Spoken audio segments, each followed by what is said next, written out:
Oh yeah, this shit too. Oh.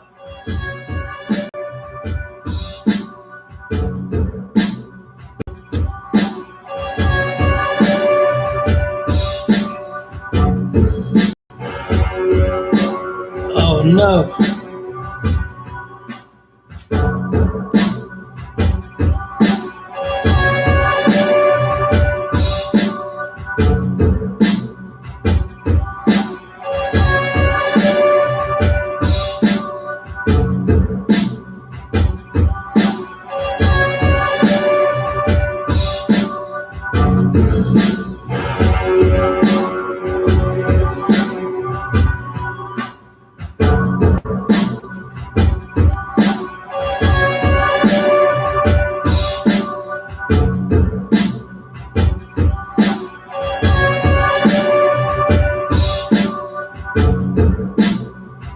Fuck. Everything's backwards. What? It's backwards? Yeah, I had to switch this thing in Zoom yesterday No, what's backwards? because it was backwards. That is being seen backwards. So that means everything's showing after it will be. Yes. There's got to be a way to change it. Or it's called you want it to mirror. Oh, that's backwards. Oh, shit. Oh, shit. How do you do that? How does that happen? That never happened before. We never did it like this before. But when we did it on the Zoom, I looked it up quickly, and it said you could reverse it and take off this thing. You got 8 minutes. I know, that's right. They hear the music, though. Yes. That shit is hard. It's a nice piece. It's just not. We never had. We'll have just me and you.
It's showing it right on the thing. We just can't see it right. You better hope that shit is real. You should look at it in another format.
We all want to go from it. No. It's while I'm going. Wait, I'm saying this for a second where you get. I mean, yeah, it's 1 minute went on. Well, no, give them a minute to get in here. There's only 11 people so far right now.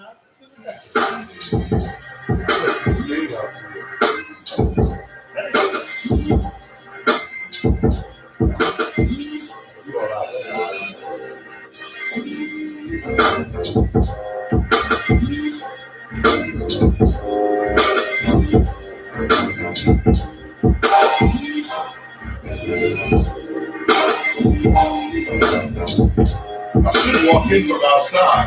She turned this shit on right now. I'm walking a minute now. Should have came in right there.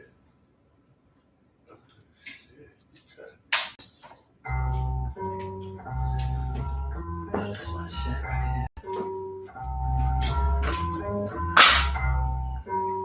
Actually, I will walk in from outside. And he just closed the curtain. He's turning on. And they flicker too. One of the flickers, when I had here, they flicker.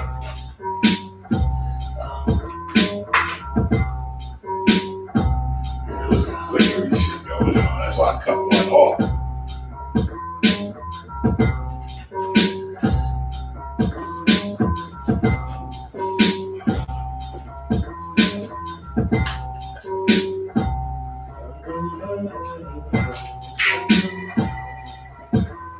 What time is the Kroger close? Past 12. Past 12? Yeah.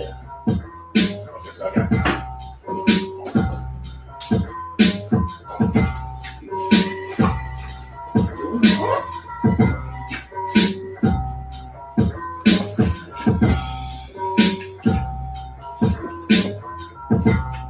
I don't think that shit don't work.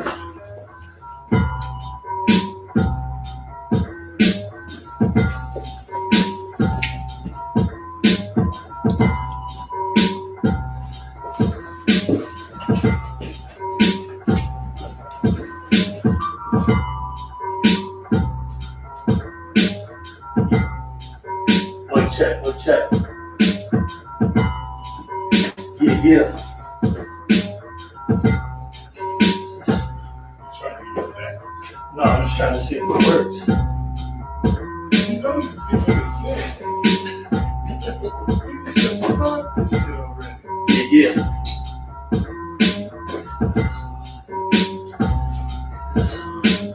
Okay, go on. So if you just open it up, I gotta walk in. And then you cut the door. You want me to open it up and let you walk? No, like this. Okay. I'll walk right in.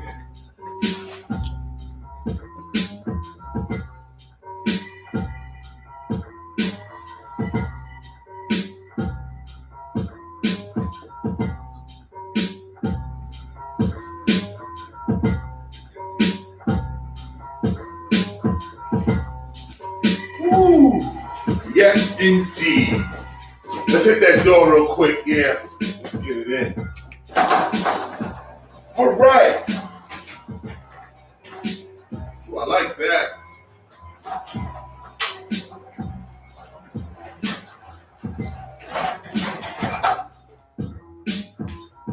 Yeah, that's hard right there.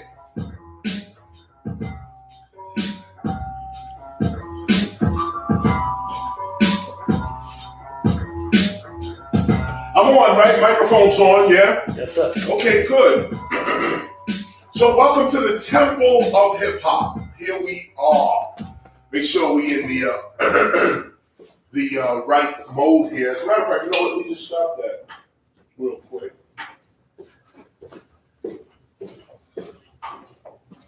You know what? Yeah, here we go. All right, y'all. Here we are, another Sunday at the Temple of Hip Hop. Usually we start about 7 o'clock on Sunday. We go about 2 or 3 hours. Today we're going to have a film after this presentation. It starts about 10 o'clock. Let me get my water. I think I might have left it in the car. It's just our movie presentation is going to start about 10 o'clock. And you know, what's interesting, I'm just sitting here thinking, because I just walked in real quick and trying to get myself together here, but there's a lot that went on this week. And that's what's actually, you know, just has my mind frazzled right now. Matter of fact, you know what, let me just go over a few things before I start the actual lesson. We're still getting organized here as well. As you can see, I've changed locations. I like this location a little better. The garage look, I kind of like that a little better. We're gonna move our books in here as well and get it started. But this is where we usually practice at.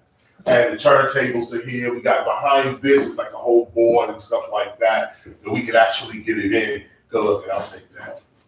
Thank you. And so,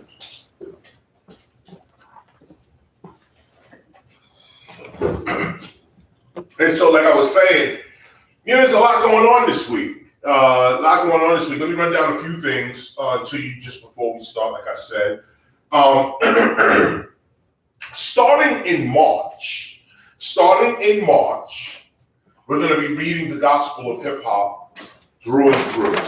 If you notice, we're going to start from page 1 and continue on. Those who were with us last year, you'll remember that's what we did. We read the gospel all the way through. Myself, Son One, and Minister Zenaru got down on that gospel. As a matter of fact, Minister Zenaru and Son One kind of led that reading, led that call. We're going to get back into that during March. The March season, I'm going to jump on my fast and my meditation during March. It just happens to turn out like that. No real significance with the month of March, other than the fact that I just have some time to get into a meditation, get into some exercise as well, you know, and get myself where I need to be. And reason being is not for any particular reason. It's just, this is my character. This is what I know I need to do for myself. And I'm saying it to you because as we go through these lessons, you may want to follow me on this path. During March, you may want to lessen your sugar, your salt, your dairy, your flour. During this time as well, you may want to upgrade your positive thinking, your productive speech. Catch yourself saying words like, I can't, I don't, I won't, these kinds of things. Catch yourself defeating yourself. It's a practice because most people just don't do it. They just go through life just regular, and then things happen and they don't know why they happen. But that's the point to entering a spiritual, in this case philosophical and spiritual and cultural organization or institution is what this is. This is the point for you to organize your mind. Get your mind, get your being organized. And so that's what this is all about. Welcome to the Temple of Hip Hop.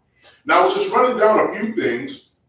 One was that in March, like I said, I'm going to be doing a fasting, deep prayer meditation, going into that on March. I'll explain all of that later, like what the actual is in that sense. But if you want to follow me on that, you can go right to the Gospel of Hip Hop and start with the March freestyles. I'll be following that schedule just as a surface level, on a surface level. So Hip Hop Appreciation Week, again, is May 17th to the 24th, 2021, and we're starting to get the word out. Those of us that are active members of the Temple of Hip Hop, this is our activity. It's not enough to just sit here and listen to me speak, even gain knowledge. It's about the activity. What do you do with the knowledge? What do you do with our unity? What are we really looking for? So May 17th to the 24th, 2021, I'm getting corporations, intellectuals, colleges, and so on to acknowledge the week and acknowledge what we're trying to do in the week. What I mentioned last week as well was that we were meeting with XM Satellite, those that have XM Satellite, you know they have a variety of channels and stations and so on. It's satellite radio, no commercials, this kind of thing. But their depiction of hip hop is what we are discussing with them. We took a call last week, or about 2 weeks ago now, and they were open to the call, wanted to hear from us, and wanted to hear what we had to say. I sent them a 10-point plan that had to do with how XM Satellite can support hip hop's actual culture. So this Thursday, coming up this Thursday, we have an actual meeting. This Thursday. They saw my list of concerns, and they're going to meet them or meet some of them. So we'll see what happens on Thursday. That's what's going on in our activity. We are also advocating, which we also advocated to XM Satellite, that hip hop be spelled with a capital H. This is a broad campaign. Those that are active with the Temple of Hip Hop, this is what you are doing. You are looking to influence others, as well as go down to your city hall, strike up a conversation about hip hop being spelled with a capital H. Go down to, well, I don't know if some of you have in your neighborhood, intellectuals, colleges, libraries, centers, community centers, where hip hop is being used or hip hop is known to be. It's there that you say, hey, can you spell this with a capital H? If you're driving down the street and you see something that says hip hop but it's spelled in lowercase letters, contact the people and let them know that you are the actual culture and that our culture should be spelled with a capital H. That's what the Temple of Hip Hop is doing right now. We're in conversations with XM Satellite, but we also got letters going out to the New York Times, to the American Heritage Dictionary, Oxford English Dictionary, and Webster's Dictionary. And of course, the corporations around that use hip hop or have some association with hip hop and so on. We're asking that you do that with a capital H. We're asking that you at least give us the respect of being the culture, the nation, the community that everyone knows we are. Last but not least on this list, we're also getting we're gathering a list of all of the hip hop courses in the world.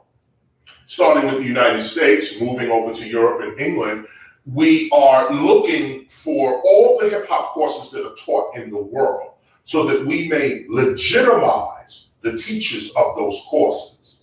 Right now, everybody is teaching hip hop on their own in any kind of way they see fit, in a freestyle kind of way. And of course, we appreciate anybody that's trying to teach hip hop in some kind of way. But it's been 48 years now. And as we get into our 50th year, we're going to have to come to some sort of unity. We're going to have to come to unity of thought. And so everybody's not going to want to get down with what we teach in here. But what we are teaching here is the truth. regarding hip hop. So, others, again, teaching hip hop from your own life experiences, teaching hip hop from what you know it is, or this kind of thing, that's cool on a personal level. But when we're talking about the building of hip hop as culture, then we all have to agree on certain things. And what's happened is that not many people have agreed. For a variety of reasons, not many people have agreed, and this has hurt us. This has actually hurt us because of people's own immaturities, I'll even say. Let me even go even further with you on this, just to be deep with it real quick. We're talking amongst family within the temple. Yesterday, I did a lecture for Purdue University. It was a lecture for Purdue University. And it was a lecture on hip hop, actually. It was a lecture on hip hop. And what was interesting was that after I gave the lecture, and let me also say this too, by the way, I'm not talking about it today, but I will just add this piece. It's what I was talking to them about was very crucial. I'll bring it up here as well. It's about hip hop as lifetime employment. Hip hop as a new profession. The teaching of hip hop as a new profession in the world that's actually making money. They paid me for my lecture yesterday. Nice hefty amount, I must say, respectfully. But what I'm imparting to you is that what I'm giving to you here right now is worth money. It's worth money. This is not just, I'm teaching this and it's worthless, like a lot of hip hop teachings are. I'm not saying that with respect. But what we are teaching here is valuable. And it's not just because I say it's valuable. Other professors have heard me teach. They see it online. They've heard me here and there. And they're willing to pay to have this knowledge brought to their schools. This is not paying for celebrity, because they can pay any celebrity. If you just want a celebrity to come through, there's a whole host of dudes that you can just pay for celebrity and they'll tell you what they feel about hip hop.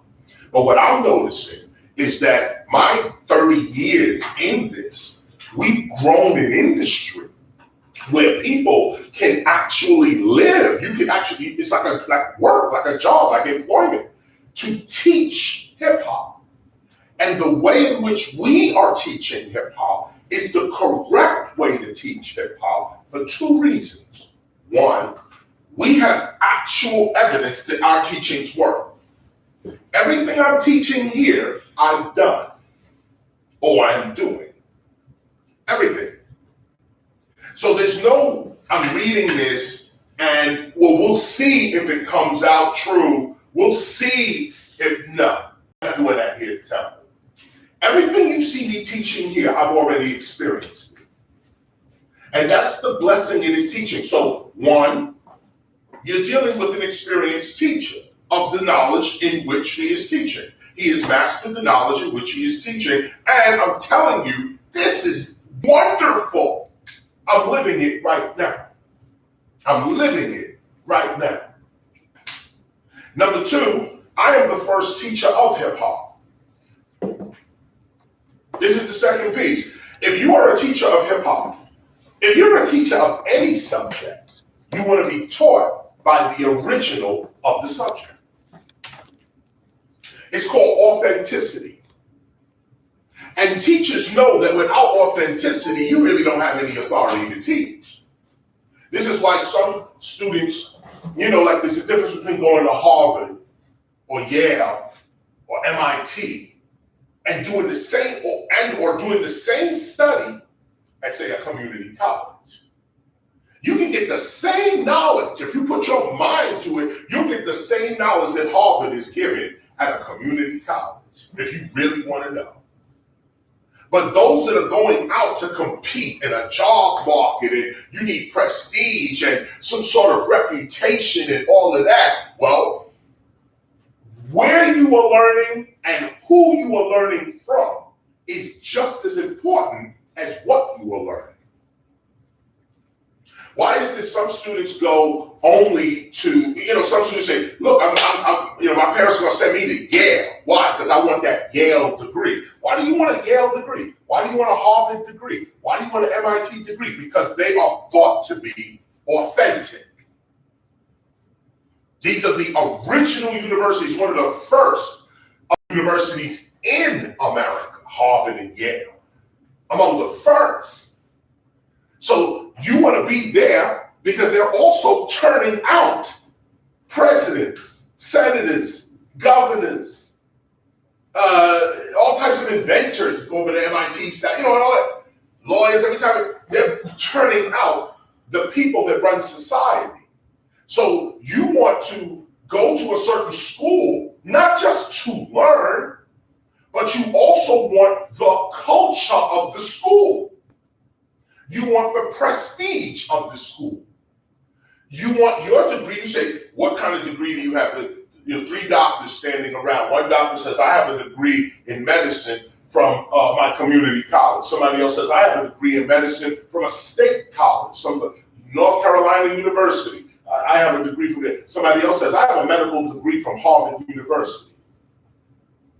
Right away, it becomes a competition where you learned from. So I bring this forward because that's what makes this course special and empowering. Because you're learning from the author of the hip-hop method, the hip-hop teaching methodology itself. We established the idea that hip-hop can be taught, and we're the first to teach it. So that makes you not only the first to learn it, from the first one to teach it, but then you yourself become a first teacher as well, because you're learning from a first teacher.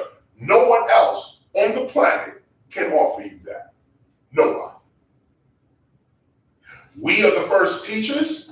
We endured the criticism to be the first teachers. It wasn't easy. I put views forward. I put ideas forward. People dissed me.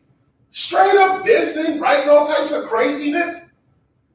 Only later on to realize the truth and then come back to me with, I'm sorry. And I apologize. Now I got to hear all this. And so I say this to say that this is what makes the Temple of Hip Hop very unique and very special. Because not only are we learning about our culture, we are passing the culture on. You are actually in the culture right now. If you support the Temple of Hip Hop in any way, physically, financially, mentally, even if you just pray for us, you are supporting real hip hop. Now, I know a lot of organizations say, yo, we real hip hop. And this will say, well, I teach real hip hop. And this will say, well, I teach real hip hop. Some may even say, well, KRS-One ain't even teaching real hip hop. He's just teaching what he knows. But the truth of the matter is, even if that's the case, I'm still the original. It all starts right here. If somebody else wrote a science of rap, let me know. And if somebody wrote a science of rap before me, let me know. Let's study their word. No ego, nothing. Truth. If somebody wrote a gospel for hip hop before me, let me know. Did anybody engage hip hop spiritually, philosophically, metaphysically? I remember these was called too preachy, and you think you better than everybody, and you want to set rules for hip hop, and you got a messiah complex, and that's what we heard while we did the work. Now the work is showing up on the worker. now the work is on the worker. And now everybody look and say, oh, wow, well, KRS-One, wow, he's still spitting rhymes. He's still doing shows. He's still, right. And I'm not saying this in no bragging way. This is not what this is.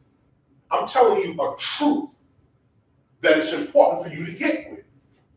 This is a truth. This is a fact. We're going to get into all that's why I'm bringing these words up. We're going to get into that today. Truth, fact, evidence. Not I made it up or I feel this way about truth. What's the truth? The truth is KRS-One is hip-hop's first teacher. That empowers you. It has less to do with me. It has more to do with you. Do you understand what you're getting in this type of course? So I was talking to these dudes from Purdue University yesterday. We had an online lecture at Purdue University. And one of the students asked me at the end of the lecture, it was an interesting thing, I'm just bringing it up because it's going to go into our lesson today, that they asked me about hip hop, they asked me about breaking being an Olympic sport. That what did I think about breaking becoming an Olympic sport? And this one question, it fits so well into what we're discussing today. I'm going to be discussing God with you today. We're going to be discussing spirituality, God, truth, real, fact, right? These kinds of things. Those that were with us a couple of weeks ago, you know we went over right, wrong, spiritual, morals, this kind of thing. I'm going to touch on that a little bit again, give us a little update on that, and then go into the lecture. But I mention this because when the brother asked me, he said, yo, what do you think about breaking as an Olympic sport? And two answers came to me. One, it was a quick answer, which had to do with, this may be a good thing for hip hop. And I say maybe, because and my analogy was that to me, it looks like the music industry and rappers all over again. It's just that we're doing it all over again. Rap is over, basically. In terms of selling records and the vibrancy it had in the 80s, pretty much done. Now, society is looking at breaking. And what I'm saying here, what I was looking at was the fact that breakers, as a sport, as a new competitive sport in the Olympics, I think that's wonderful. I think that's amazing. But did they co-opt our culture? Did they now take what they want and add it to their situation so they can make the millions on it? I had to say to the brother years ago, I had to say to the brother, the student, I said, years ago, we tried to warn hip hop against this very thing. That if we don't put a gate around our culture, if we don't put a definitive gate, a definition as to who and what we are, everybody's going to come into our culture, take what they want, and call it whatever they want. So then what do we get in our older age? What does our children get after we're gone? Where's the heritage? Where's the lineage? If anybody could just come, take your birthright, take your heritage, take your lineage, and do whatever they want with it in their whatever, enterprise, culture, whatever. And I remember I said to the brother, I said, man, we talked about this, and specifically, the brother Crazy Legs, and this is the second answer too, that Crazy Legs was one of the advisors, or I thought, he was said to be one of the advisors for the Olympics, for breaking being in the Olympics. But then Crazy Legs ran into some controversy with his own personal life and had to step down. Now that brings me to what has happened to most of hip-hop's icons, most of hip-hop's founders, most of those who started the culture have something to do with the guidance of the culture. Our personal characters, or not our, their personal characters are fallen. I say this respectfully, I'm not judging nobody, I'm not critiquing anybody, but this is the temple of hip-hop. We deal with character here. And I want to point out to you that even though hip-hop, like you can have a Crazy Legs advising the Olympics on how to bring breaking in. But if Crazy Legs himself, if his life does not exemplify a higher level of living, a more godly, disciplined, moral, ethical level of living, then even though the Olympics is saying breaking is an Olympic, you'll get tossed out of it. Your reputation doesn't warrant that you be part of this. And there's so many other icons and cultural pioneers, hip hop's real cultural pioneers that are going through the same thing. That's why we're here, the Temple of Hip Hop. We're not claiming to be more righteous than anybody else, but we're not stupid either. God is God. Now, there's some people who don't believe that. They think God is a joke or something they can get to whenever they can. But we don't believe it. We know that God is with us right now. The entity, the force is with us right now. And we know you're with us. We acknowledge you in that way. But how many other people do acknowledge God in their everyday life? The morality, the ethics, the principles, the attitude of a divine being. How many people actually walk like that? Well, that's how we walk here. If you are a member of the Temple of Hip Hop, this is what you're striving for. To walk divinely. So that when your opportunity does come, you're prepared for it with a righteous character that can stand up. So I said to the brother yesterday with Purdue University, I said, wow, it's a great thing that hip hop is in the Olympics, but who is guiding? Who is advising? Who is counseling? And you can see that they had the right guy, Crazy Legs. But Crazy Legs' own personal life got in the way of the culture being advanced in a certain way. That's what we're going to get into today. That's why I bring it up. And also just to tell you what happened yesterday. So I bring that to you because now we're going to read from the Gospel of Hip Hop. Excuse me. I just have two notes here.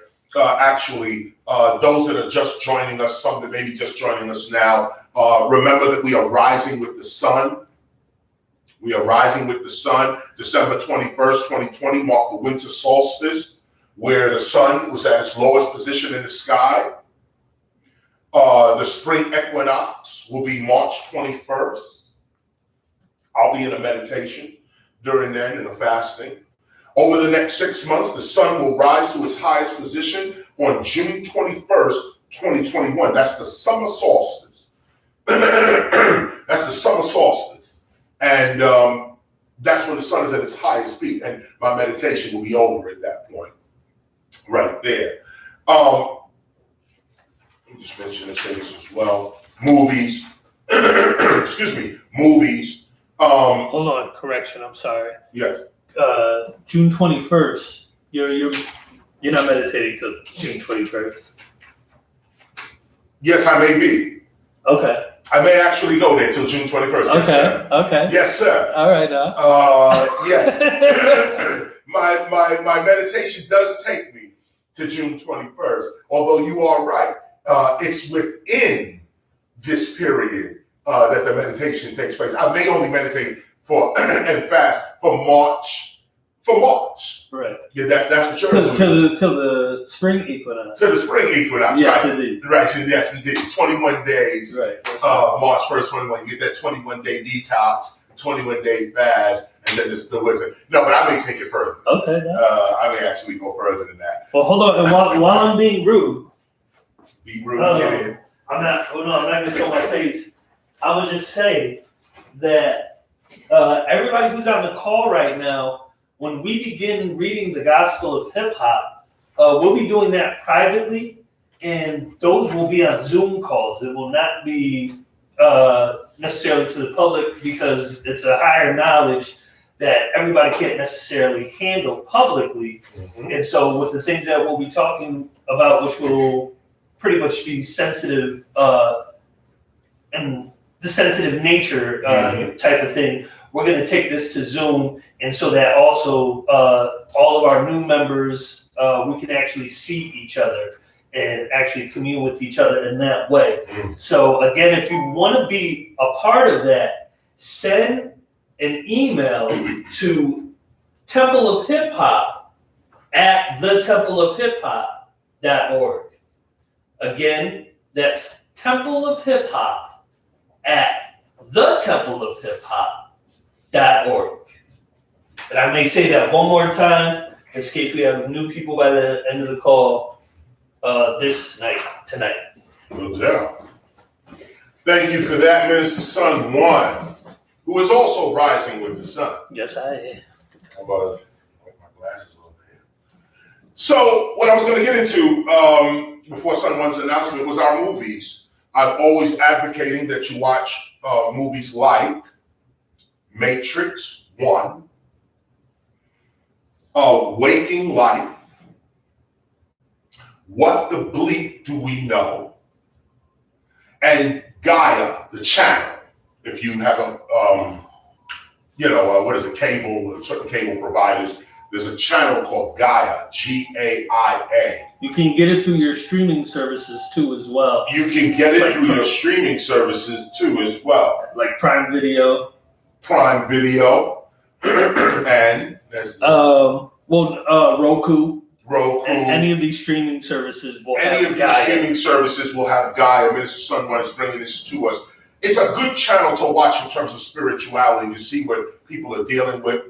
Nice stuff. Nice movies and things that keep your mind attuned to that higher vibration. Don't just sit there and watch CNN all day and worry about what's happening with the world. Watch some more positive stuff and you'll get a more positive reaction. So that's Waking Life. That's What the Bleep Do We Know. It's The Secret. And it's Matrix 1.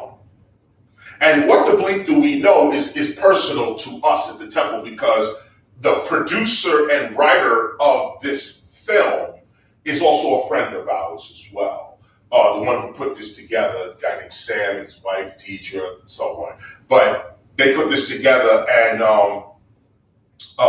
they're just in line with what we're doing and what we're thinking about. As a matter of fact, we both did a new movie after this movie called The Game. It's going to come out probably in a year or two. They're still working on it in that sense. But What the Bleep Do We Know is at the center of what the Temple of Hip Hop teaches. And it's so funny because like minds think alike. I ran right into these people and got into a nice conversation about God, spirituality. They're more coming from the scientific point of view, quantum mechanics, vibrations, and this kind of thing, out-of-body experiences. You may want to look at that film because they break it down scientifically how the spirit is real and how you're supposed to be dealing with it. It's called What the Bleep Do We Know? I urge you to see that. The Secret as well is just a good movie to watch. It's been criticized a lot because it's a very commercial version of mind sciences, but it's still great. But if you want to get that basic knowledge, that kindergarten, first grade, start me off knowledge, The Secret is where you need to be. And of course, all of these movies you can get on Gaia, straight up on the Gaia channel. And no, I don't work for Gaia. I just like the channel. Okay, that's it. That's really it for the announcements. Let's start the lesson. Let's start the lesson up.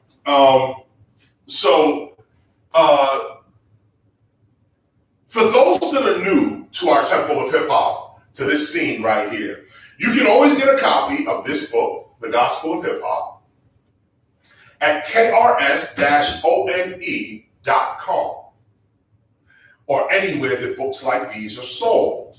For those of you that have been with us for some time, welcome back, and you know how this goes down. The Temple of Hip Hop is a hip hop ministry, archive, school, and society. We promote hip hop as a divinely inspired culture. Divinely inspired culture. We believe that hip hop is God's response to us. So with the reason it exists, God responded to us and responded to our suffering, responded to our oppression with this hip hop. We are the Temple of Hip Hop because we embody the spiritual aspect of hip hop. We don't talk much about those that contributed to hip hop. We talk about hip hop itself.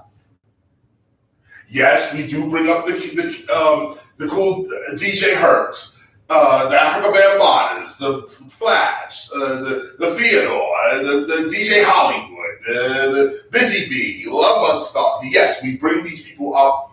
We do honor them. But that's not what these teachings are about.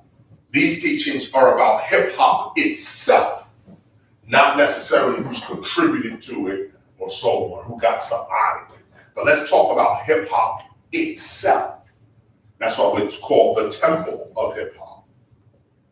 I am KRS-One, hip hop's first official teacher and philosopher. I and others are the cultural architects of hip hop. Period. I will be revealing certain knowledge regarding hip hop as culture, which also frees one's mind from the chains of colonial mental slavery. See, we talk about that here. Colonial mental slavery. I don't understand how you can be spiritual living on stolen land and not acknowledging it. How you can say, oh, God bless me, God bless America, with the history that America has. We're not playing games with God. We're not playing games with the truth. You can't murder whole populations and then say you're spiritual. You can't commit acts of genocide and enslavement and then say God is on your side. No, it does not work. It never worked like that. It ain't gonna work like that either. But some of us living in this corrupt environment can actually gain God through it. And that's what the spiritual walk is all about. The aim here is truth. The truth regarding hip hop beyond how it's being depicted in mass media. This is what we need at this time, truth. Truth. What we are seeing today being promoted as hip hop is a lie, and y'all know it. And it is also destructive to hip hop's long-term development, and you know that too. This, however, is why we are offering these teachings at this time. Hip-hoppers all over the earth need to hear this. We are the balance in hip-hop. We are the justice in hip-hop. 300 years from now, when our offspring look back on their ancestors, us, or look back on all of hip-hop, what will they see? Will they only see the depictions in mass media? Because that's going to be 300 years from now too. People are going to look back and say, well, what is hip hop? Oh, it was Tupac and Biggie. That was hip hop. It was Jay-Z and Eminem. That was hip hop. Or even they'll say, it was Public Enemy and X-Clan. That was hip hop. They're not going to see all of us together. They're going to pick based on whatever socio-political agenda they got in 300 years from now. They're going to pick and choose what they think is hip hop. Well, if you go back and do the real scholarship on hip hop, you'll see the bitches, hoes, tramps, gangsters, pimps, drug dealers. You'll see all that 300 years from now. But you'll also see philosophers, teachers, prophets, inventors. That's what you'll see as well. Why? Because we're here. We exist. We're here. This is us right here. We're here. We exist. So you can't lie about hip hop and say hip hop is only about crime and drugs. You're lying. KRS-One, the temple of hip hop, and a whole host of others exists. And we rhyme about other things. We dance to other beats. We draw different images. Now, if we don't speak up for ourselves, in the future, it's our children that lose their heritage. And they lose it to a bunch of people who only want to use our heritage for them to make money in the short term.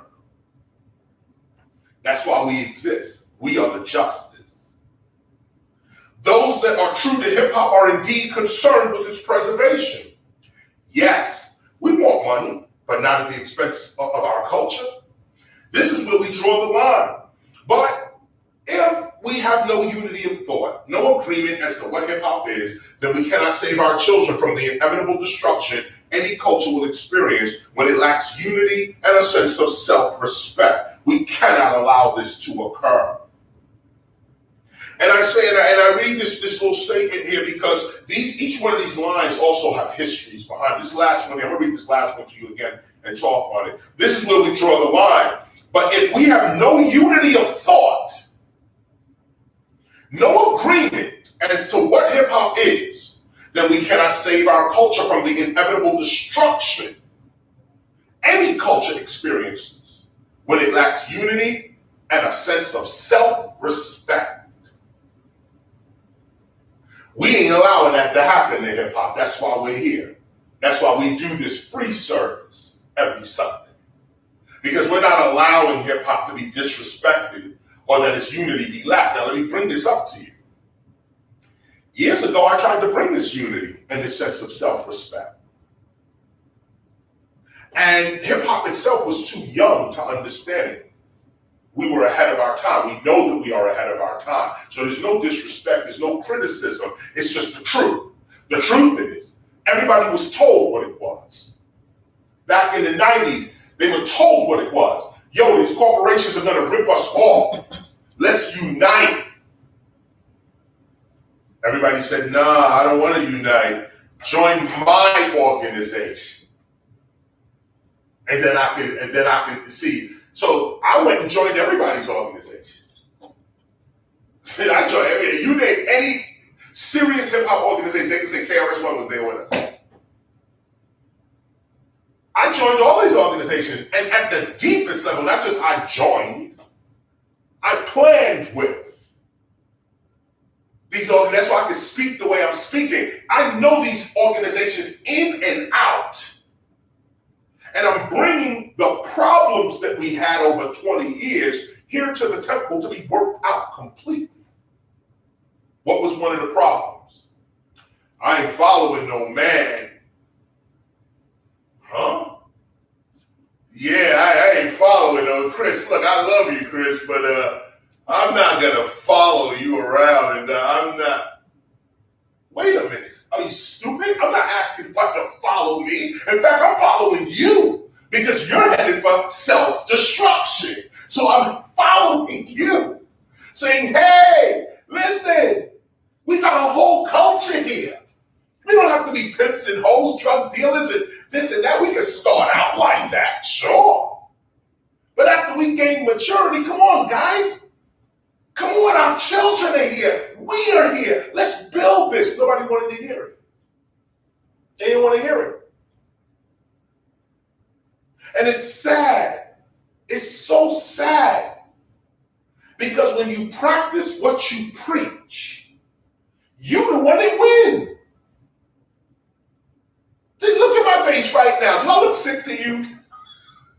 Do I look hungry to you? Do I look broke, sad, depressed to you? And if I do, let me try to get my act together right now.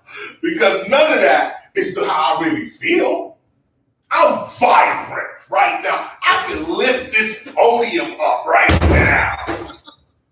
I have strength. And I'm 56. So I went to New York and I saw the other 56-year-olds that dissed me in the 90s. They're nowhere. Nowhere. I was just in New York. I was just in New York with the snowstorm. I drove right through the snowstorm. I'm looking at my brothers and my sisters. People, yo, Chris, what's up? Yo, what's up? What's up with you? You still on the same block? Same corner? Same house? Same situation you was in 20 years ago. 10 years ago, I said, yo, hip hop is a culture. Rap is something we do. Hip hop is something we live. Let's live it as a culture. You'll last longer. Oh man, get out of here. You preaching, man. What do you think this is? What now? 20 years later, 2021. I said this in 2001 when we was at the United Nations advocating peace and prosperity.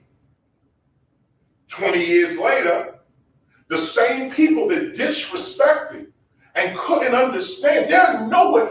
I don't know any one person that's anywhere today that was part of that group 20 years ago. No, I don't see nobody. And I'm not talking just about COVID. Before COVID dropped, and everybody, you know, the touring's over, the restaurants, the hotels. Okay, before that, when the tours were happening and the festivals were going down and the clubs was happening, I ain't seen none of these dudes out there. None of them. Only the big acts were touring. Only the big acts were headlining. Y'all know I'm not bragging. Again, I try, maintain your maturity here. I'm just speaking truth. But we headlined every day we did last year. I'm not making this up. We was at the Staples Center, headlining. We at Atlantic City, headlining. We did the last show in New York City at Sony Theater, headlining. This knowledge works. This is what works. I'm not with a record company. I don't have a clothing line. I don't sell drugs. I don't have this stuff. I don't have cars and the spinning rims. I don't have all that. I got this. This is what I got. This is my ice. This is my platinum. This is my Bentley. This is it right here. This is what I got.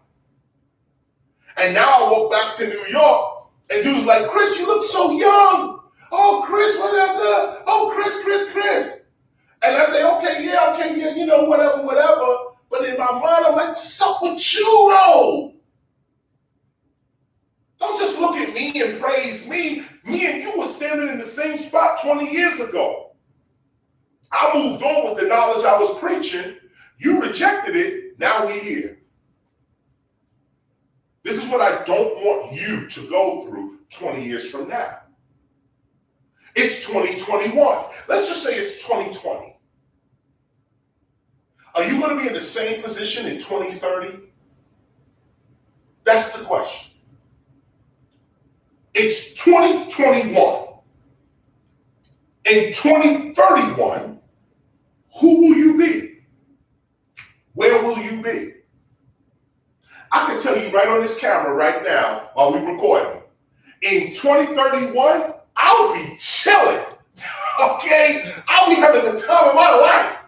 Why? Because I'm here now. I'm here now. I'm planting the seeds for my next 10 years here, right now. I'm living the principles that are timeless. Therefore, I must succeed. I must last because love never fails. Justice never fails. Mercy, forgiveness, knowledge, wisdom, these things never fail. So why go with ignorance, stupidity, doubt, guilt, fear? These things fail all the time.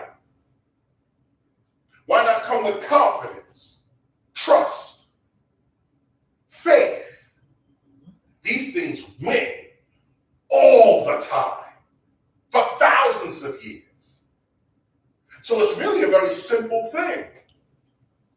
Get with God or lose your life. And so many millions of people are losing their life. Why? Because they don't want to get with God. They're rejecting God. Wow. Can you imagine something like that? How could you reject God? Well, we do it every day. By not rising to our higher self. You know there's a higher you, but you prefer to hang around them. You know there's a higher you. You can feel it every day that you wake up, but you continue to eat that. You know there's a higher you, but you keep talking like you're not. You're talking something else. This is denial of God. This is denial of your divinity. It's what Adam and Eve did in the story in the Bible where it was so funny after they ate the fruit, eyes are open, God told them not to eat the fruit. The Bible quotes that God's voice was walking through the garden. The voice of God was walking through the garden. And asked Adam, cried out to Adam, where are you? And imagine, God is everywhere and everything. But in this particular passage, it says, God asked to Adam, where are you? You couldn't find him. And Adam and Eve was hiding from God. How do you hide from God? You can't hide from God, but the story being told is giving you an extra piece of wisdom about how we hide ourselves from God because of our own guilt. We give up inspirational living toward ourselves because of guilt. That's an acronym from G. Simone. Giving up inspirational living toward yourself. Guilty. When you're guilty, you give up your inspirational living toward yourself when you feel guilty. The way to let that guilt off is to acknowledge God.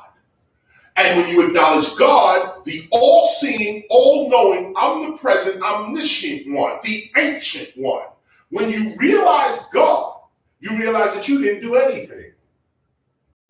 See, the guilt comes because you think you did something. Freedom comes when you realize you're doing nothing. All is God. The murder, the kidnap, the rape, the theft, everything you did and everything everybody else did to you is God. Nobody's doing anything. That's your own sense of pride thinks that you did something. You did, and that's what leads you to the guilt that I did this. So you get the praise because I did it, so I get the praise. And that same attitude brings you the guilt because I did it. I get the curse. I get the criticism because I did it. But when you realize that God did it, not you, give up that. Give that up. And I don't want to say give up yourself. Give up your ego. That's not what we're talking about. We're talking about recognizing the truth. Just recognize the truth. God is all. If God is all, then you're doing nothing. That's it. Now, if God is not all, then you can do something. And the devil can exist. And all types of things can happen if God is not all. But if God is all, you're doing nothing. What you need to do is get in harmony with the all. That lesson goes deeper, but I wanted to bring that forward to you because of what we're studying here today. Turn your gospel now to page 308. Page 308 in the Gospel of Hip Hop. We're going to read from paragraph 133. I'm at page 308. We're reading from 133. I want you to get this in your head today. Get this in your heart today. I'm going to read just 1, 2, 3, almost about 4 pages of this because it's very important that you get this bit of information right now. Here we go. I'm on page 308 of the Gospel of Hip Hop, paragraph 133. The question is, who and what are you actually creating yourself to be? I'll say it again. The question is, who and what are you actually creating yourself to be? Yeah, you might have a goal to achieve, or you may be a professional right now, but really, who are you becoming? Where is all of your effort actually going? When you wake up, go to work every day, school every day. What are you doing? What exactly are you doing? Are you just doing habit? Are you doing purpose? Are you doing what other people want you to do? What are you doing? And there is no wrong answer or better answer to these questions. Every truly serious seeker of truth knows that faith makes all things possible. And those ideas that we think on continuously and desire in our hearts secretly eventually come to pass. The deeper question here is, upon what story shall you place your faith? Even deeper, what exactly is your birthright? What heritage do you claim? What is the style of your life? These are the questions right here that organizes you, that organizes your mind. These are the questions you meditate on. What is your birthright? What heritage do you claim? What is the style of your life? The importance in answering such questions for yourself rests within the fact that we are only living the stories that we have come to accept as truth. Change the story and you change your life. I'm going to hit that one more time. The importance in answering such questions for yourself rests within the fact that we are only living the stories that we have come to accept as truth. Change the story, you change your life. I often teach about this with the idea that like this. I always bring this up. Here's a Sharpie, and I can bring anything up. As a matter of fact, let me find something even worse than this. Matter of fact, here. I want to get something completely worthless. Like, I bring this, okay, here we go, wait a minute. Here we go, this is something that really, just got a glass over here.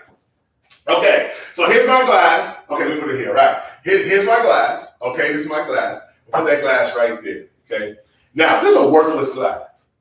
Okay, you can probably get 10 of these for 10 cents, okay, in a wholesale situation. Okay, worthless glass. I mean, it has some worth to it. This may be worth 20 cents to make, maybe 10 or 20 cents, if that to make. Okay, huh? That's all right. Probably about 10 or 20 cents, right? To make. Okay, so now the story that's being told about this glass is that it takes 10 or 20 cents to make. That's the story.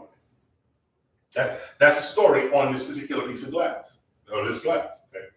Now, here's hip hop. The story that we know of this is that it is a glass and it's worth 10%, it's worth about 10 cents. But now when I put that hip hop to it, here's what I'm going to say. First of all, this glass, first of all, is going to be now the symbol of our meeting here today. This glass is the symbol of our meeting here today. This is being recorded. This is in history, etc. This is the glass. In fact, we use this as a symbol of your body. In fact, this is the temple of hip hop. This glass is the temple holding the spirit inside. And so this glass becomes the temple of hip hop. It becomes the symbol of our meeting and our teaching here today. I am charging this glass up right now. I'm charging it with my positive energy in my hand. Every word that I speak to this glass is vibrating the glass. So the word that I'm putting on this glass is true. It is affecting the glass. My hand's heating the glass up right now. This glass is being charged by the event and by me. I believe in myself. I believe in myself as KRS-One. Nobody gave that to me. I came up with that. I believe in knowledge reigns supreme over nearly everyone. And I believe that if I touch this glass and make it the symbol of our meeting here today, that I can now take this glass from a 20-cent object to maybe now a $200 object. Now that this is being recorded, how much do you think I can get for this glass? Now that KRS has touched it, maybe drink from it, and it is the symbol of this meeting. The knowledge of God glass. It's the knowledge of God glass. This is the knowledge. Someone just added the knowledge of the God glass. Now, can I get $200? Think about this seriously. If I put this on eBay, I should do it within this talk. I'm not going to go there with you right now. We all hooked up here. But I could go online right now with this glass and say this glass represented a lecture that I just did at the Temple of Hip Hop on this date. $200 for the glass. I'm guaranteed to get at least $150. Somebody gonna come up and say, I got $125. Can you do it for $100? Half off? This thing was worth 20 cents, 10 cents a minute ago. But if I put it on eBay with a different story, I raise the value of it. That goes for anything material. Nothing that is material is valuable. Remember that. Nothing that is material is valuable. Nothing. Everybody puts value on it, puts everything material is free, really. We're putting value on things because of the story being told about them.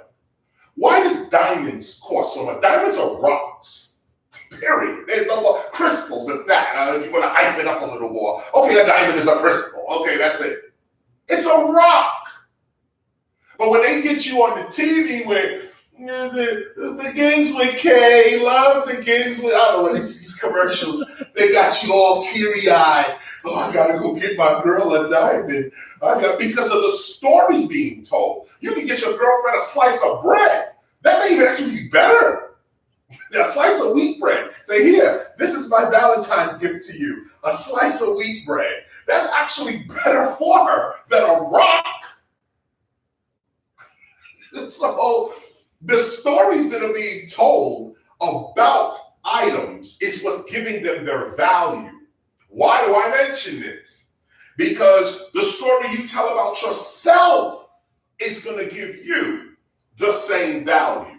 How did I become KRS-One? I told a story about myself, and everyone took to it. I improvised on the stories that were happening with me. Like, when I first came out, I told people the truth. I said, look, I was homeless. I left home when I was about 16, 17. I stayed on the streets for about 4 years. I wrote my rhymes. I gained knowledge of God. And now here I am, KRS-One.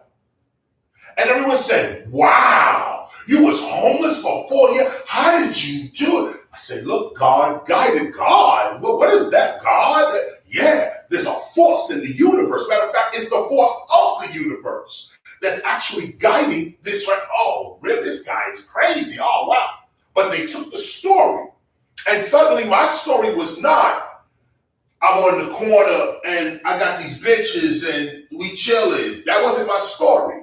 My story was one of survival and growth. Take it to another level. 50 Cent. Take 50 Cent's story. I got 50 Cent on here somewhere. But take the 50 Cent story, and when he came out, his album was amazing. The album Get Rich or Die Trying. I mentioned 50. So I might as well bring him up. That's right, bring him forward. Bring my man forward. Let me give you my man real quick. Let me just hit you with my dude. Yeah. Yo, 50, you in history. Right now, you in history. And the artist that did this was dope, too. Dude had it going on. Put you back over here. But I mentioned 50, so I had to put his face in. But the point is that when he first came out, his album was called Get Rich or Die Trying. Okay? And that wasn't the story. The story was not, I got a dope album. The story was, I got shot 9 times. Oh, now I can go buy your album.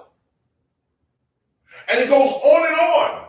You look at everybody who's an icon, a superstar, or this, they're telling stories that you are relating to and giving value to.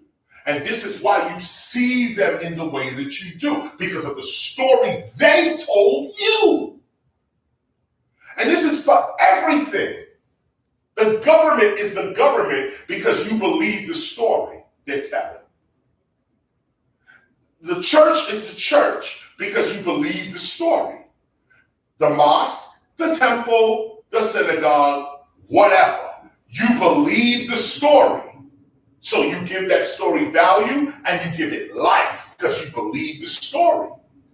Well, what about hip hop? Do you believe that story? Well, what about your own heritage? What about your own birthright? That's what we're going to get into right now, the divinity of hip hop.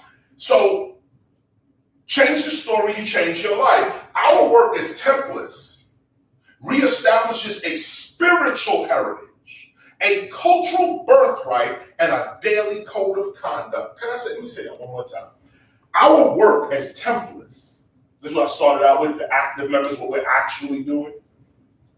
Our work as Templars reestablishes a spiritual heritage, a cultural birthright, and a daily code of conduct, a lifestyle for all who seek peace, love, unity, and safely having fun through the culture of hip hop.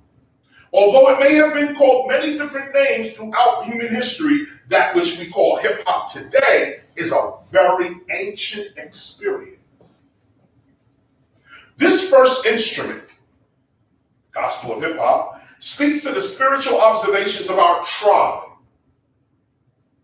Our tribe is called hip hop, and or hip hop is two spellings, the consciousness and the culture, and our experiences belong to us. Our experiences belong to us. We need not borrow anyone else's experiences to substantiate or interpret our own. This is just the truth. We need not borrow the gods of other cultures to have a relationship with our own God.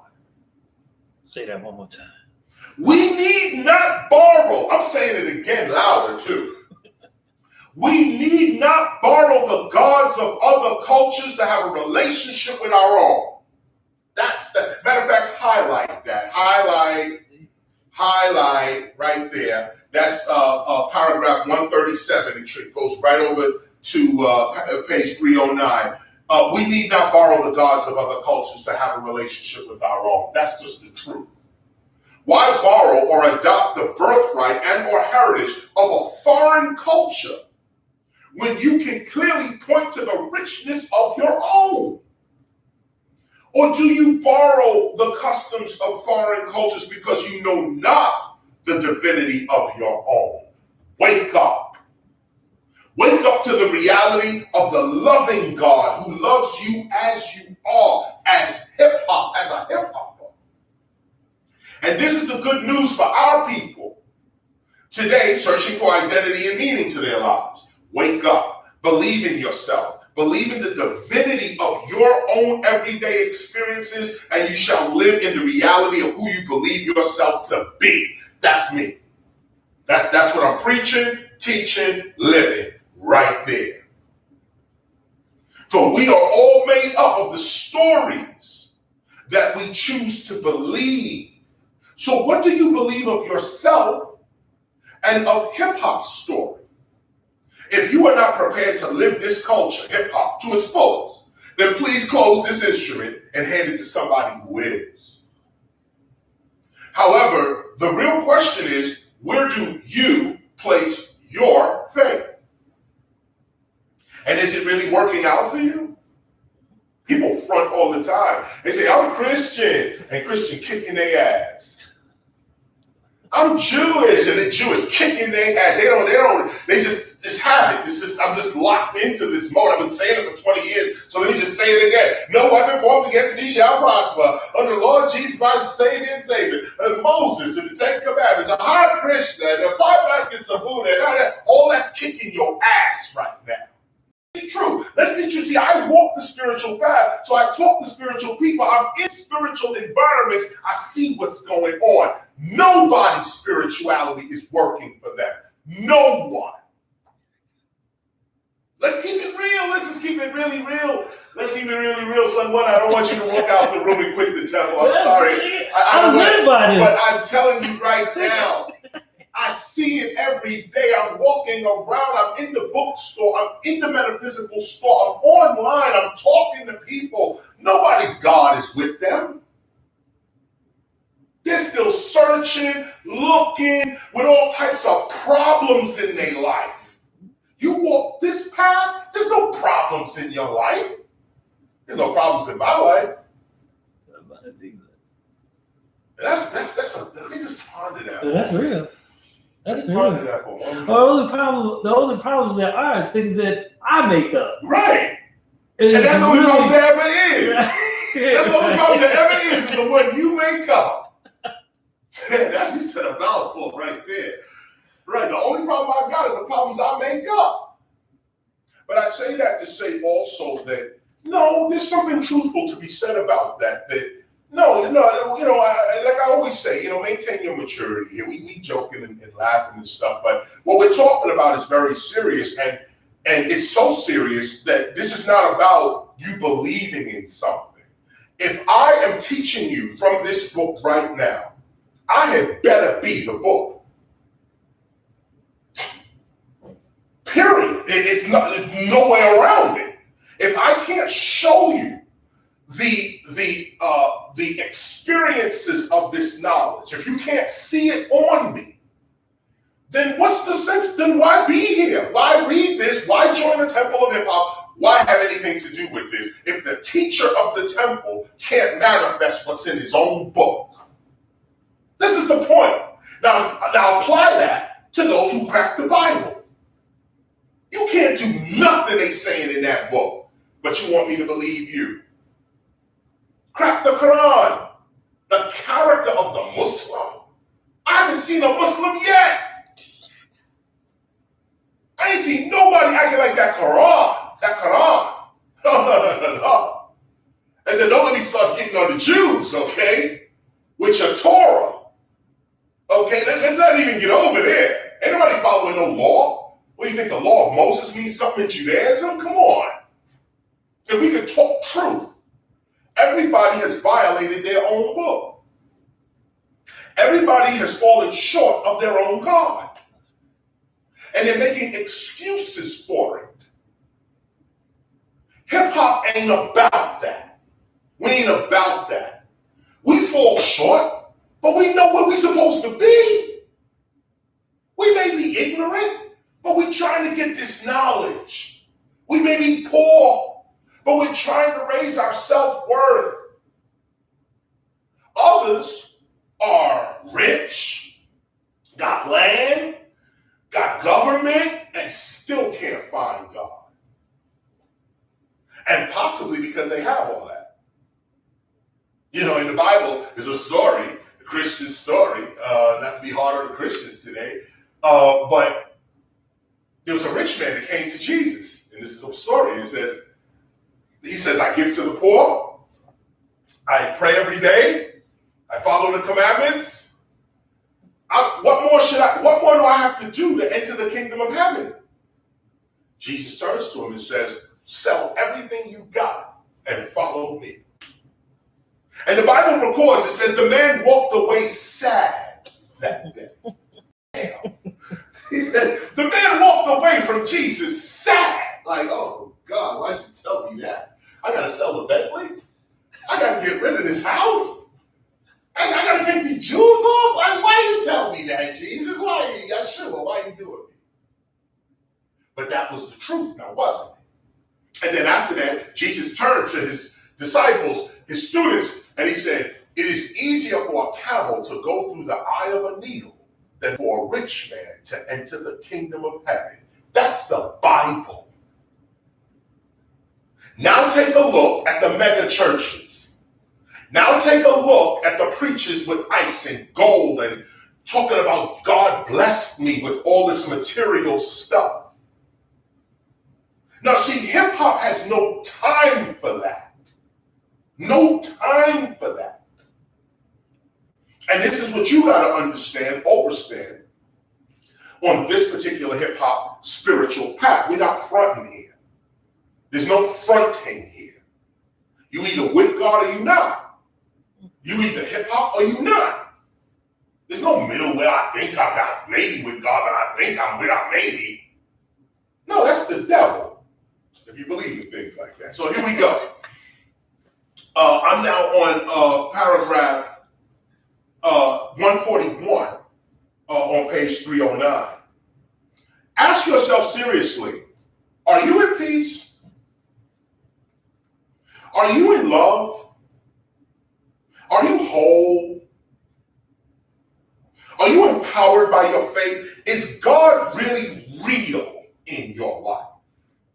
And only you can truthfully answer these questions, truthfully. Why live in denial when you can live in real health, love, awareness, and wealth as an attuned hip-hopper for real? Why deny that which you already are? Here we approach hip-hop as the subject that we put our faith into because we know this subject to be true. See, keep that in mind too. Hip-hop is the only thing we know to be true. Keep that in mind as well. Everything else, we don't know that to be true. Hip-hop is the only thing we actually know to be true. Everything else is told to us, given to us, taken from us, learned, taught, this kind of thing. Hip hop is us.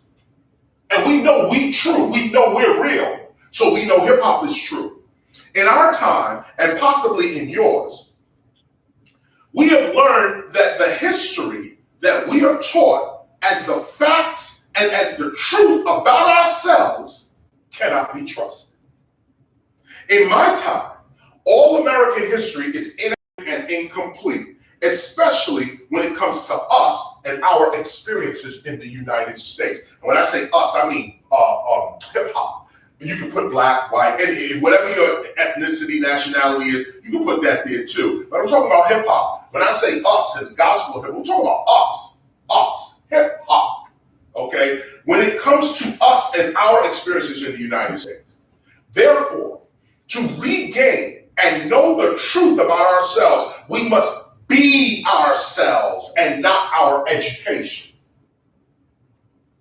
Most people are being their education and not being themselves. Even if this means starting our history over again from today, or rather continuing our history from what we know to be true, we must at some point begin the recreation of ourselves and our civilization through the accurate documentation of our past, present, and future activities in the world. We must tell our own story to our own children. Do you have the courage to do that?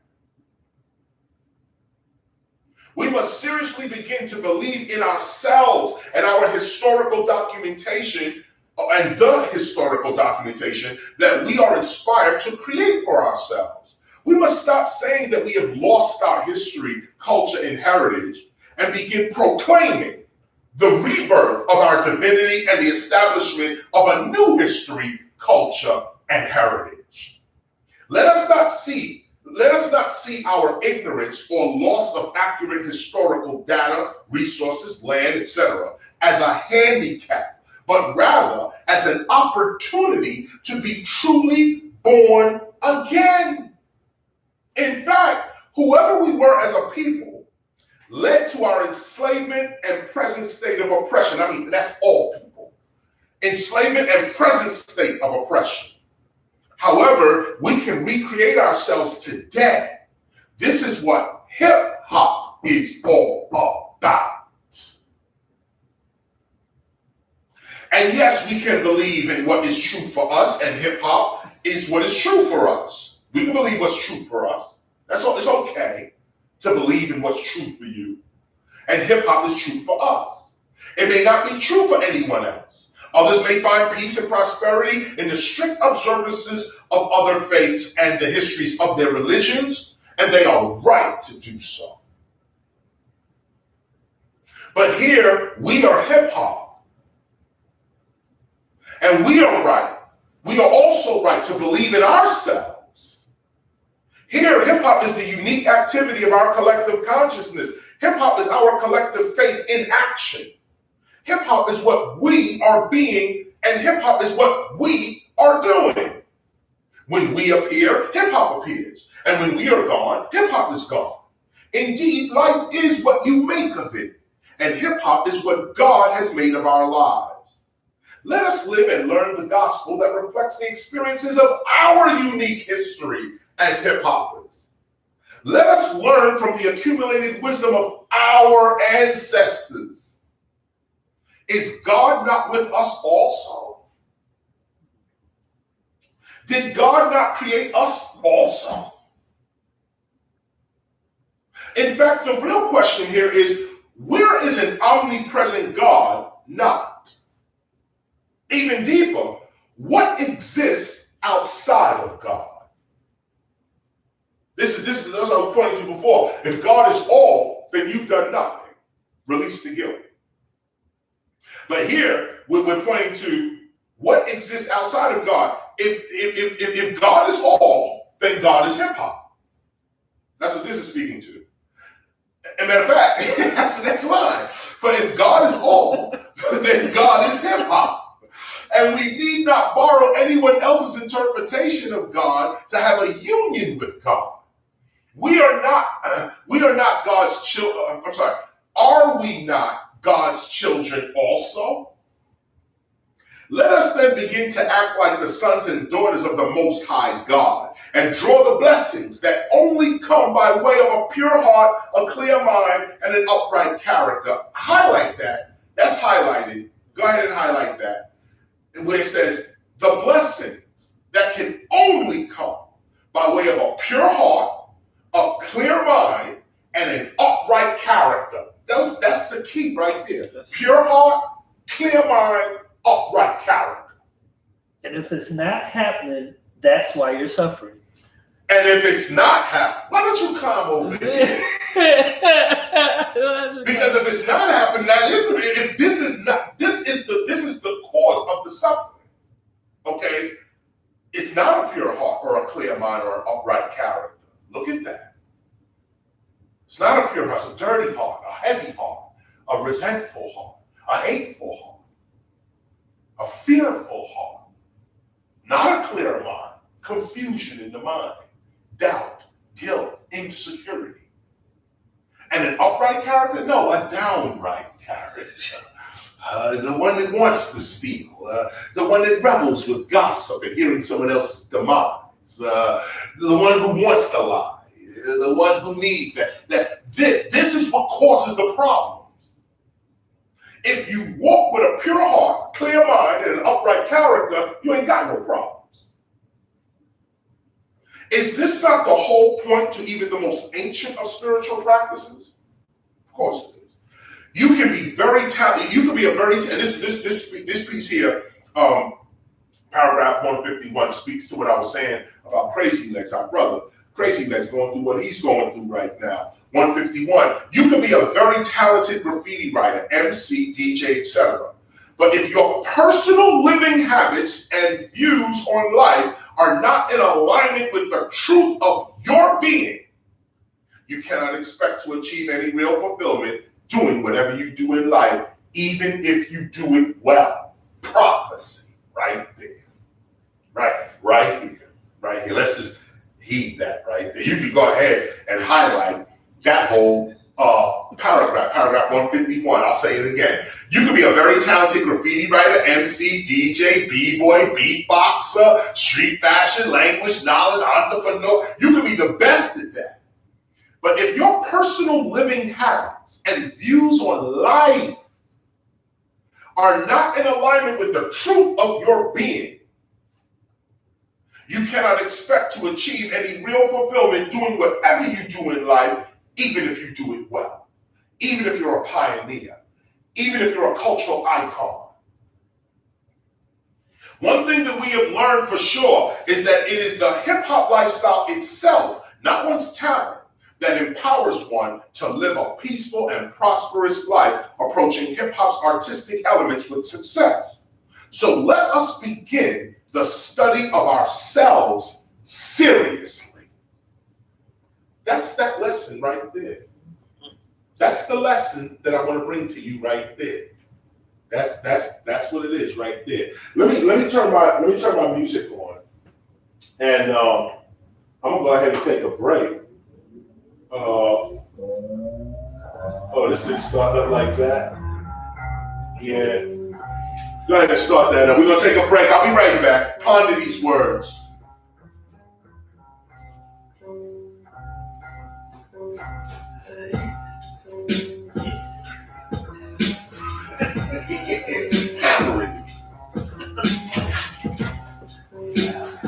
That's squeezy, bro. No doubt. All right, you're switching over here. Yes, now I'm over here. That's all I want to do. This camera didn't look right for whatever reason. I wanted to switch this audio signal. We can hear our conversation. Are you sure? Yeah, I'm listening to it. Yeah. So you can't hear the music. I can hear the music too. How about now? I'm on delay. Still? Wait, it's like 10 seconds behind the live time. So the music's not playing? No, the music's still going. Now it's just the music? No, Or you can hear everything? Yeah. Oh, no. Hold up. Nah. Let me start rhyming then. No, you What? silly, no. Get it. Alright, it should be fine now, right? Yeah. 1, 2, 1, 2.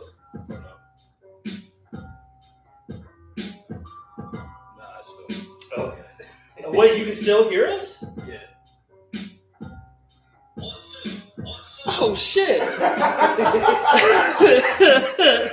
Let's start your shit. Okay. Start rhyming. Listen. Apparently, they can hear while the mic's off. So I'ma get it, cause you know I'm like Microsoft. I'm going through the wires. I am not for hire. I am only higher. These niggas have desires that are not lined up with the gospel. I get down and I make it all possible. We rock the beats, you know, we in the streets, you see. And as we get it now, nigga never repeats. He just comes back, born again like the teaching. You understand these divine words I am speaking, reaching. Any soul that's within circumference, I get down. I said, I know these niggas want this. It's that ill, it's that feel, it's that real. As we go, we take them up, we show them the seal. That's the temple of hip hop. If you see it, you don't understand, but one day you gon' believe it in the future. Looking on back on your computer as you see everything manifested as we root the way, that ancient way. Today we pray, we know to stay exactly in our ray. That's a sun rhyme. Come on, nigga, this is one time. And not the boys, you know, we keep it online and offline. Whether we in the garage that we take it up, you know this is the stars on the bar, nigga. Yeah. Oh, it went right off Right. there. Oh, you took it right there. Oh, that was hard body.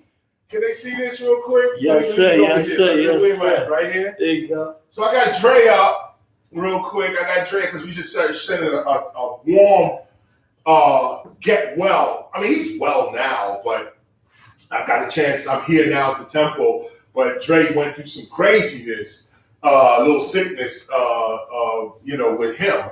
But he's well now. He's doing his thing. Simone talked to him the other day. Dre and Simone on the phone all the time. And he told her, that he's good now and, just recuperating and getting himself together. So from the Temple of Hip Hop, we want to wish Dr. Dre a speedy recovery from his situation. And also advise him to relax. Relax, Dre, relax. It's going to be all right. Everything's going to be cool. So here we are now. As you can see, I'm in front of my screen, and you know what this means. We're going to get right into this right now. I'm going to go over a little bit of philosophy. And remember, what are we talking about today? We're talking about character. We're talking about character, and we're talking about that hip-hop character. We're talking about God, the godly character in hip-hop. And I mentioned that we're talking about God, we're talking about hip-hop, and we're talking about character. The godly character of hip-hop, the hip-hop character that moves you toward God, God as hip-hop. This is what we're discussing today. And we're doing it in such a way where we're saying basically, stop fronting. Basically, just stop fronting.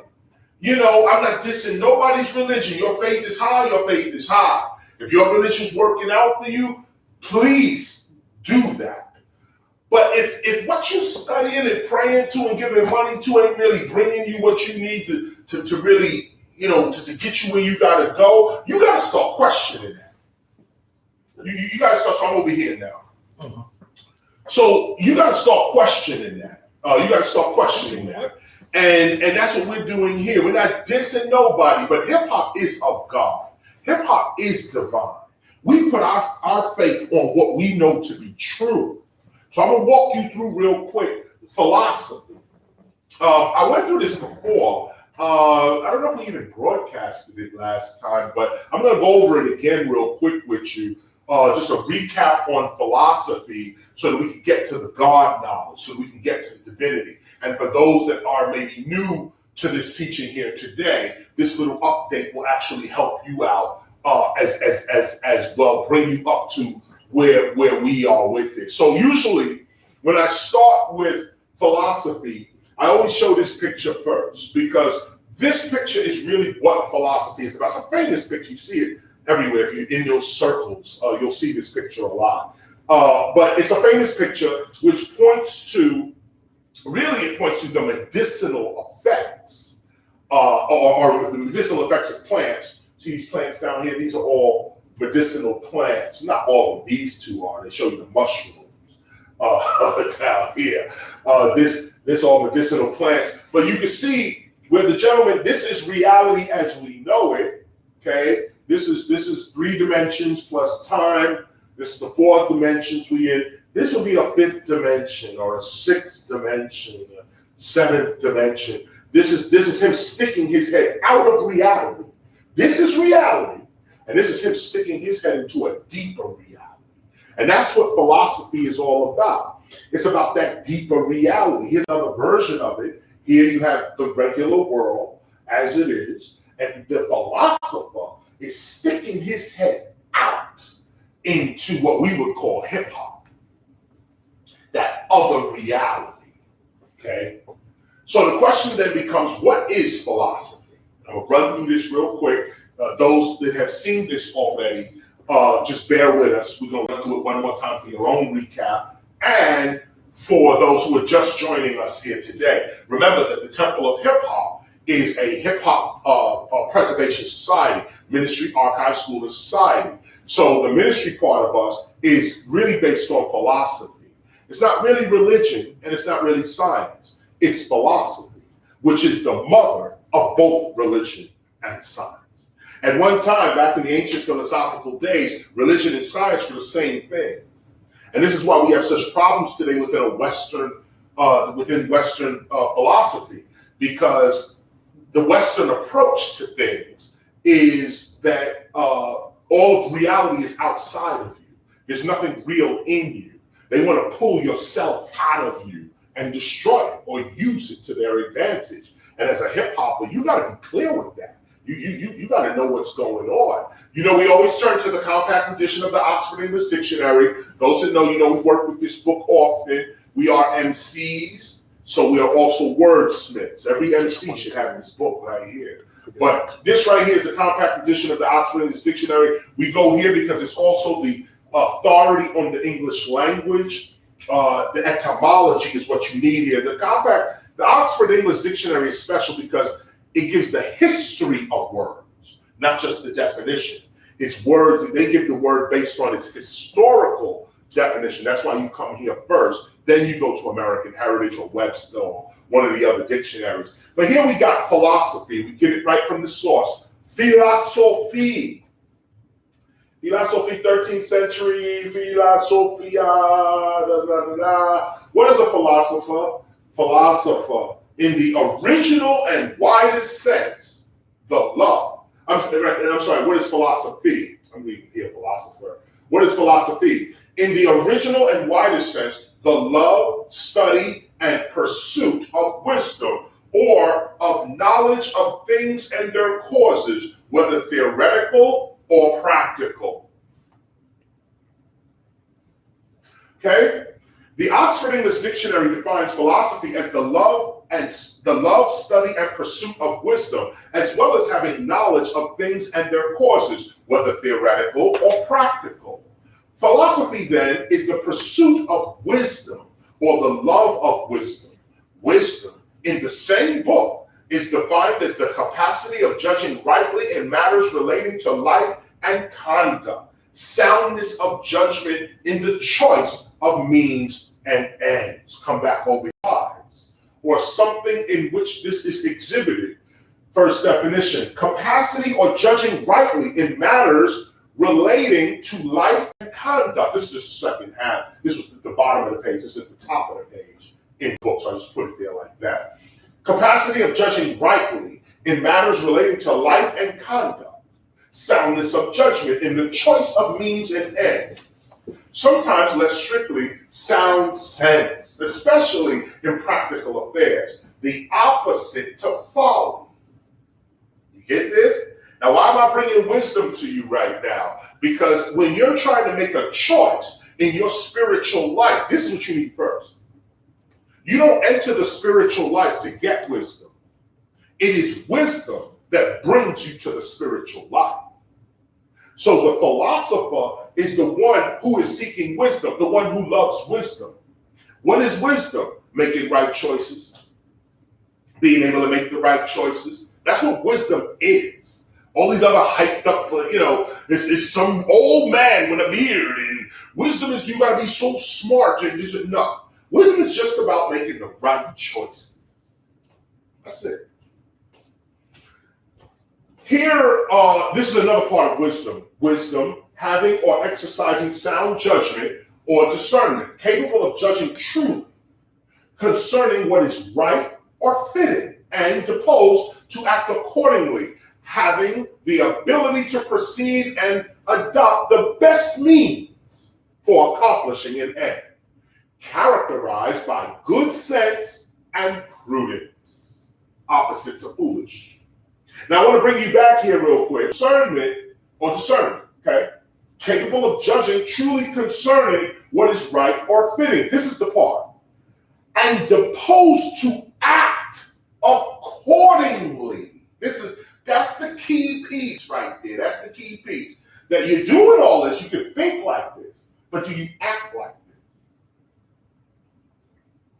Here we have another part of this is wisdom again, the third definition, and you see the cross next to it, next to the three. Those that haven't heard me say this, I'll say it now. Whenever you see a cross in front of the letter or something like that, the cross means that it's obsolete, that they're not using it like this anymore. But because the Oxford English Dictionary deals with words historically, it still puts the definition in there, even though English is not using that definition in its modern sense. It still gives you the old definitions, and that's why we like this dictionary. So here's the obsolete definition of wisdom: skillfully, cleverly, ingeniously, cunningly.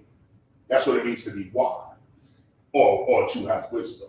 Here, it says here, characterized by good sense and prudence, opposite the foolish. See also wise man. That's what we have here. See also wise man. Here's wise man. Formerly, often as one word or with hyphen, the surname Wiseman. Okay. General, okay. A man who is wise, a man of good judgment or discernment, a discreet or prudent man, often opposed to fool. So you know the opposite of a fool, foolish and folly, is wisdom, wise man, and wise. Okay? This is what you have to be as a character to enter the divine. You don't enter the divine looking for this character. This is the character that reveals the divine. Only the wise get to see God. Here's wise woman, only because we had wise man, we throw wise woman up there, and this is the wise woman right here. Take a look at her. Okay, this is actually from Madrid, Spain, and this is their depiction of African Eve. This is the first woman, their depiction of African Eve.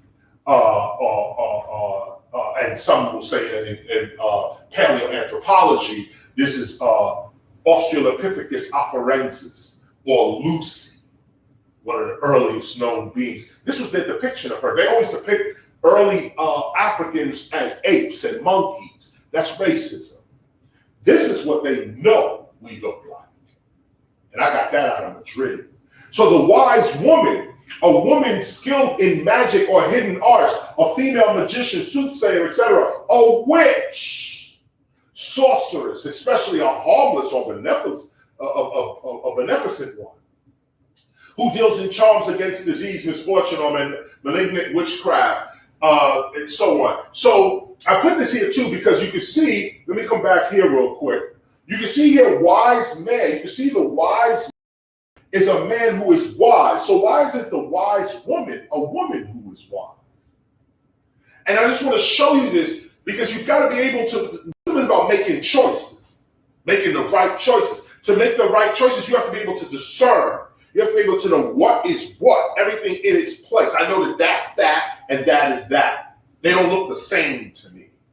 And when you look here, a normal person would say, oh, wise man and wise woman. But when you look at the literal definition, a wise man is not the same definition as a wise woman. The woman here gets kind of dissed because here she gets all type of witch and soothsayer and hidden arts, which, by the way, is the whole pharmaceutical industry. This is who they robbed, by the way. Take a look at her. This is who they robbed to get the whole pharmaceutical industry started. Those women who were dealing with herbs and roots and knew everything about the bark of trees and what leaves to eat and all of the shamanism, basically. These women, they were called witches now. They're called sorcerers and so on. They try to clean it up by saying, oh, a beneficent one, a harmless witch is a wise woman. But no, all of those women that were dealing with nature and dealing with earth, they were all harmless and beneficent. All of it. It was the character of the one who was in the woods. This is Cicero, real quick. This is the Latin definition of philosophy. Here, and this too is from the Oxford English Dictionary. This is the English translation of this. So here, philosophia. Philosophy is a love or desire of wisdom, or otherwise it is a profession, study, and exercise of that wisdom, which is the knowledge of divine and human things. Notice this word here, divine. That's the key. Divine and human things. Philosophy deals with the foundational reality, causes, and existence of things, metaphysics, the principles of human behavior, ethics, and natural phenomena, science. Some add psychology and theology to the definition and function of philosophy with an aim toward reason and logic. Okay, you got that? What is philosophy? Philosophy is metaphysics, ethics, and science. That's the three basics of philosophy. Some add psychology and theology to the definition and functions of philosophy with an aim toward reason and logic. Philosophy is the one place where distinctions must be made between true and false, real and illusion, and decisions can be made in one's life. Basically, you study philosophy so you can make the right decisions in your life. You study philosophy to become wise, meaning judging rightly in matters relating to life and conduct, soundness of judgment, the choice of means and ends. So wisdom is a character, not a study or a pursuit. Those that study wisdom do not become wise, just as those that pursue wisdom never actually attain it. Wisdom begins as a character that knows right from wrong, real from fake, reality from illusion. Wisdom is the character of the wise. It is a moral skill. It is a study. I'm sorry, it is not a study. You either have it or you don't. Here's more moral. I go into this deeper later on. When I got into philosophy the first time I mentioned this, we had broke this all the way down. We went into what was good and bad, what was evil, this kind of thing. Maybe I'll get back to that lesson as we go down the line for those that didn't get it. Or you can go back. Once we put all the lessons up, you can actually go back and look at that lesson to get more on this right here. But I bring the moral up because, again, this is what we're talking about, character. Character has a lot to do with your moral disposition. One, what is moral? One, of or pertaining to character or disposition, considered as good or bad, virtuous or vicious, of or pertaining to the distinction between right and wrong or good and evil in relation to the actions, volitions, and character of responsible beings, ethical. You don't get to see God unless you're ethical. You don't get to experience God being immoral, not knowing what's good and bad. And remember, immoral is not bad. It's not just doing bad or doing evil. It's not knowing what is good and what is evil. What is good and what is bad. What is right and what is wrong. When you don't know what's right and what's wrong, you're being immoral. Not just when you do bad. Doing bad is just a crime. That's it. But if you don't know how to differentiate between what's good and what's bad, like if you don't know that your religion is destroying you, if you don't know that, then you're being immoral. And I'm not saying that your religion is destroying you. I'm just saying if it is, like you studying something, you praising a God, you doing, but you ain't getting nothing out of it. Nothing. You're still sick, broke, tired, ignorant. You ain't getting nothing out of this. Then you got to be able to have a moral conviction within yourself that says, I got to find something more real than what I'm dealing with. And that takes courage. That takes courage to actually do that. This is 2. This is moral 2. I just showed you 1. Here's 2. Treating of or concerned with virtue and vice, or the rules of right conduct as a subject of study. The rules of right conduct as a subject of study, that's moral. It's called moral philosophy. Here it is right here. Moral philosophy, the department of philosophy, which treats of the virtues and vices, the criteria of right and wrong, the rightness or wrongness of particular classes of actions, the methods to be adopted for the formation of virtuous character, and the like. Ethical philosophy, ethics. I'm just going to stop here because that's the point I'm trying to make. This is what it means. This is what you have to enter a temple. You don't get this in a temple. This is the attitude that you enter your temple with. You have a moral conviction. You're ethical. You seeking truth. You making the right decisions. As a matter of fact, the reason you have entered your temple is because you made the right decision. You know that this is the right decision. I want to bring you here to this. I read this before, James Allen, As a Man Thinketh. This is one of the most classic books on mind organization you could ever get. And it's a thin one too.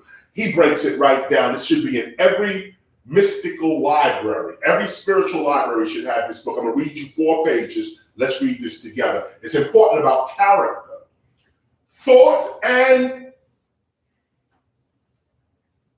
character. The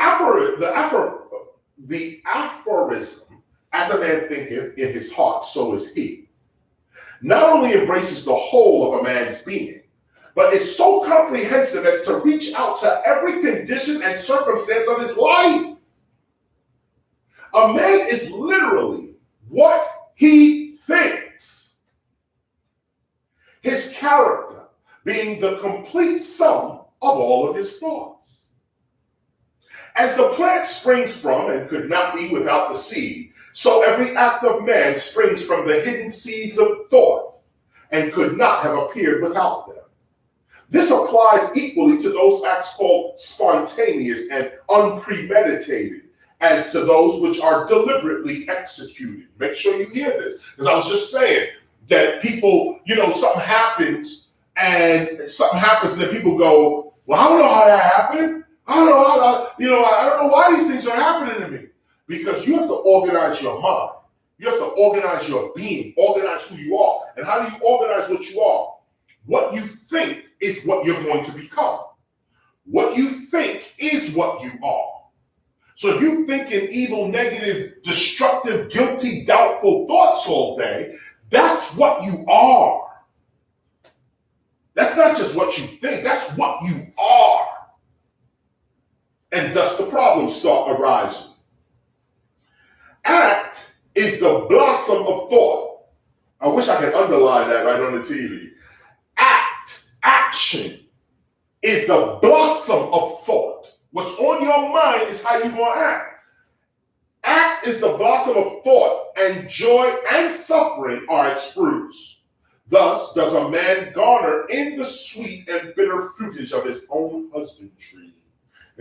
Husbandry meaning tilling, every man tills his own mind. Husbandry has to do with cultivating of plants and stuff like that. But bitter or sweet fruit, you create it with your own mind. This is what you got to realize. Next page.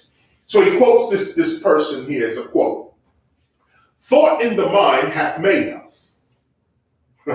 What we are by thought was wrought and built. If a man's mind hath evil thoughts, pain comes on him as comes the wheel of the ox behind. Meaning, it's the ox and the wheel. So they say, those who think evil thoughts, pain comes. Just like you have the ox, the wheel coming right after the ox, pain coming right after your thought. If one endures in purity of thought, joy follows him as his own shadow, sure. Man is a growth by law and not a creation by artifice.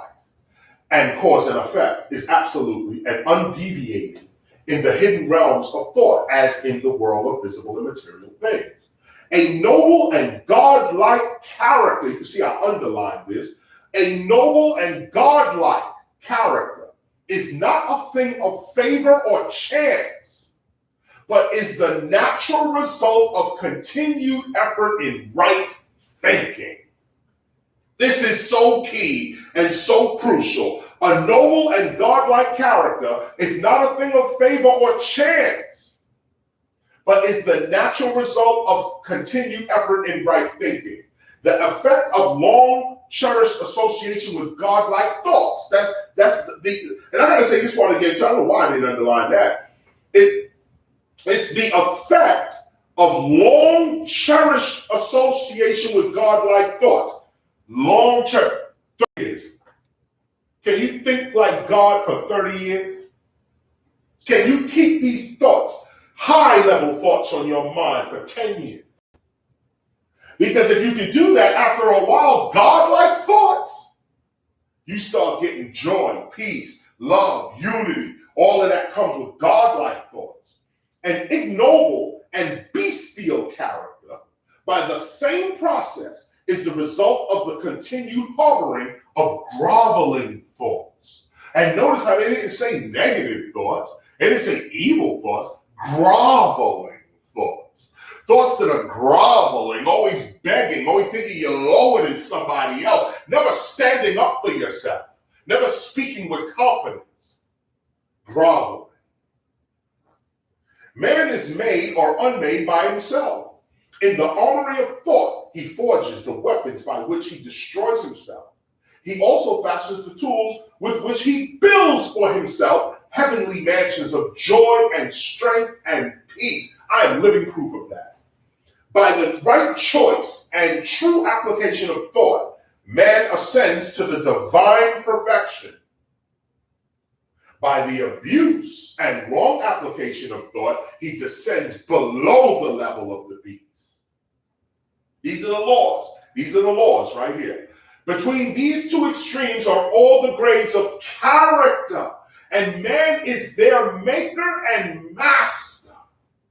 Of all the beautiful truths pertaining to the soul which have been restored and brought to light in this age, none is more gladdening or fruitful of divine promise and confidence than this: that man is the master of thought, the molder of character, and the maker and shaper of condition, environment, and destiny. Just ponder that for a minute. I'm going to leave that on the screen for a minute. I want you to look at that. You need nothing.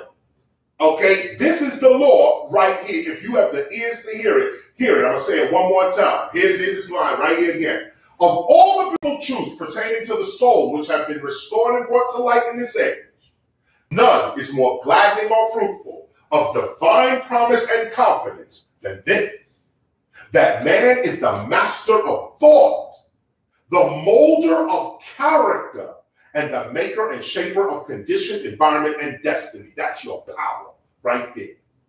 As a being of power, intelligence, and love, and the Lord of his own thoughts, man holds the key to every situation and contains within himself that transforming regenerative agency by which he may make himself what he wills. Man is always the master, even in his weakest and most abandoned state. But in his weakness and degradation, he is the foolish master who misgoverns his household, when he begins to reflect upon his condition and to search diligently for the law upon which his being is established, he then becomes the wise master. Notice the word wise. He becomes the wise master, directing his energies with intelligence and fashioning his thoughts to fruitful issues, such as the conscious master. And man can only thus become by discovering within himself the laws of thought, which discovery is totally a matter of application, self-analysis, and experience. Just imagine that. Imagine that. Like, take a look at that. That here you have, bring me out full screen. Right, take a look at this real quick, okay? It says, discovery is totally a matter of application, self-analysis, and experience. This is what gets you there. You are applying, meaning you are applying your wisdom. You're making the right choices in your life based on truth and fact. And this is what you read. Your application is real. Your self-analysis is true. Your experiences then are factual. Only by much searching and mining are gold and diamonds obtained. And man can find every truth connected with his being if he will dig deep into the mind of his soul. The mind of his soul. Notice how they spell mind there. And that he is the maker of his character, the molder of his life, and the builder of his destiny. He may unerringly prove, if he will watch, control, and alter his thoughts, tracing their effects upon himself, upon others, and upon his life and circumstances, linking cause and effect by patient practice and investigation, and utilizing his every experience, even to the most trivial everyday occurrence, as a means of obtaining that knowledge of himself, which is understanding, wisdom, power. Now notice what I just said right there. He says, just a long sentence he made right here. But the basic of it is you can achieve all of that if you pay attention to the everyday occurrences, the most trivial things, little things, subtle things. Okay, the little things. You pay attention to the little things, you get to where you gotta go. These little things is understanding, wisdom, and power. In this direction, as in no other, is the law absolute, that he that seeketh findeth, and to him that knocketh it shall be opened. For only by patience, practice, and ceaseless importunity can a man enter the door of the temple of hip-hop. Temple of knowledge. So this is the piece right here. This is the law, y'all. This is it. That's why I wanted to read you this real quick, because it don't matter. You can call yourself Christian, Jew, Buddhist, Muslim, or hip hop. Okay, Hindu, atheist, Satanist, Wiccan. It really doesn't matter. This is the truth. I'm only using this guy's book to substantiate because of his articulation. I love the poetry of his articulation. So I'm using his book. But everything that what he's saying here, we say it right here. This is what this is about. This is what this is about. We had to prove this to write this.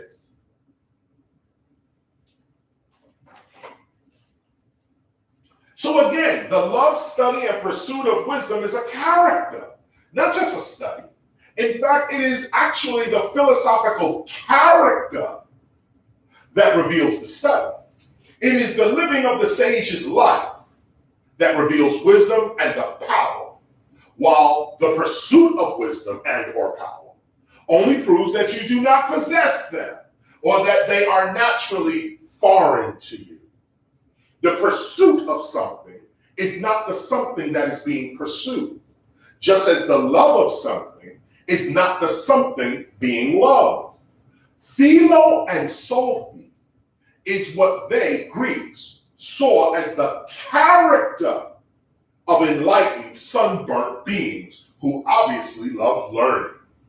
For these ancient beings, what the Greeks were calling philosophy, or love of wisdom, for the ancients was more accurately love and wisdom, the balance between the heart and the mind, the emotions and the intellect, reason and intuition. The ancients saw what is called philo and sophy as justice, the balance of all things. In Kemet, Egypt, this was called ma'at.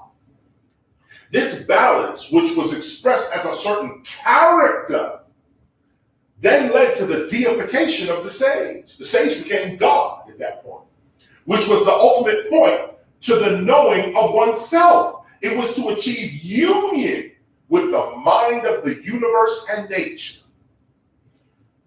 Those that are constantly on the run or at war with themselves and others have no time for the principles of philosophy.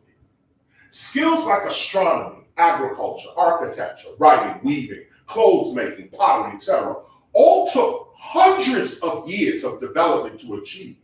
Such skills in and of themselves are older. Is older. That's my hip hop coming out right there. Themselves are older than Greece and the Greek people themselves. Let me just read that one more time. Such skills in and of themselves is older than Greece and the Greek people themselves. This is important to mention because when you say philosophy, the first thing coming to your mind is Greeks and Greek people. And the only thing that's Greek about philosophy is the word. That's it. Okay, philosophy doesn't even come from Greece, nor is it invented by Greeks. That's why we're pulling up this book here called Stolen Legacy, which is what Western civilization is about.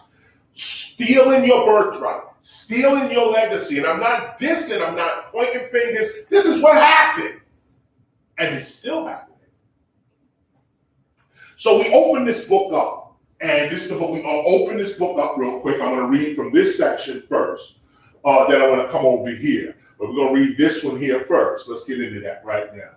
So it is obvious from a study of the causes and effects of the Peloponnesian Wars, these are Greek wars back in the days, that the Greek states were envious of each other, and the desire for power and expansion led to constant aggression and warfare amongst themselves.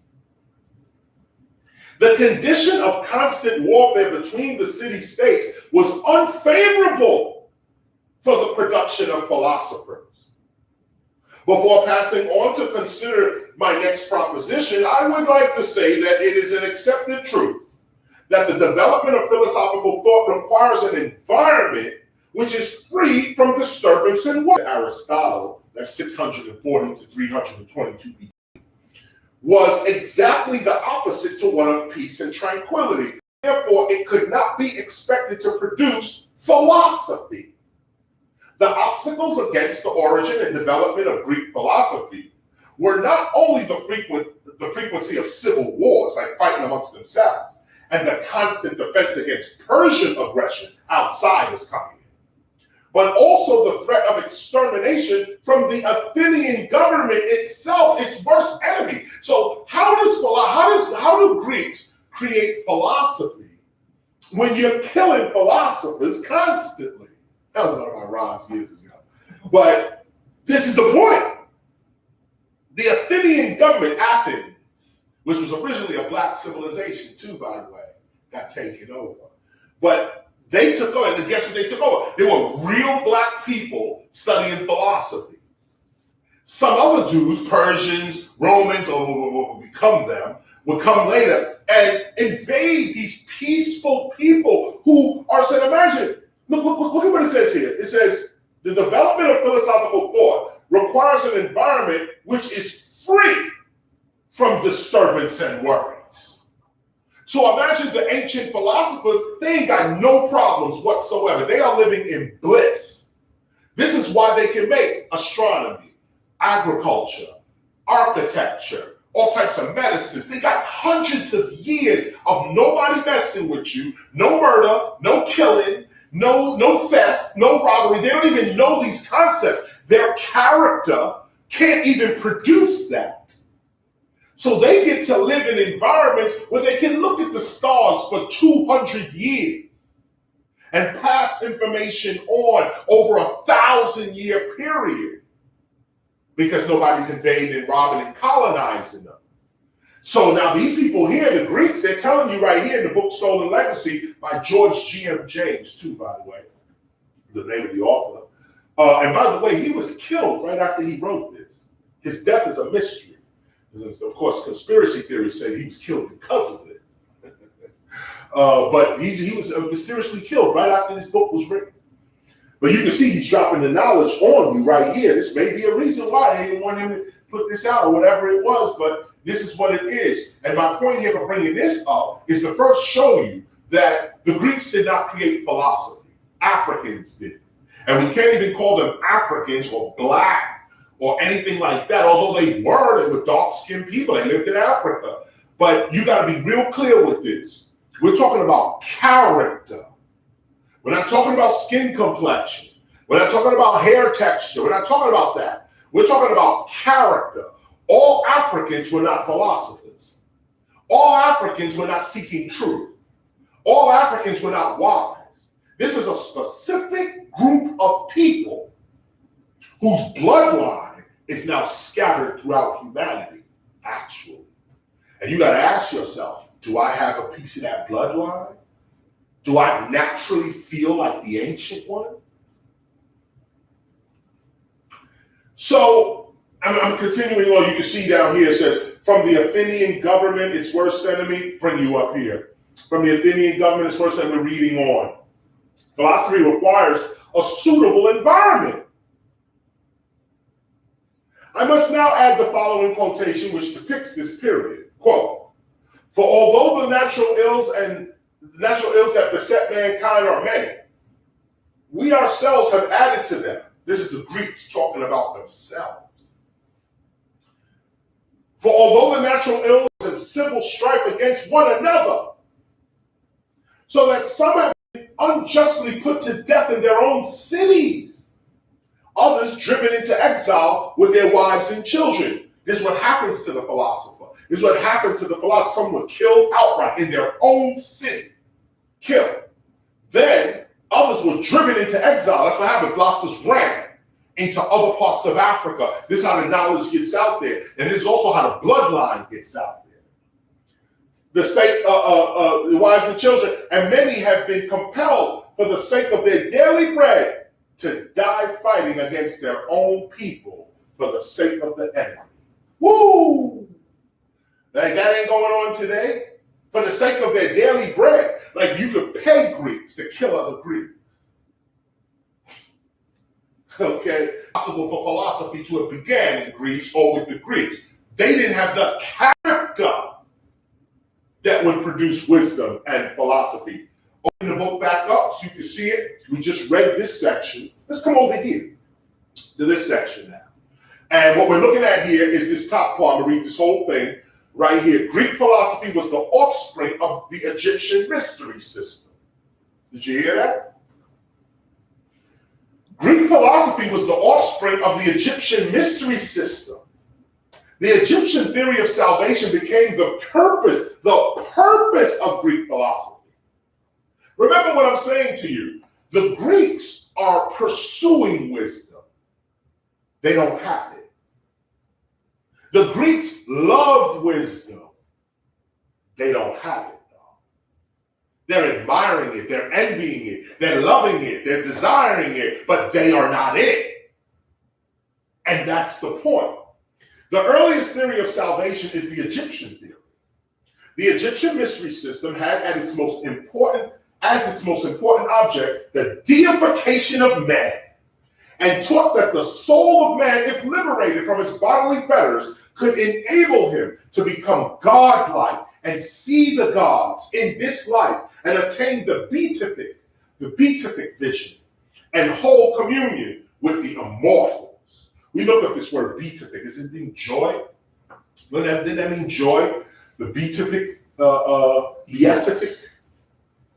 You can look that up. Blissfully happy. Blissfully happy. That's what beatific means, the beatific. And I love this word, beatific. in there. Just a little hip hop for you real quick. But it means joy. It means, what is it? Blissfully happy, right?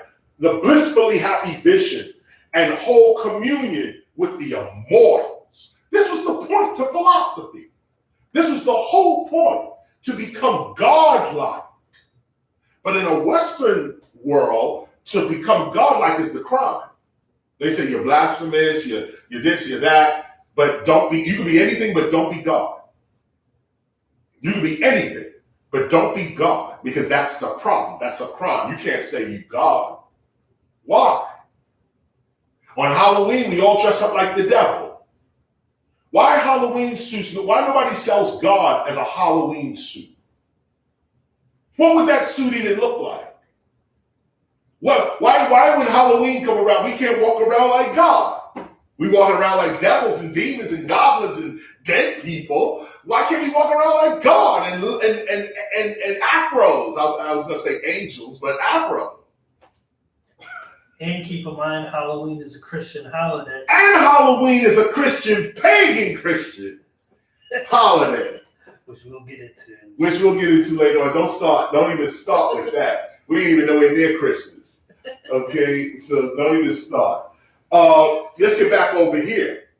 So Plotinus defines this experience as the liberation of the mind from its finite consciousness, when it becomes one and is identified with the infinite. This liberation was not only freedom of the soul from bodily impediments, but also from the wheel of reincarnation or rebirth. It involved a process of disciplines or purification both for the body and the soul. Just stop here real quick. When I said this earlier, I had said to you that in March, I was going to go on my fast, meditation, and prayer. Well, this is the reason. This is the reason. This is the reason why you try to fight your cravings. You don't, deny yourself. That's not what we're about. If you want to go ahead and eat or drink or smoke or do something, do it, okay? It's better for you to do things in joy and with confidence than to do things in guilt and groveling while you're doing that. But you know that to get to this level, you have to put aside all bodily cravings. That's hard to do. And we don't really achieve it because it's not meant to be achieved. It's meant to be reached for. Reach for it. But some people don't even reach for it. They say things like, I ain't perfect. Ain't nobody perfect. I'm only human. So you just give yourself the excuse. You ain't even reaching for perfection. But those that dare to reach for perfection are the ones that actually get it without actually getting it. You didn't even hear me. It's the journey that's more important than the destination. Here we go. So this is what I'm doing in March, okay? Plotinus defines this experience as the liberation of the mind from its finite consciousness when it becomes one and is identified with the infinite. This liberation was not only freedom of the soul from bodily impediments, but also from the wheel of reincarnation or rebirth. Now, where do we see the wheel of reincarnation? Isn't that Buddhism? Okay. It involved a process of disciplines and purification, both for the body and the soul. Since the mystery system offered the salvation of the soul, it also placed great emphasis upon its immortality. The Egyptian mystery system, like the modern university, was the center of organized culture. Woo! I gotta stop here for a minute, okay? Because this piece right here, the temple is the center of any culture. Not a record company, not a clothing line, not a cooking show, not a show that makes shoes, a sneakers show, none of that. Breaking, nope, sorry. Graffiti writing, yeah, let's get the graph going, but nope. MCing, this isn't, nope. None of that is the center of the culture. None of it. The center of a culture is its university, is its temple. The Egyptian mystery system, like the modern university, was the center of organized culture, and candidates entered it as the leading source of ancient culture. According to Peitzman, the Egyptian mysteries had three grades of students: the mortals, probationary students who were being instructed but who had not yet experienced the inner vision; two, the intelligences, those who had attained the inner vision and had received mind or nous; and three, the creators or sons of light, who had become identified with or united with the light, true spiritual consciousness. Now, this is the part here that we have to take. We have to just make sure we understand this before I turn this page. Okay, that you have the mortals, probationary students who are being instructed, but they received the inner vision yet. Some of you are listening to me right now. Is that you are being you're being instructed, but many have not experienced that inner vision yet. You haven't really put your whole faith down on hip hop and declared yourself hip hop and begin to walk and talk in that light. You haven't experienced the inner vision yet. You don't believe in hip hop like I do. I believe in hip hop so hard that I'm a rapper. That's the point. I believe in hip hop so hard that I'm a DJ. That's how hard I believe in this. I don't have a job. I have hip hop. And I put my whole faith on this. And my whole faith on this makes me KRS-One.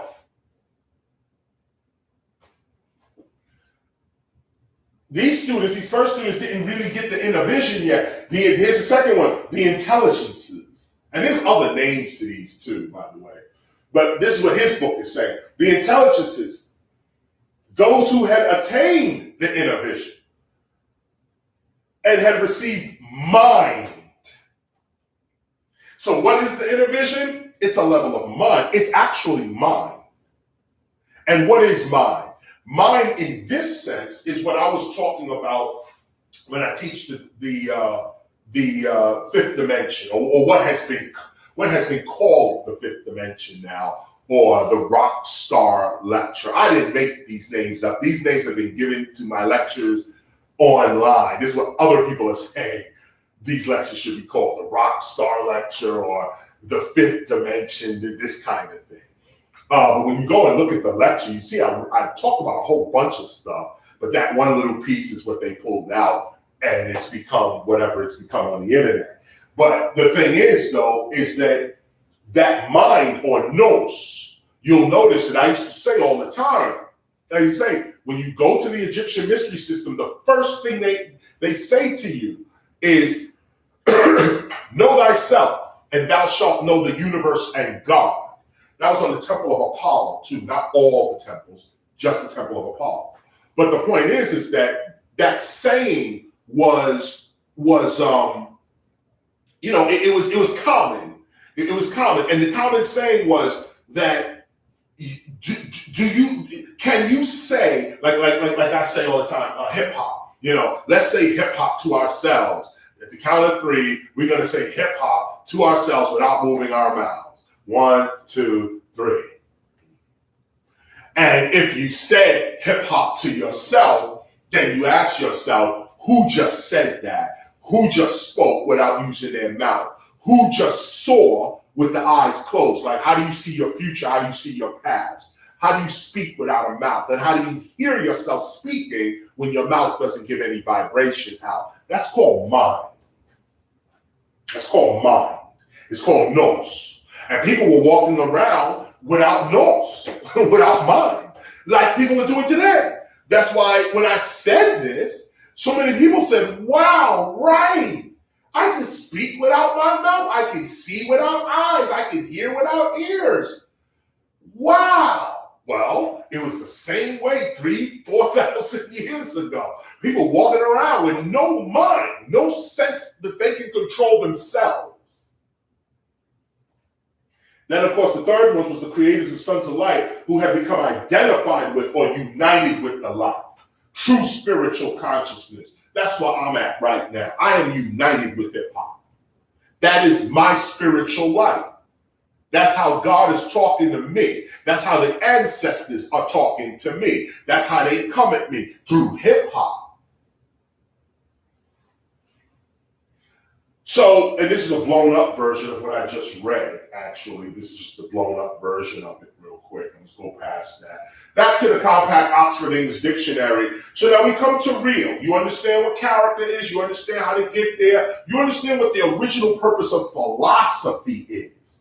It's the deification of the sage. The reason you study in philosophy is first to make the right decisions. Then it's about your moral convictions. Do you know right from wrong? Then you get to a point where you have a mind. You now have created your mind. You created a character about yourself based on pure thought. We read that with As a Man Thinketh. Thought creates the human. Thought creates the character. Thought creates the environment.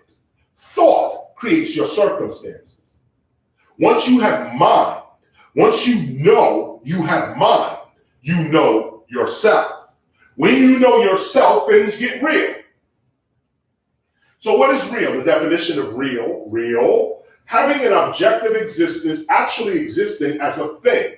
Now this is important for us to know because what's interesting is that the Western approach to philosophy, or should I say the Western approach to what is real, is that real is outside of yourself. Real is always out here. That's why they call it objective existence. Objective, out here. But that's not necessarily true. The Western perspective is basically the perspective of the church, the early Roman church, too, by the way. Rome, the church, and those who write in Latin script, those who believe this pushing that Latin and Rome and Greco-Roman and the church and all of that. Okay, that's called Western. Eastern is a little different. The Eastern is, some parts of the Eastern is still the Roman church, but it's the black side. It's the black people's side. It's the Byzantine Empire. It's this other thing, this Eastern thing. And they had a totally different outlook on what was real. For them, real was subjective. Real was within you. And you projected real onto this reality. This, not even reality, right. Real was in you. And real made reality. That's the Eastern approach. The Western approach is real is out there and it's informing you as to what is true. Here's real blown up real quick. Here's real just blown up real quick. It says having an objective existence, actually existing as a thing. Here's reality, the quality of being real. So wait a minute. Or having an actual existence. So what is it mean to be real? It means having an actual existence as a thing, an objective existence. So what is reality? The quality of being real. Having an objective existence. So reality in a Western perspective is out here. It's not in here. It's out there. Real and reality is not part of you in a Western frame of thinking. Real and reality is out there. Here's three, a little fuzzy here, but here's three. Real existence. What is real? This is the third definition of real. Reality. This is the third definition of reality. Real existence. What is real? The aggregate of real things or existences, that which underlies and is the truth of appearances or phenomena. Now, this is where they get twisted. This is where let's say, the in reality, really, actually, in fact, twisty. Because look at what they're saying. Real existence is objective. But then they're saying, what is real? That which underlies and is the truth of appearances or phenomena. So the truth of what you are seeing is out there. The truth of what you're seeing is not in you. Now, of course, this has been disproven with quantum physics. Blew this out the water completely. Quantum physics makes you totally know that the observer affects what is being observed. So reality is not out here. Real is not external. Real and reality is internal and subjective. You make reality. But I'm showing you the Western approach because we're looking at it from a wisdom point of view. Do you know the difference between a Western approach and an Eastern approach? Do you know the difference? That's why we're looking at this. American Heritage Dictionary, let's look at reality real quick. The quality or state of being actual or true. 2, one such as a person, an entity, or an event that is actual. Okay? Here's 3. The totality of all things possessing actuality, existence, or essence. And all of these words have to do with out there. That which exists objectively and in fact. Okay? Objectively and in fact. That means facts are also objective. Out there.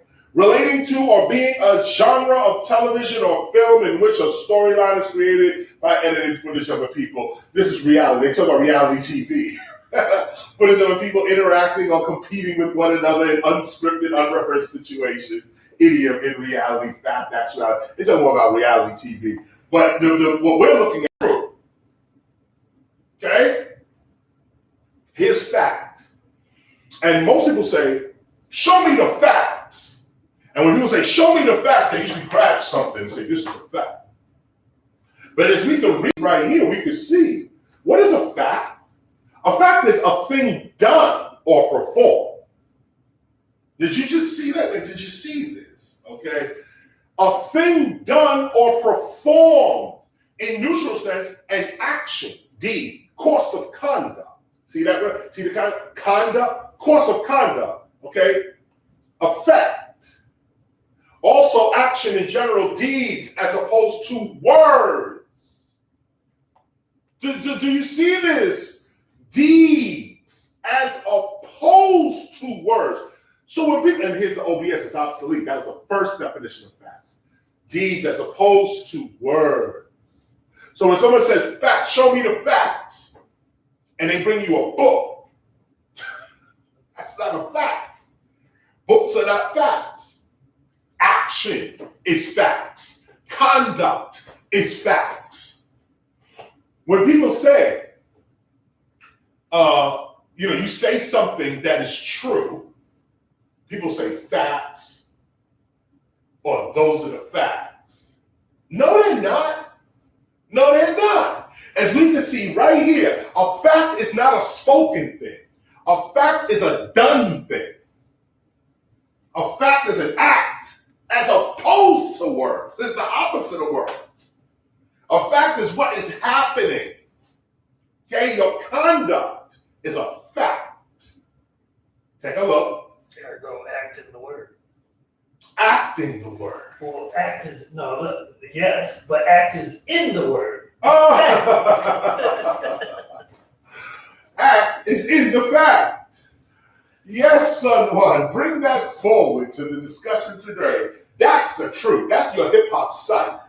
Look at that. That's right. The act is in the fact. In fact, that's a good way to remember what a fact is. A fact is an act.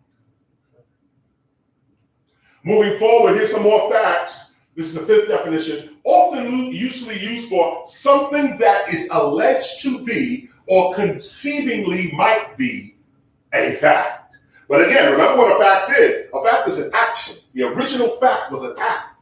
So when it says something that is alleged to be or conceivably might be, they're talking about an act that might be. Something that happened or alleged to have happened as a fact.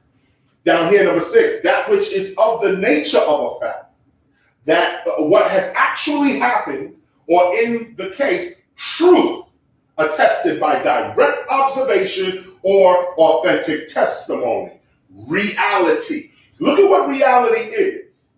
Direct observation or authentic testimony. That's real. According to these people, according to the Western view of what is real. An authoritative testimony, an authentic testimony from someone of authority makes reality. For Europe, makes reality. Say it. This is it. We're going across. Their theories and assumptions become our reality. Shoo! Like, do you understand this? The colonist comes in and tells you, this is my reality, which is only going to work for the colonists. We believe in it. And so we're jumping and chasing and trying to do everything we can to get to God, and we're never getting there because we're not factual with God. We're not acting with God, acting toward God. We're not being wise. We're not choosing God. We're being led by all types of other things. So we're unwise, ignorant, unskilled. Come on, you got to fall on your face. You got to fall down now. Thought is the key. Here's truth. Here's truth. What is truth? Look down here. The quality of being true and allied senses, which is fact and real and all this other stuff.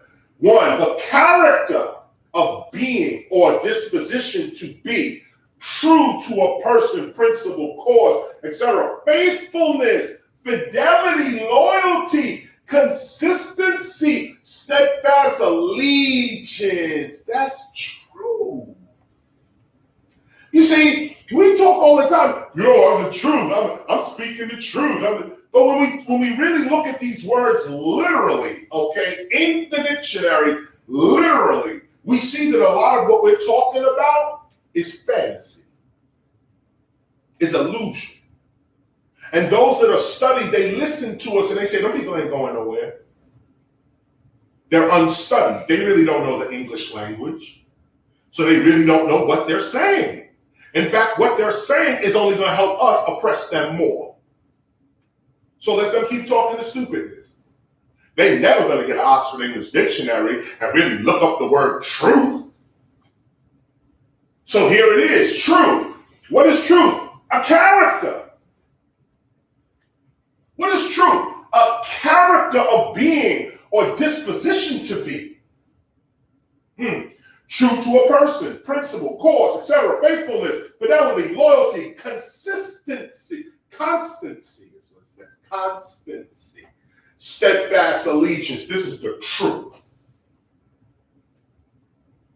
See, before truth is what? Truth is some metaphysical, spiritual experience. The truth.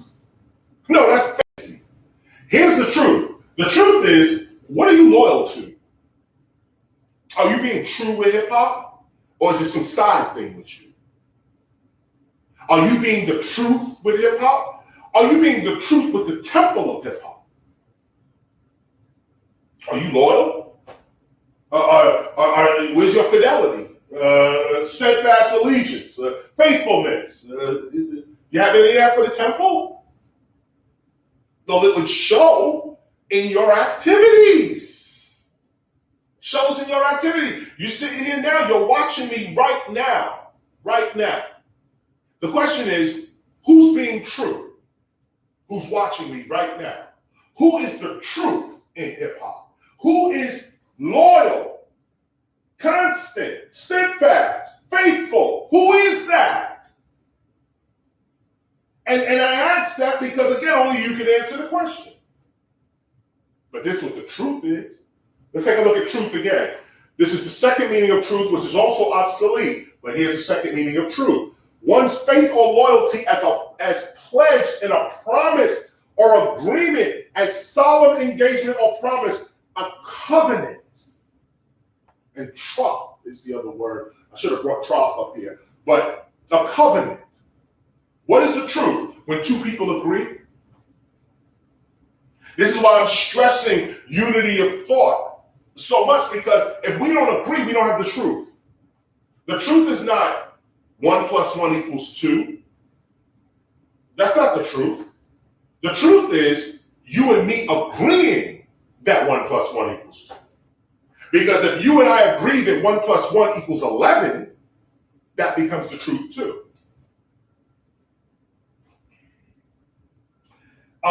Here's just some more truth. Faith, trust, confidence. And keep going to the word troth. Look up troth on your own. Troth on your own. for disposition to speak or act truly or without deceit. This is what it means. This is the truth. Truthfulness, veracity, sincerity, formally sometimes in wider sense, honesty, uprightness, righteousness, virtue, integrity. These are the words, y'all. This is the words. You got to say this every night before you go to bed. Say, I am honesty, uprightness, righteousness, virtue, and integrity. These are the things that's going to guide your thoughts. Just guide your thoughts. Honesty, uprightness, righteousness, virtue, and integrity. This is what brings you to the door of the temple. Faith. What is faith? Faith is belief, trust, and confidence. Say it. That's it. What is faith? Belief, trust, and confidence. What is faith? Confidence, reliance, trust in the ability, goodness, etc. of a person, and the efficacy or worth of a thing, or in the truth of a statement or doctrine. Okay, in early use only with reference to religious objects, this is still the prevalent application and often colors the wider sense. So what is faith? Faith is confidence. You say, how do you put your faith into hip hop? You put your confidence on it. What is the hip hop faith? It is hip hop's confidence in itself. So this, of course, is an 8, assurance giving, formal declaration, pledge, promise. Notice how faith, trust, fact, truth are all related. That's why I'm bringing it to you. They're all related. Faithful of persons, their actions, etc., full of or characterized by faith, believing is the OBS. It's the original faithful, believing, full of, characterized by faith. To be faithful is to be characterized by faith. What does it be characterized by faith? It's to be confident. So what does it mean to be faithful? Is to be confident. 2, firm in fidelity or allegiance to a person to whom one is bound by any tie, constant, loyal, true. Look at what faithful is. See, we're going around saying faith is this supernatural thing that's just, faith is a mystery. Truth is a mystery. No, it's not. It's right here. And this is how governments are actually doing us every day. They have faith. Okay, they have faith. We don't have no faith. We're tearing our brothers and sisters down. We ain't loyal to nothing. We quick to destroy an icon. We quick to tear somebody else down. Oh, did you hear what they said? Oh, did you hear what they did? Oh, did you see what they said? Or did you? Then you ain't got no faith in hip hop. Because you ain't loyal. There's no allegiance. You're quick to tear down your own culture. That's what people can't understand. They think it's cool to disrespect your brother or your sister or your elder or your ancestors. They think it's cool. Like, one of the icons do some crazy stuff, and we as hip hop disrespect them and judge them and say, you whack because you did that, or you whack because you said that, or you whack because you joined with this group, these people, you whack. We're telling you that talk is unfaithful. That talk is not fidelity. It's not allegiance. It says, look, allegiance to a person to whom one is bound by any tie. Here's a cultural tie. Cultural tie. Okay? I don't know that I like, I'm saying this respectfully, I don't know that I like any of hip hop's pioneers. Okay? I'll say that unequivocally. Okay? I don't know that I really like any of them. Okay? But I'm loyal.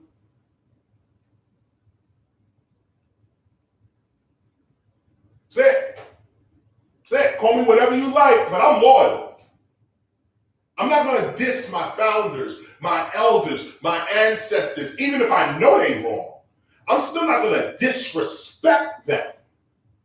What I'm going to do is try to teach them, try to rehabilitate them, try to show them the error in their ways, try to remain in allegiance with them, try to keep my bound, to tie together, try to keep us together, keep the truth together. It's hard to keep truth together because you can see most people don't even know what truth is. They don't know what faith is. All of these words, truth, faith, facts, real, reality, all of it has to do with our unity of thought. If we would just unify on a thought, we would make a reality, and now we're all free. But right now, I'm the only one that made my reality. And I got a few dudes in it. There's a few dudes hanging around. It says, yo, I can see your reality. I can see it. There's a few dudes hanging, but for the most part, like I said, look, I'm not trying to brag or nothing. But I can honestly say KRS-One is probably the most vibrant rap artist on the earth today. I can say that unequivocally. I don't even know. I don't know everybody on the earth, but I can tell you unequivocally. Me, I can jog around the block right now. Okay, I'm like, I'm out of control with me right now. The energy that's on me right now. I can lift cars right now. Okay, that's the energy that's on me, and the energy that's on me, I'm only expressing it because it's here. This is what I'm on. This is faith. I have faith in hip hop. Always have. That's why I'm living it the way I'm living it. And I'm parting that off to you. I'm trying to give that to you through these lessons. Through these lessons. I'm trying to give this to you. I'm not just giving you knowledge. I'm giving you culture. Culture. I saw that new Escalade. I got stuck. I saw Regina King in a commercial. She pushing a new Escalade. I go outside and I see one. Somebody had one right the power of mine. I go outside and driving. I see the fresh Esky come up. Boom, right there on the corner in black. I was like, damn, that is hot. I need one of those right quick. Straight up. I mention that because not only can you have anything you want, really, but I mention that because, you know, again, you like what I'm dealing with is our faith. And the reason I bring up this call is because I'm gonna get it. I'm gonna get it. And for no reason, I like the cars that I got right now. I got pretty good cars, you know what I'm saying? I like the cars I got. But because I know this, I know that the ancestors, I know that my wants are not even my wants. They are what my ancestors want for me. Because I am in union with the immortals. I am in union with the divine.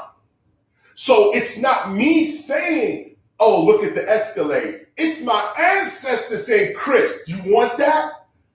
Look at this. Do you want that? And I gotta be like, well, no, yeah, maybe. No, once you have faith and confidence in your abilities, you say, no, you know what, go ahead and give me that. And I have no money for it, no way to get it. I didn't even go to the shop. Okay, nothing. I have nothing, okay? But this is how I've always lived for 30 years. The Benz come out, like, yo, give me that right there. Next thing you know, you in the car.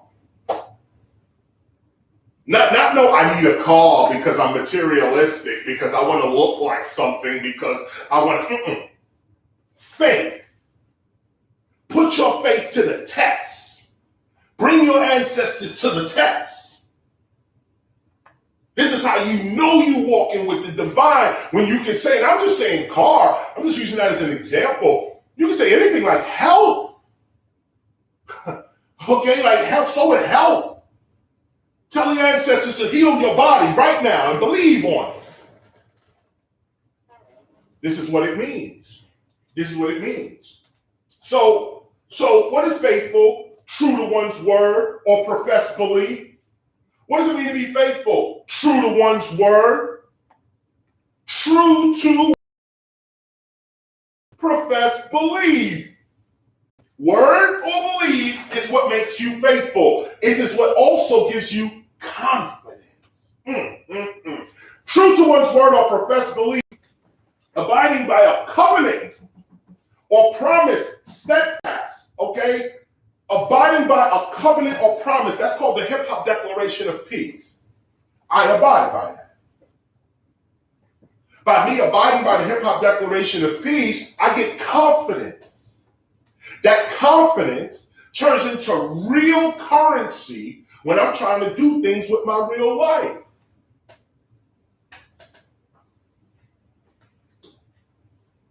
True to one's word or professed belief, abiding by a covenant or promise, steadfast. That's what it means to be faithful. Okay? Of a covenant, promise, etc., containing a pledge of fidelity binding. 4, of persons and their conduct. What does it mean to be faithful? You're concerned with persons and their conduct, including yours. Conscientious, having a conscience. Thorough in the fulfillment of duty. Thorough in the fulfillment of duty. This is what it means to be faithful. Not, oh God, I believe in you. Oh, I believe in Jesus. I believe in this. No, nothing here says belief in faith. It says confidence, covenant, promise. That's what we're dealing with here. Covenant, promise. And look at the bottom one here is of persons in their conduct, conscientious, thorough in the fulfillment of duty. Thorough in the fulfillment of duty. You know what? Let me get a paper towel. Quick. The first definition said belief. The first definition did say belief. Yes, it did. Well, I'm paraphrasing. Yeah, no, I know. I just because you know niggas is out there talking shit. You know. But this the point though, is that very little, I should say, of this has anything to do with belief in the sense of the way people use faith. Son, one is correct. In the first definition, it did mention at the bottom that the Christian sense of the word faith is what is being used. We can say that. But you can see in all the other definitions, no. What does it mean to be faithful? It means to be loyal. And here it means thorough in the fulfillment of duty. Is that good? Yeah. How many of y'all paying attention? Who else caught that? Wait a minute, where did you get this towel from? You said it's my towel. I'll be throwing my towels all over the place. It was on the box. It was on the box. Yeah. You know what? Give me one of them tissues, please. Because I like, yeah, good luck. So, and this is the part that I did that I went, you know what, make sure I have that in my face. This is tissue too. Yeah, you good. You good? So the reason I'm bringing this forward is because thorough in the fulfillment of duty. So if you are with the Temple of Hip Hop and you are committed to the Temple of Hip Hop's vision, if you are loyal to the vision, confident in the vision, then your duty, you are fulfilling a duty. What was the duty? I ran off a few things that we were dealing with, capital H, on hip hop, Hip Hop Appreciation Week, some of the other things we talked about at the beginning of this. The fulfillment of your duty proves your faith. And when your faith is proven by your duty, you gain confidence. It's the real right here. This is the real right here. This I'm going to skip over. I'm just going to leave it up if y'all want to take a picture of the screen because I'm coming to the end of this talk now. And I don't need to go through all of this as well. This is from another part of the lecture. But I'll leave it up on the screen for you to just take a look at. If those who want to take a photo of it or something like that, you can go ahead. I'm coming off in 5 seconds. 4, 3, 2, 1. So we get to the word super now. And this is what I want to show you here as I get down to the end. We're going to now talk about God and your divinity, actually. And it starts with the word super. Because those that remember when we dealt with evil, evil was going beyond your boundaries. Evil is not bad or wicked or this kind of thing. The original definition of evil was overstepping one's boundaries.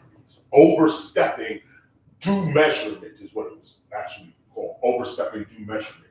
I mention that because super is super, above, on the top of, beyond, besides, in addition, used in composition with the various meanings detailed below. We're going to get to that in a minute. Over, super, over, above, okay? Here's a continuation of super. Over, above, at the top, over, upon, forming adjectives in which super is in prepositional relation to the syllabant implied in the second element. This is all grammatical language. I'm just reading it because we're recording this. But what I want to bring to you here, Latin, super, above, heavens. They're giving you examples of what super is. Super terrain, above the earth, super terrain. Compounds of a general character, chiefly miscellaneous scientific. Okay, move from the, what I want you to see here is the examples of what super is. And they're giving you the examples of super. That is super this, above the heavens, super that, above this, that is in super. Okay. Now, here's what we want to get to.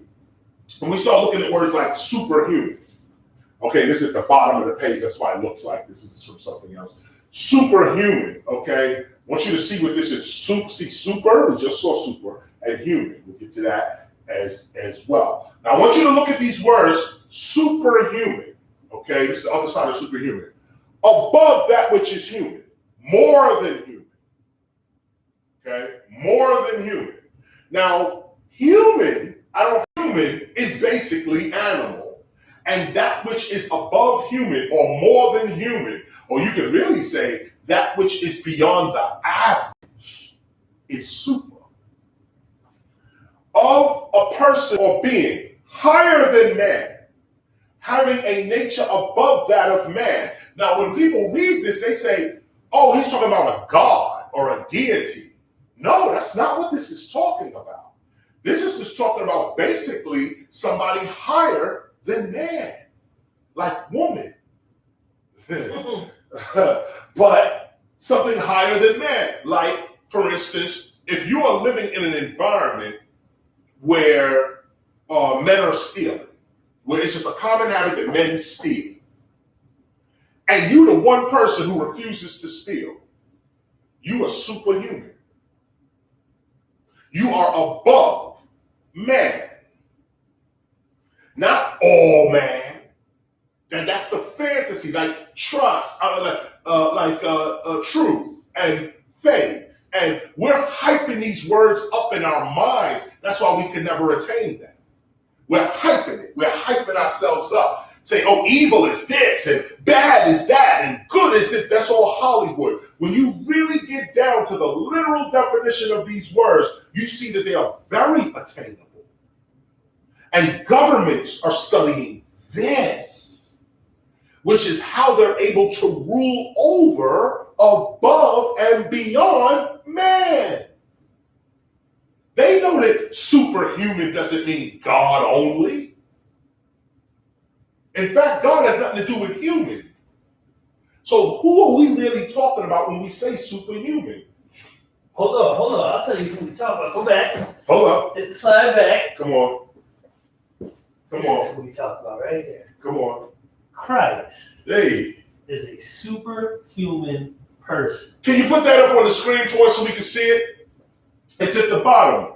You're looking at the etymology of the word. Oh, yeah. I wasn't digging in that far, but let's look at it, okay? That's an interesting thing you pulled out of there. Very interesting. Where are you at? Right here. Christ is a superhuman person. That's it. That's interesting. That's real interesting. Christ is a superhuman person because that's what Christ is. Right. Not Jesus Christ. Not Jesus, not Yeshua. Christ. The concept of the Christ is simply a person above everybody else in character. in character. Okay? Look, this is what I was going to read to you. In rhetorical and hyperbolical use. This is the diss right here.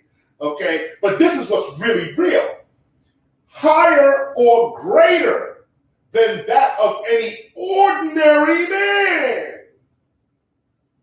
Beyond the average human capacity, stature, etc. They put that all the way at the bottom and try to hide it in rhetorical.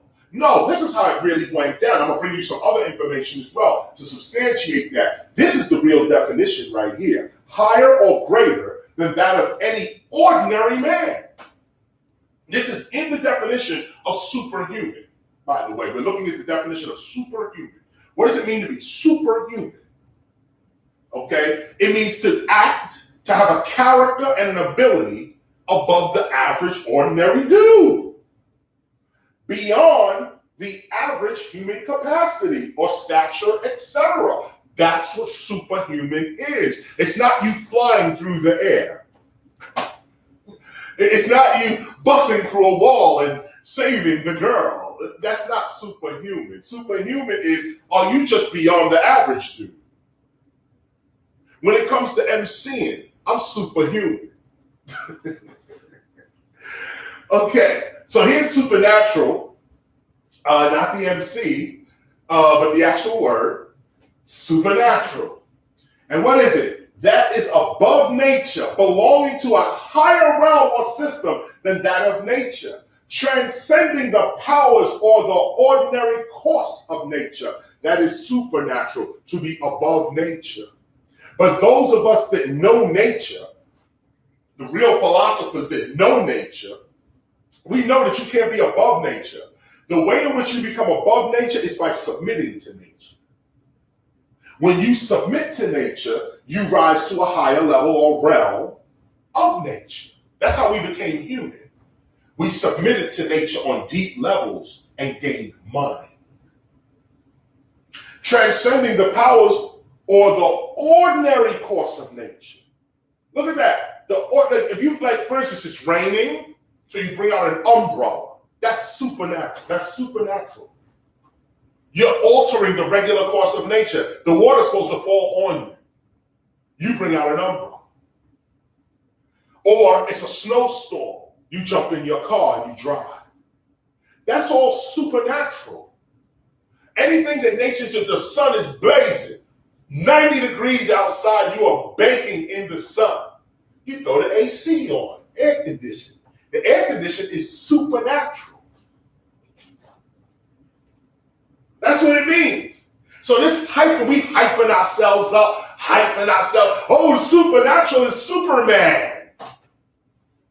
A supernatural is somebody with wings on their back, or no, supernatural is just, are you better than the average person? That's it. Okay, can you fast? Everybody else got to eat. Can you stop eating? That's a supernatural act because it's natural to eat.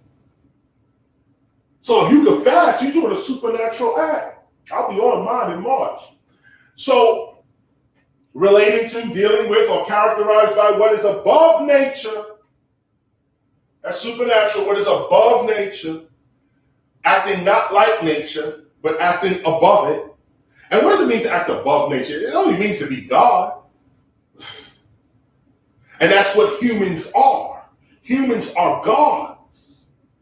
That's what we are on the planet. We are supernatural beings.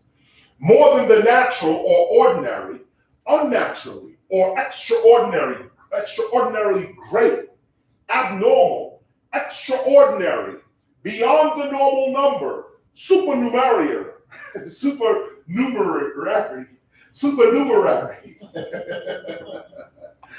Crazy. Here's God. Now, how can God be in a dictionary? Just stop there. Just stop there and ask yourself that question, okay? How does God get, how could you have a definition for God? But God's in the dictionary. And the reason God is in the dictionary is because our hyped up version of God don't even exist. The true God that this government, this Western way, is actually the way they are viewing God is, okay, hold on, wait a minute, come down here. Well, let me go ahead and read this whole thing to you, because this does bring up some stuff, actually. Let me go ahead and read this to you. So this is the etymology, okay? So here's God, okay? And I want to show you this God, goo. Okay, this is all of this, just so you know too, this is Old Frisian, Old Scandinavian, Dutch. These are Old Norse, Old High German. These are all codes, Danish, good. This is what this same word is in other languages, and it's these other languages that make that word. These languages come first, and this word comes out of this. So the Gothic and Old Norse words always follow the neuter, meaning male or female, declension, though when used in the Christian sense, they are syntactically masculine. So just notice that God originally was male or female, but in the Christian sense, God becomes masculine. Teutonic type is therefore gudo, neutral or neutered, the adoption of the masculine concord being assumably due to the Christian use of the word. So again, they tell you again, God being a man is only Christian. The original word had nothing to do with gender at all.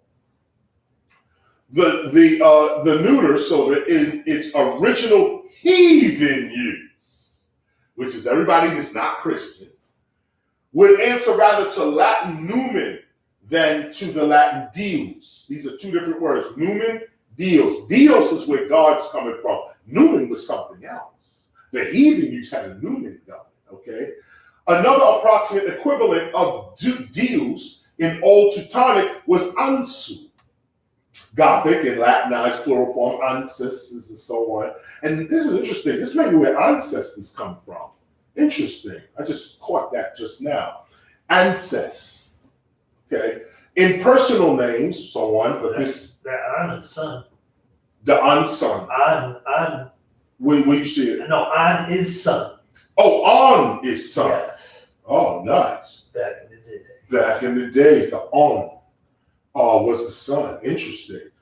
This seems to have been applied only to the higher deities of the native pantheon, never to foreign gods, and it never came into Christian use. So they talk about something else, like in other words, they have the heathen use. They mention all the heathen use. They mention the Christian use. What they're basically trying to say is that when God was first conceived by ancient people, there was no gender attached to it. God was a force, a power, a principle, even a character. It's when the Christians get involved that God becomes a person, becomes a male deity in that sense. I'm going to jump over this and come down here. As a matter of fact, should I?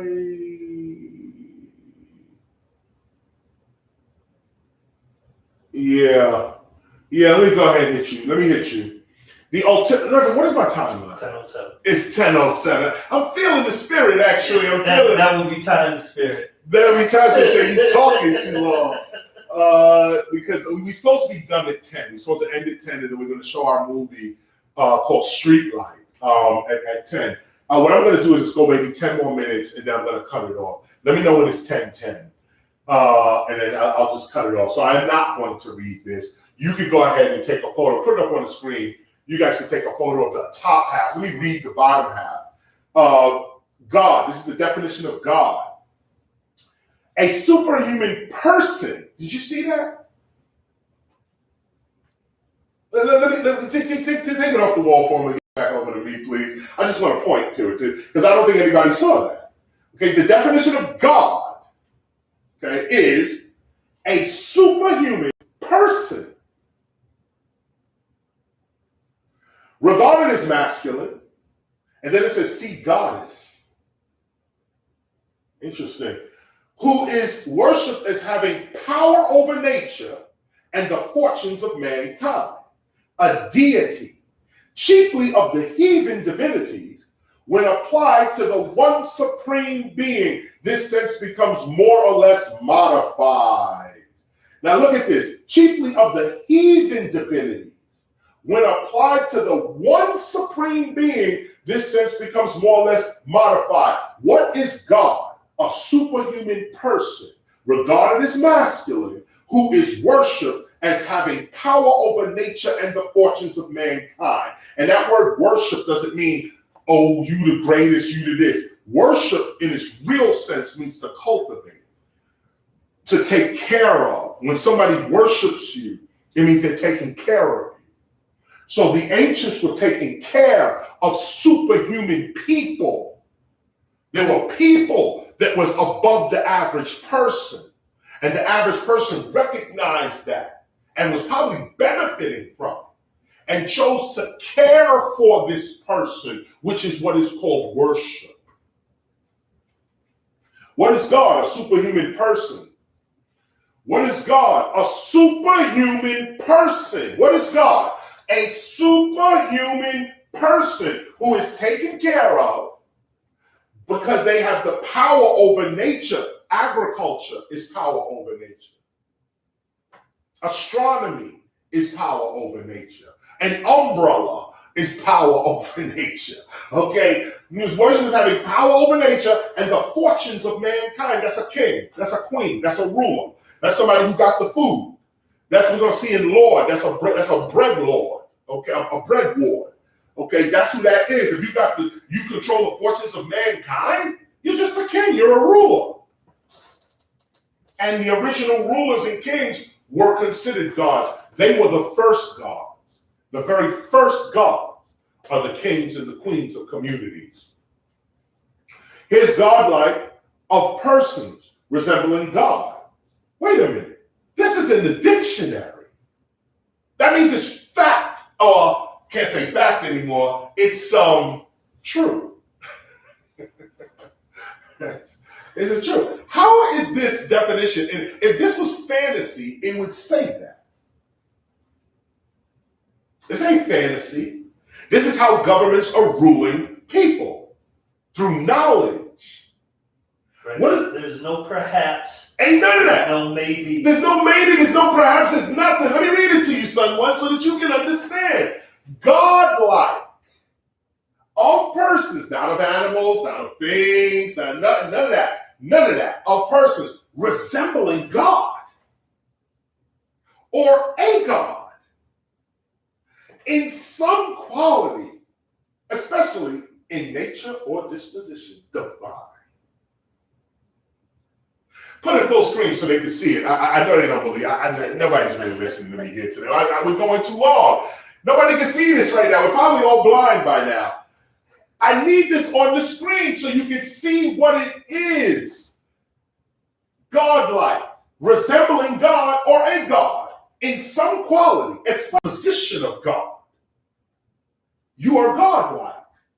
This is what George G.M. James was talking about in Stolen Legacy. He said this was the point to philosophy, to become godlike. And that's the point to the temple of hip-hop and our approach to hip-hop. To approach hip-hop godlike. To approach hip-hop in a superhuman, supernatural way. Not the way everybody else is performing hip-hop or listening to hip-hop or presenting hip-hop. Can you present hip-hop or be hip-hop more than the radio or more than the video shows? If you can do that, then you're super hip-hop. You're super hip-hop because you are resembling God in hip-hop. Demon. Now this is where I need to stop because this is where I can go on and on and on. I'm going to breeze through this. I'm going to put some stuff up on the screen because we got to stop right now. Now I just want to show you demon. Okay? In ancient Greek mythology. That's where they go right to. Okay? Because demon don't exist. Nobody else don't nobody else have a demon. Okay? No, these Greeks came up with this one. In ancient Greek mythology, a supernatural being of a nature intermediate between that of the gods and men. Now look at this real quick. I'm going too long. What is a demon? A demon is a supernatural being, but an intermediate between God and man. You see this? Between the gods and man. That's a demon. God ain't real. Why are you praising that God? Why are you listening to KRS-One? He say he God. Like that's the demon that's coming in between the gods and men.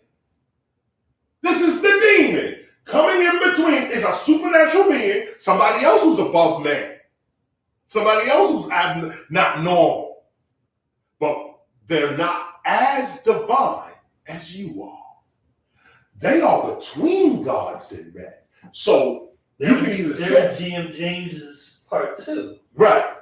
Say it again for the camera. They're in GM James's Stole the Legacy, the number 2. Mm-hmm. They're staying there. They're like, get to number 3. they have mind, Right. but have not really gotten into the inner vision. Yes. And here they are. Here it is, and it goes further. Okay, I just want to show you this real quick. What is a demon between the gods and men? I just want to peep this to you real quick. If you are between your old self and your new self, you a demon. If you struggling between my manhood and my godship, if you stuck in the middle like that, you a demon. I mean, come on, let me just bring it to you right here. And let me bring you to this as well. Let me show you this demon. Spirit. Evil spirit. And I don't have the evil, but evil is overstepping due measure. Okay? A super spirit overstepping its measure. Divinity. Look at what a demon. Divinity, genius, tutelary, deity. Okay? But in senses one being thing of divine or demonic nature or character, which is used by all of this in the New Testament and Christian writers for the evil spirit. What I'm trying to show you here is a demon is not a devil.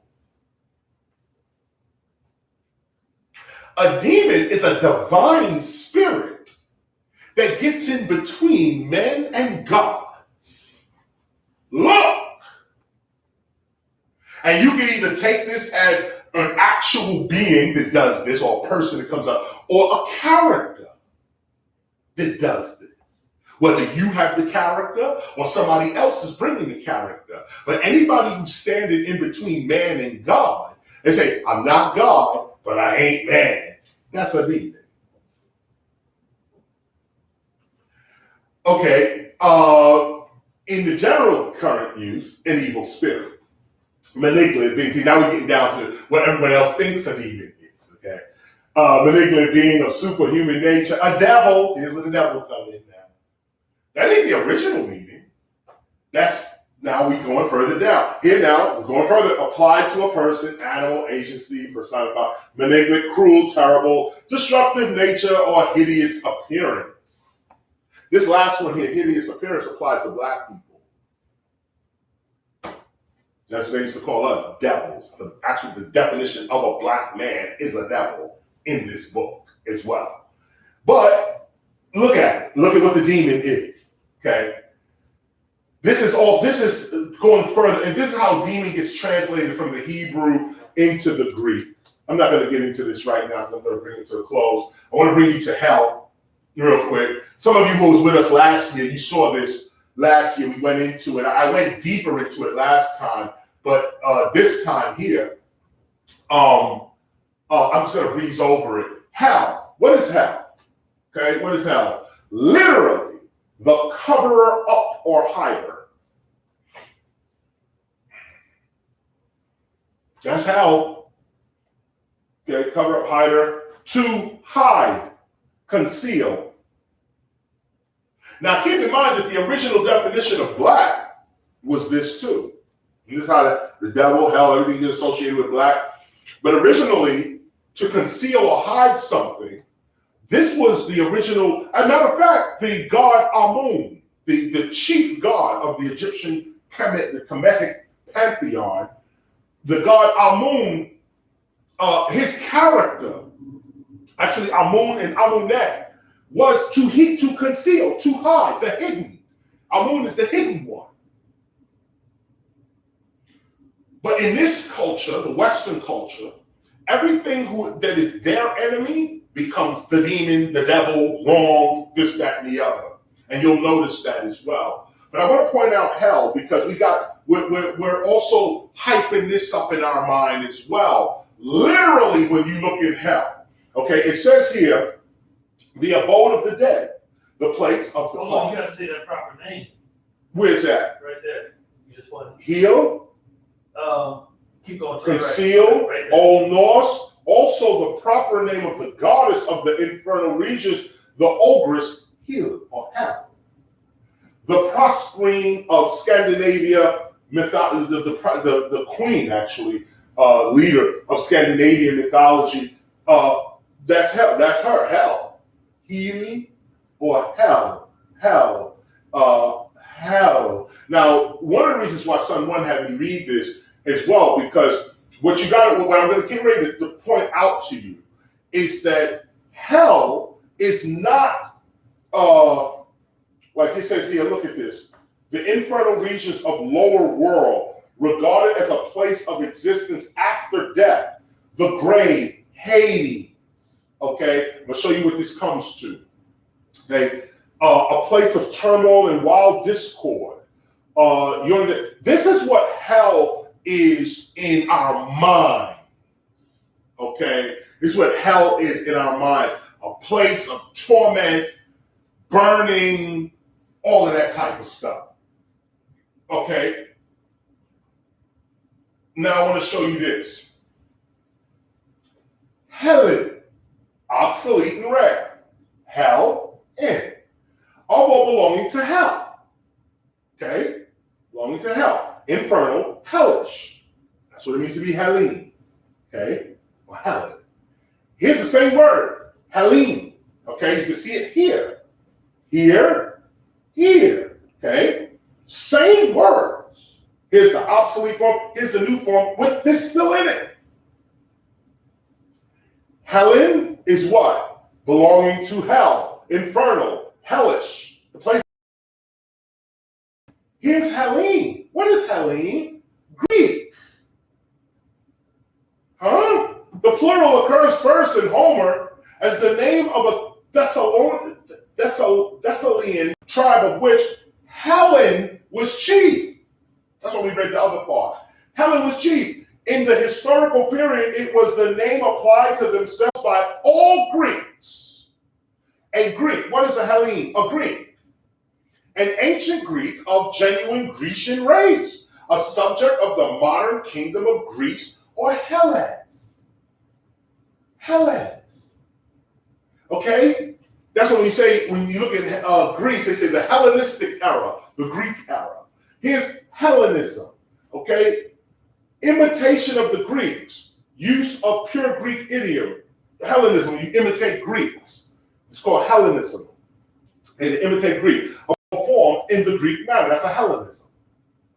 Okay? Conformity to Hellenic speech and ideas, imitation or adoption of Greek characteristics by the Jews of the dispersion. So the Jews that adopted Greek ways after they were thrown out of their situation were called Hellene as well, or adopted what they call Hellenisms.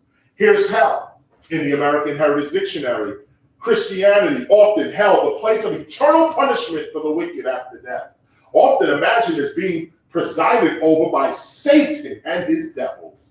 A state of separation from God, exclusion from God's presence. The abode of the dead in any of various religious traditions, such as Hebrew Sheol and the Greek Hades, the underworld. A situation or place of evil, misery, discord, or destruction. An extremely difficult experience, informal, one that causes trouble, agony, or annoyance. Okay, that's hell. Okay, now here's heaven.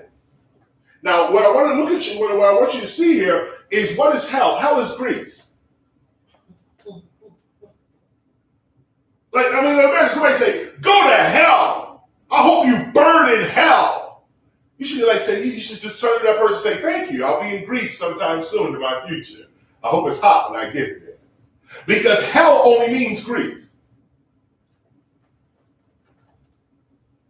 Yes, we can put these other meanings, these other terms to it, but as I just showed you, the word hell, Helen,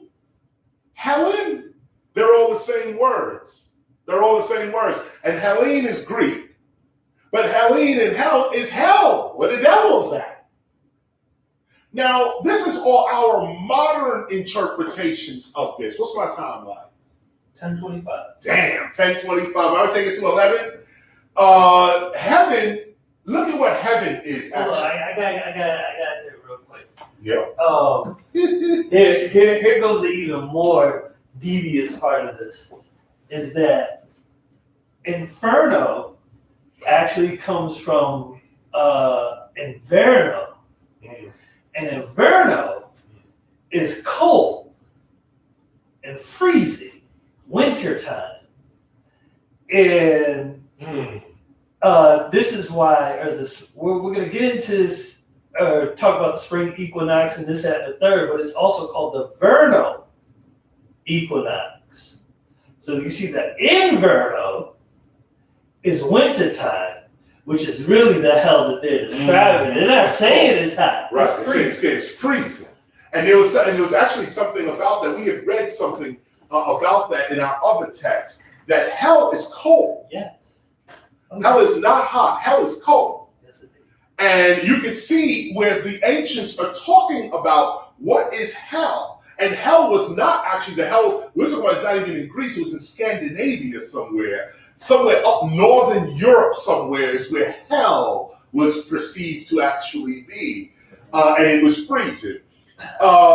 Here's heaven. I want to show you something about how ancient people are looking at this, and how in our modern sense we are applying our modern mind to this. We're making hell more than what it is. We're making heaven more than what it is. Somebody say hell, you should think Greece. Here's heaven. Okay, heaven. Here's heaven. Come down here. The expanse in which the sun, moon, and the stars are seen, which has the appearance of a vast vault or canopy overarching the earth on the face or surface on which the clouds seem to lie or float, the sky, the firmament. Since the 17th century, chiefly poetical in the singular, the plural being the ordinary form in prose. So this is basically, they're talking about this up here, saying that there can be a singular heaven. Like when we open the Bible, sometimes some Bibles say, in the beginning, God created the heavens and the earth. Some Bibles say, in the beginning, God created heaven and earth, or the heaven and the earth. So heaven can be one heaven, or it could be heavens as well. Here's what I want to point out to you as we blow this up with the idea of heaven. Matter of fact, you know what? No, let me go here. Heaven. This is where I want to look at you. See, here's heaven. To make heavenly in character, transport or transform into heaven, to bless with heaven, beautify, render supremely happy, heaven. Now we take heaven and we put it all up in the sky. Heaven, and we're going to go up to heaven. Here's the etymology of the word heaven. Look here. Heaven is an obsolete form of haven. So the original word was not heaven, it was haven. You see that right here? Haven. Okay, so what is haven? A haven, which you see heaven, this is where this word heaven is coming from. It's actually haven. Haven is the obsolete form of heaven. What is a haven? A recess or inlet of the sea, or the mouth of a river, affording good anchorage and a safe station for ships, a harbor, a port.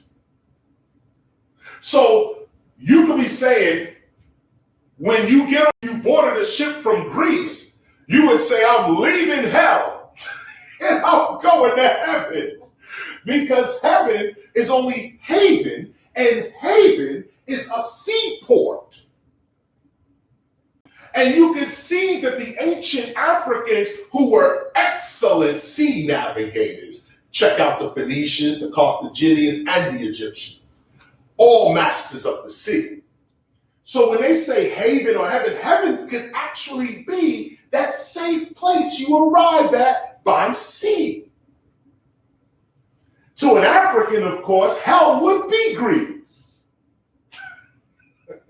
Because Greece is killing philosophers.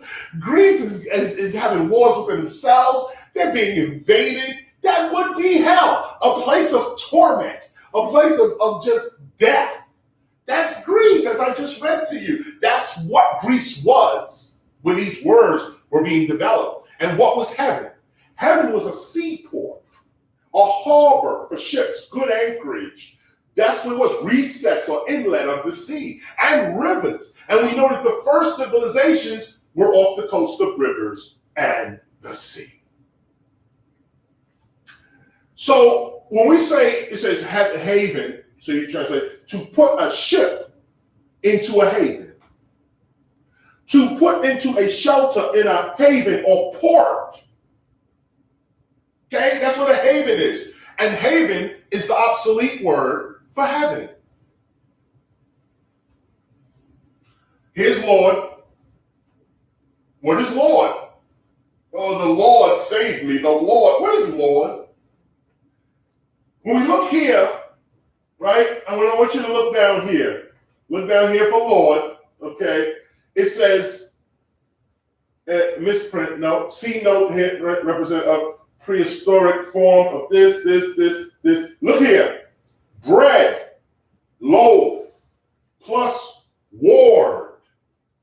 Old English, keeper, okay? So bread keeper or bread loaf, that's the Lord. Bread, loaf, plus ward, keeper, see ward. In its primary sense, the word which is absent from the other Teutonic languages denotes the head of a household in his relation to the servants and dependents who eat his bread. Old English, there's literally bread eater, a servant. That's what a servant originally was. A dependent was a bread eater, somebody eating your bread. But it had already acquired a wider application before the literary period of Old English. The development of sense has been largely influenced by the adoption of the word as the customary rendering of Latin Dominius. The late Old Norse, this is adopted from Middle English. They're showing you what it is. With regard to the etymological sense, conferred, modern German, brotherer, literally, bread lord, and employer of labor. That's a lord. That's what a lord is. An employer of labor, a bread lord, a bread ward. Actually, you saw that in the other one. In the modern Scandinavian languages, meat mother. Meat mother and bread ward. These are the lords. This is where the word Lord comes from. Is the designation applied by servants to their master, to their mistress. Meat mother. That's what they would call the mistress who's providing the food. For the phonology of the Old English word, see this. In the 14th century, the word became this, dropping this. And they say, so what is a lord? A master ruler. A master of servants, the male head of a household, which is now obsolete because women could be lords as well. So what are we talking about? What is a lord? A lord is a bread ward. That's it. The one holding the bread is your lord.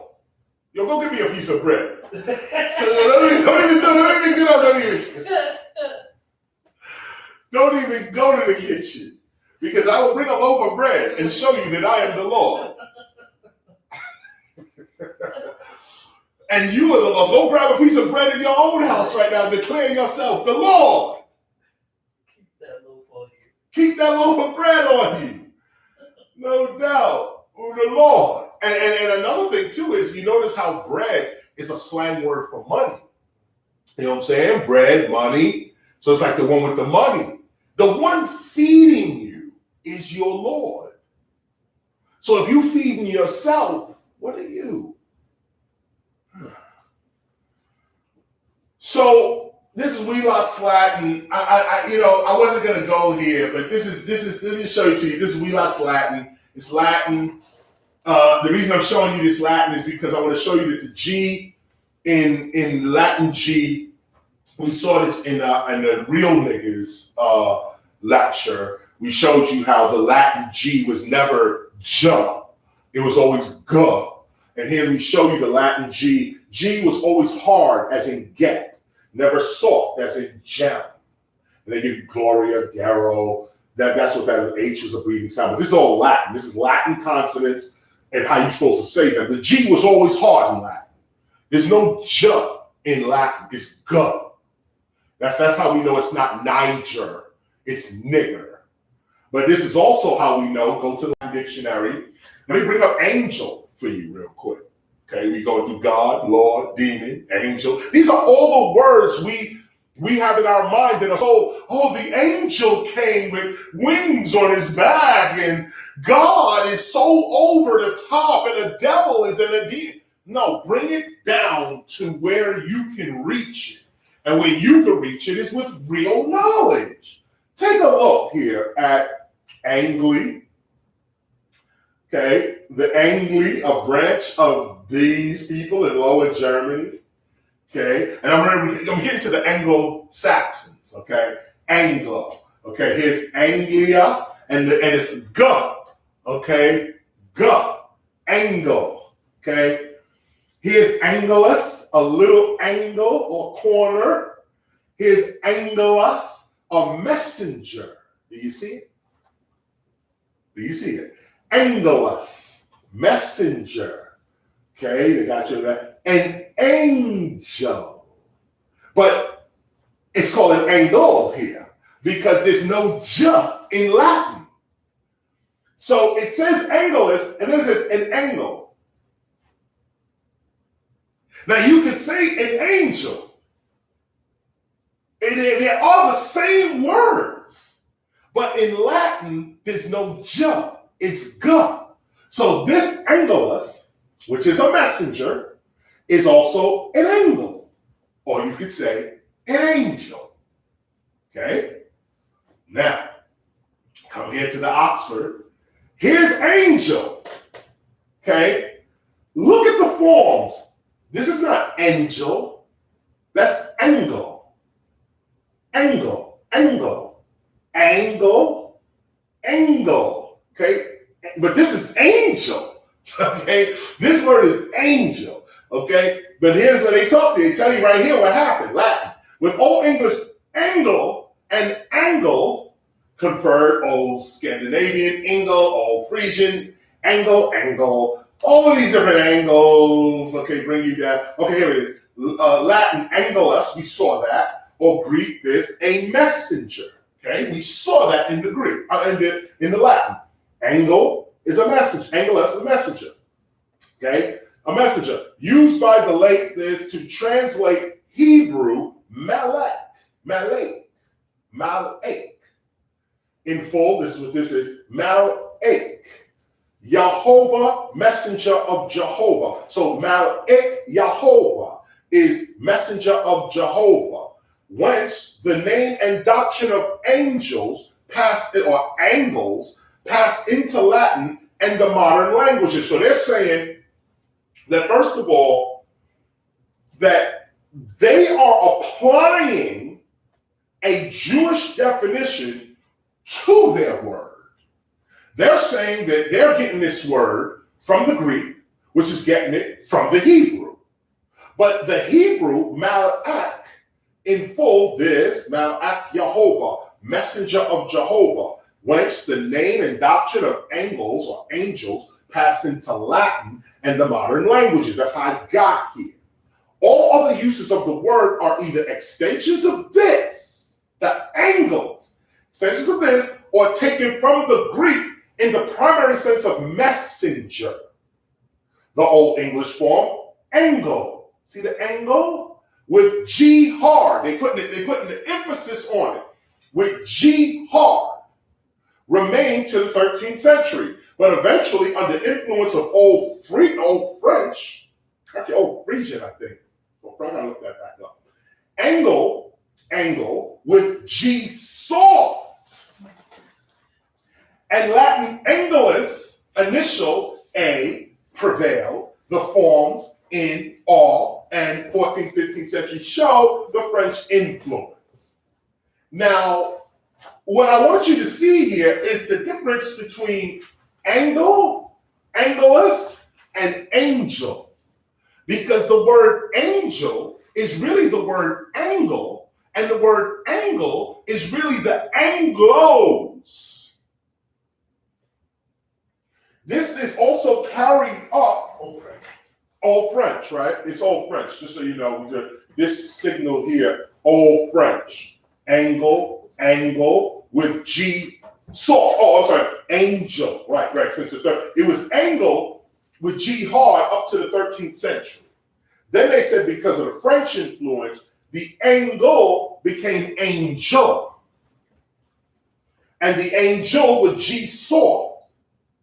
And Latin angelus. Now angelus. Los Angeles. Okay?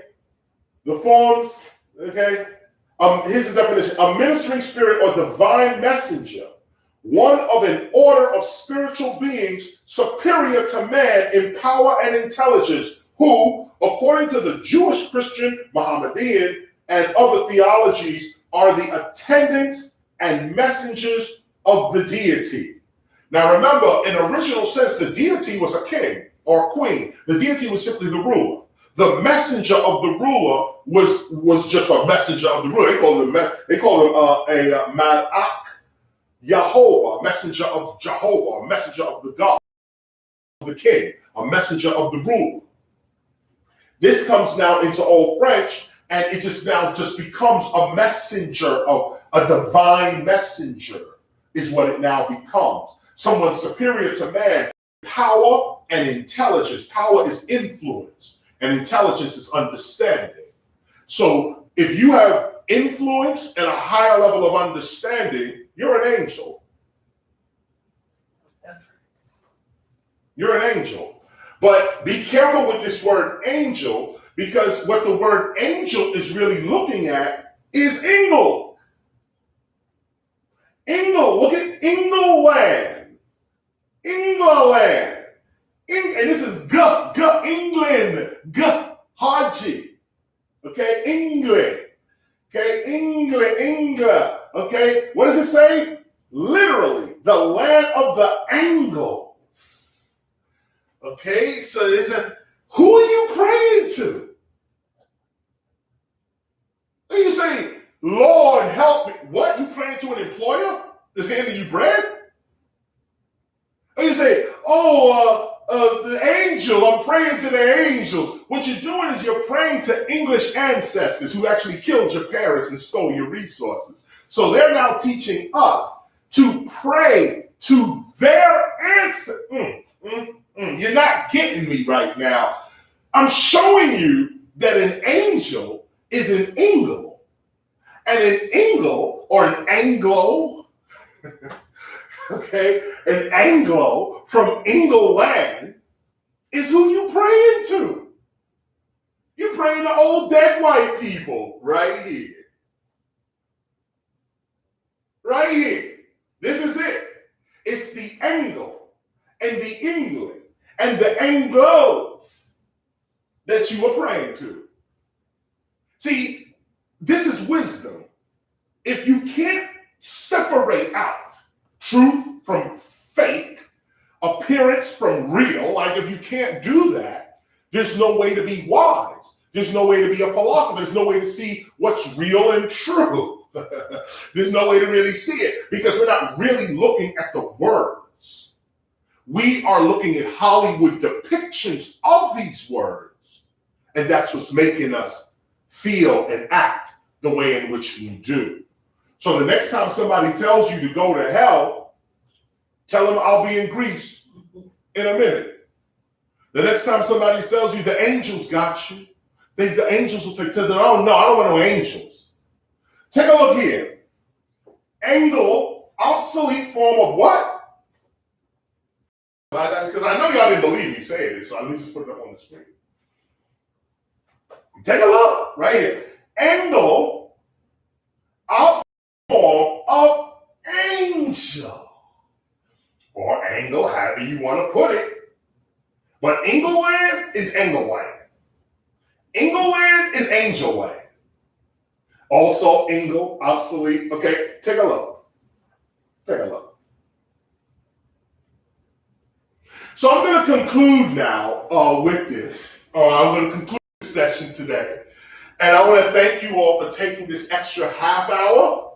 45 minutes. 45 minutes. I grabbed another 45 minutes from you before we go into this next piece. We'll probably start the film at about 11 o'clock. Son One, would you like to say something before we go out, or are you good? I would.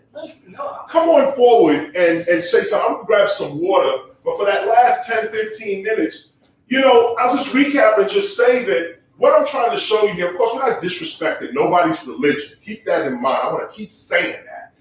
We respect all religions, and we study them, all of them. But what I want to show you here is that when you're trying to free your mind and you're really interested in what spirituality is about, and you want the power from it, you want the real clarity from it, well, it starts with your character. It starts with your faithfulness into what you're into. Like, what is it? Is it a Bible, Bhagavad Gita, Quran? Or how faithful are you to it? Is it the gospel of hip hop? How faithful are you to this? Because anything you put your faith into is going to yield back results. I showed you what God is. God is a superhuman person. You are God. I showed you what a Lord is. I showed you what a demon is. And I showed you who the angels are, which is why when you see me say, I pray to the Afros, you'll know why. Now, of course, if you are Anglo-Saxon, this is great for you. If you are of that culture, then you are right to pray to the angels. Those are your ancestors. But I'm not from England. And a lot of people on this call are not from England. And a lot of people on this call have been subjugated and invaded by England, which is why you're in the United States today. So when we say spirituality, we're going to have to get some wisdom attached to it. We're going to have to see reality for what it truly is. And that's what the Temple of Hip Hop is here for. Son One, please end this and take us out on that positive note. Okay. Oh, wait a minute. I should, hold on. Oh, wait. Yeah, no, okay. You have me on a good angle. Yeah, no, you're good. Not bad. Okay. So peace and much love to everybody. I'm Minister Son One. I hope you're as charged up right now as I am. I'm definitely feeling the spirit up in here. I will say, or just for everybody joining us, who's joined us for the Streetlight presentation, we do this every Sunday night, starting around 7 p.m. Eastern time. Here on our YouTube channel, we get together and go through knowledge and try to gather ourselves to get on the same page, essentially, and unify our thoughts, and also get clarity to the things that exist that seem to be controlling and making up our reality. And no, we're not here to diss any religion, so to speak, but what I will say are definitely not the partakers, the sincere partakers of these religions, who are putting their faith, who have given their allegiance to these religions that exist. It is absolutely in no way, shape, form, or fashion a diss to you. But you got to understand that we love God so much that we had to investigate everything about God.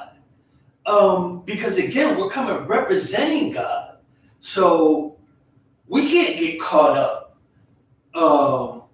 when a child or somebody who doesn't believe in God says, well, explain this. And then if we don't have the answers, and then somebody else does have an answer that really makes us look silly. If we're saying, listen, pray to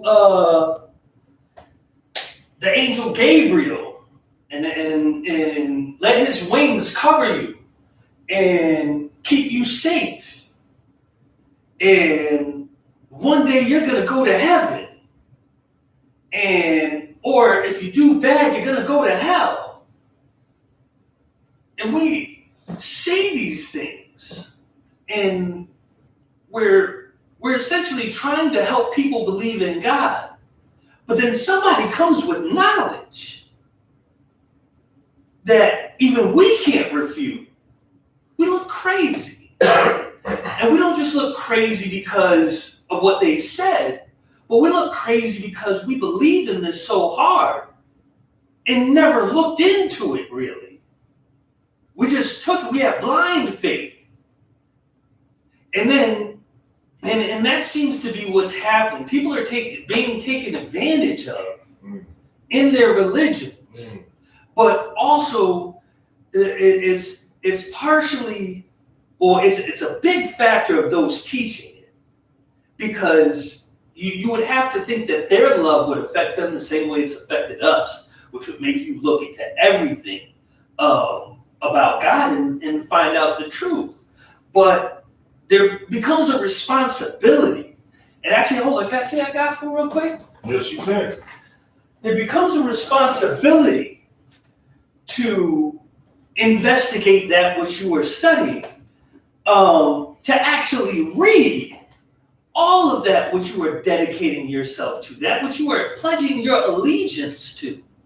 You want to go thoroughly through it, for one, to make sure that it's the truth.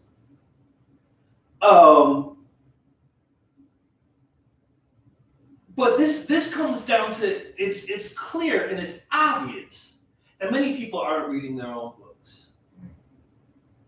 These books, actually, if you can read them correctly, they do point you to almost literally everything that teacher brought on this page or on our screen. It tells you that you are God's. Psalms 82. You gotta look it up. It says it's either you're gonna live as gods or you're gonna die as men. Well, what do you mean I can live as a god or die as a man? And that's in the Bible. But yet some people teaching it will tell you you can't be God. That's blasphemy. The book doesn't say that. It actually tells you several times that this is what you're supposed to be trying to be. We have a obligation, or at least we feel, as though to get hip hoppers right.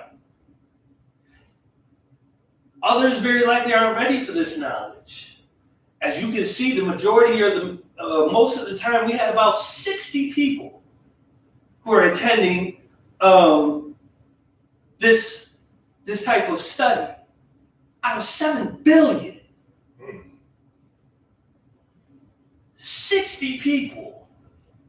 And to me, that says there's 60 people worthy of at least coming to the table. Now, whether or not they become facts or not, only time will tell. But you must know here with the Temple of Hip Hop, there's no BS. We don't need, as teacher was mentioning earlier, we don't need no grand building. You see where we at? We in a garage. So know that for everybody talking about, oh, how can I start a temple? How can I start a temple? You better find your garage. Word up. And get to work. The longer you keep thinking about it and wanting to do it, it's never going to materialize. The temple becomes where you are. You should be able to get down and get to work because time is going by. We need to get out of our unconsciousness and act. Act. Do the research. Share it with those that you feel are ready for it and that need to know. Everybody doesn't need to know this. Everybody's not ready to know this. This knowledge is very sensitive. It can shatter people's whole perception of their reality. Yeah, you don't say that again. Oh, Yeah. this is sensitive knowledge. This is the word. And it will shatter people's perception of reality. So before you go tell grandma, don't go tell grandma. Leave grandma with her angels and that's it. It's not. She'll find out eventually for herself, as we all will. But this is knowledge for those who are ready. And again, that's why I point out, we got 60 people out of 7 billion people on the planet. Now, if I were you, I would look at that and say, okay, I have to be special. Because I'm here, I'm getting this. This is a part of my reality. This is a part of my existence. This is happening from me. Why? There must be a reason. It's because you are chosen. You are special.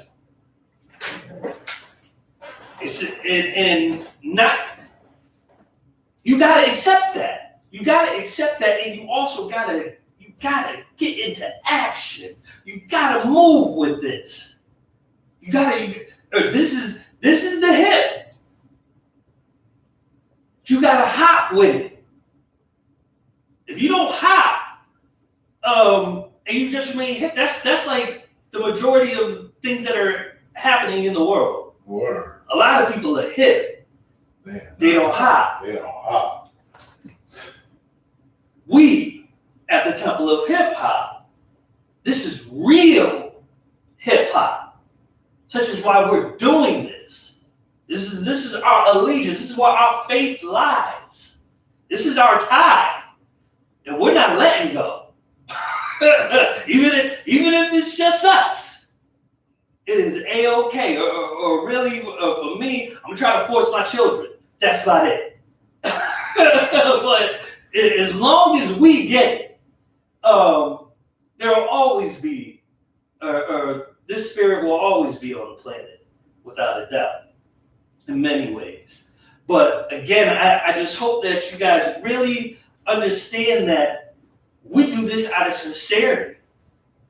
When I ask you for nothing,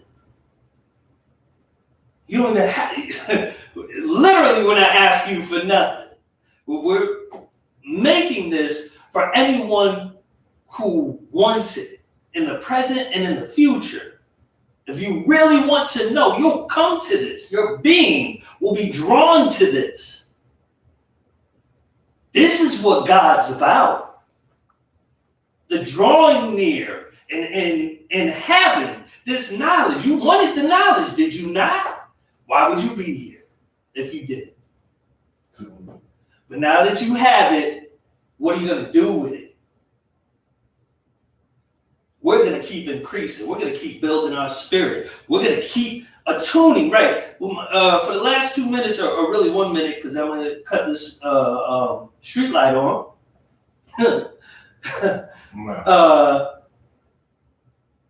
You got to tune yourself. This is where we get with the attuned hip hop. You have to tune your body to be worthy of spiritual things, to have these experiences, to really experience God for real.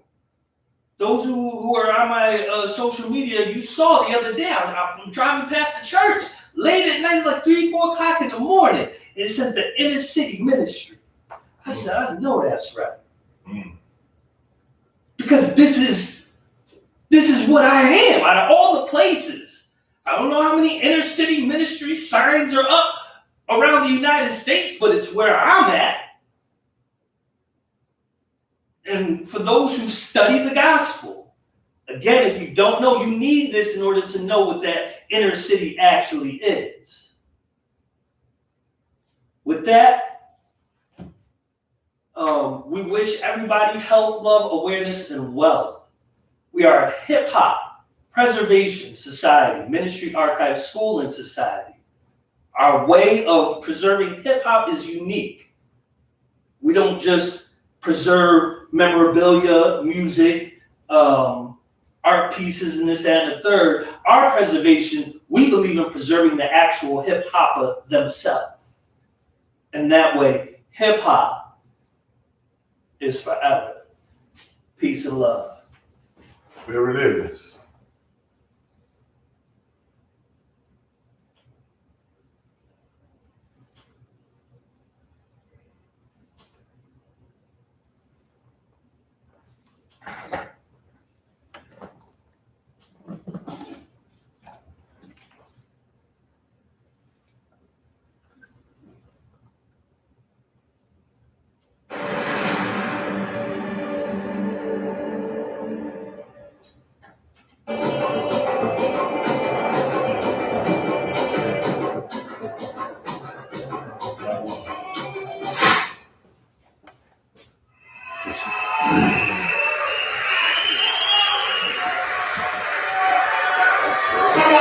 This opportunity. Let's go first.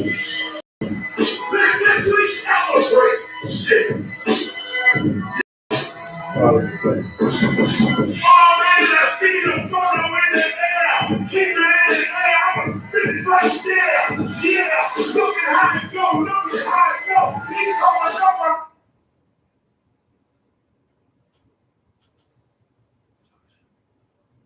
Did that come up? Yeah, something just came up on this. Nothing. Oh. About that. No, these little things at the bottom are coming up.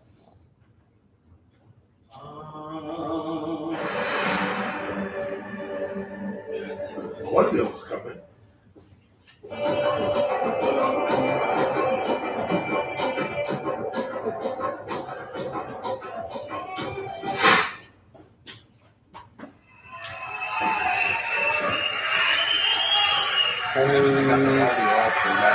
Someone got this opportunity. Let's go first. Well, no, let the audio go. I can go back to my live. Yeah, so we could record it the next one. No, if you hear us talk, we're still alive. Yeah, go back.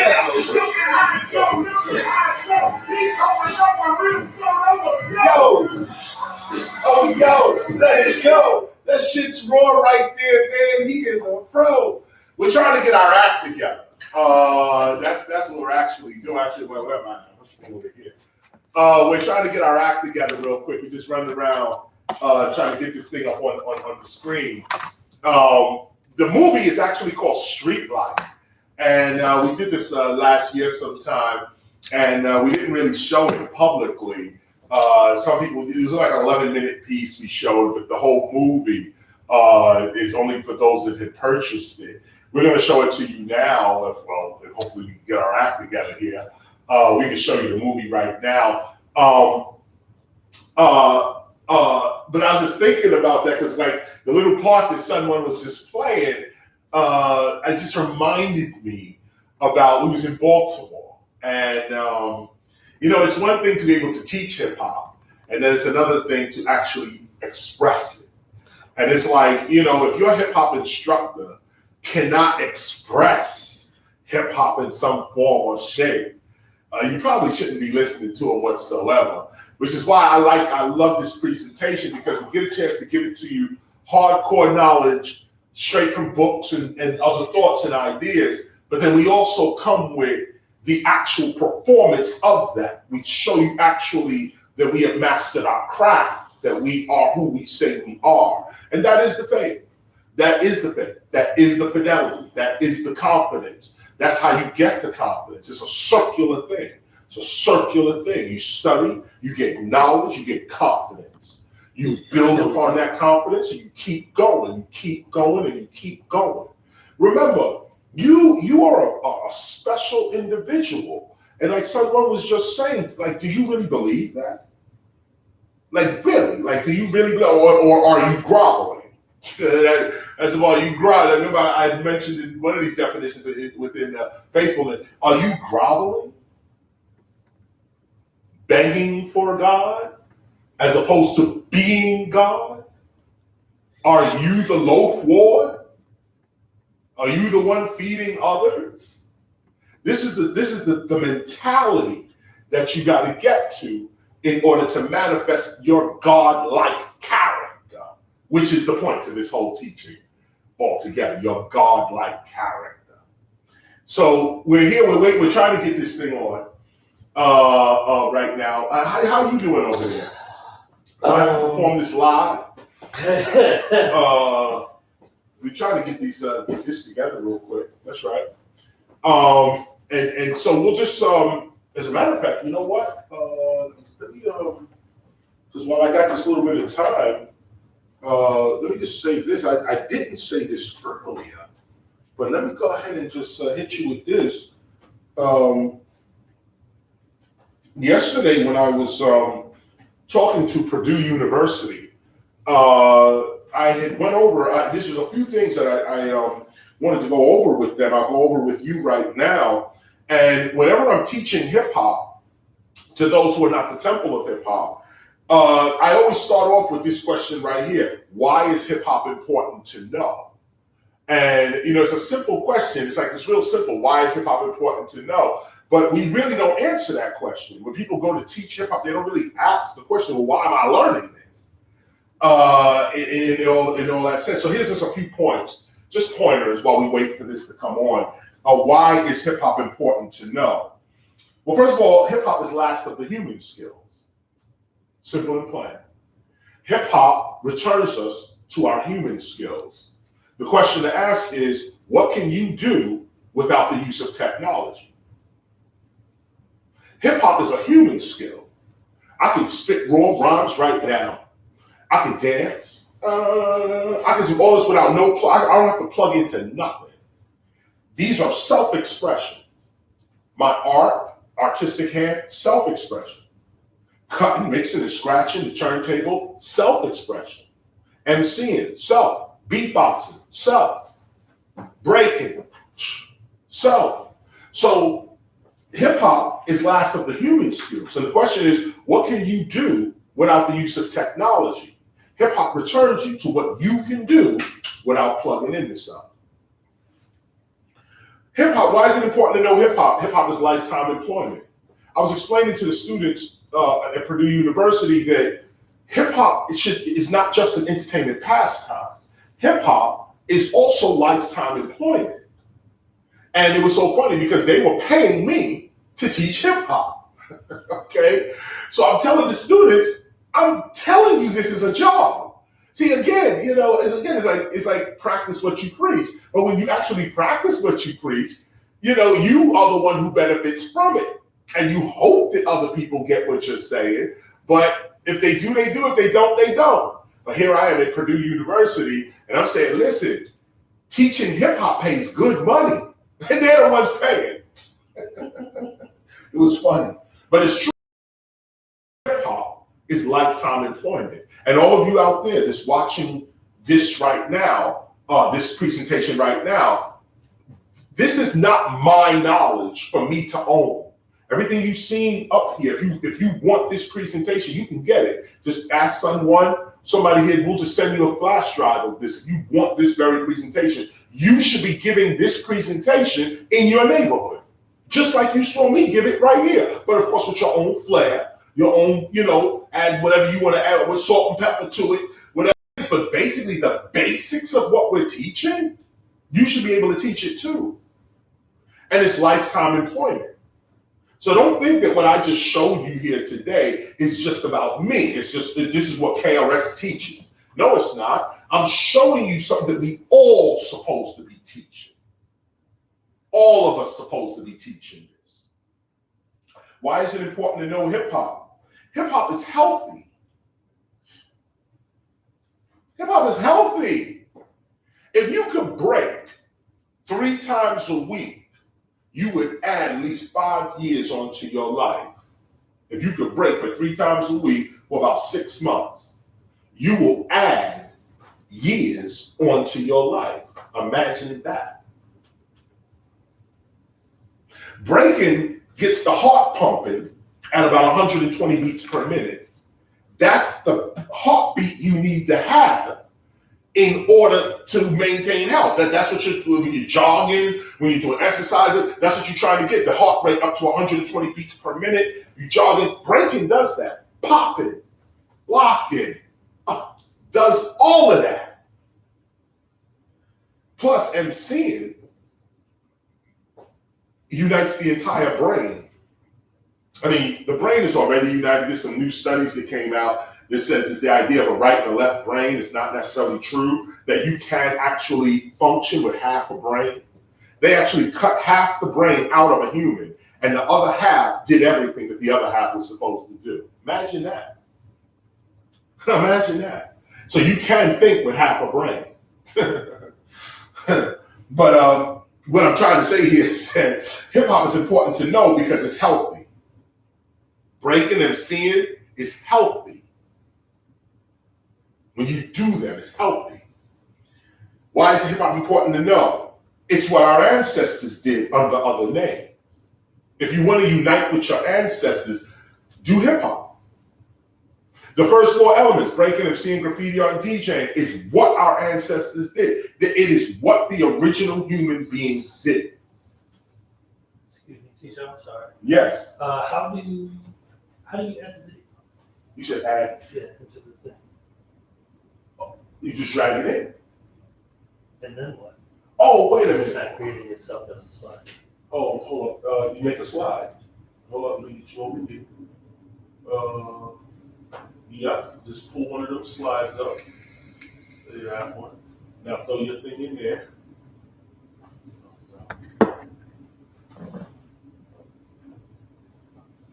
You gotta put it in there. Copy and put it right in.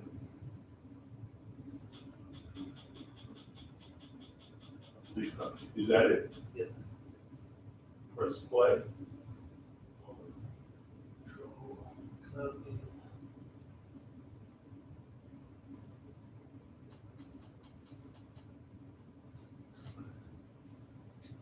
You good? What you got? I think so. Let's see, 2 seconds. Yes, it appears to be there. Well, let's play and see what happens. You can see that little sign? Oh, yeah.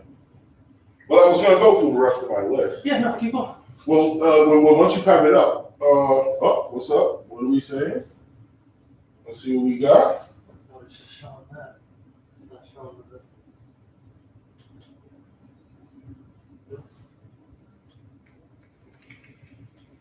So why is it important to know hip hop as we continue? Because it's what our ancestors did under other names.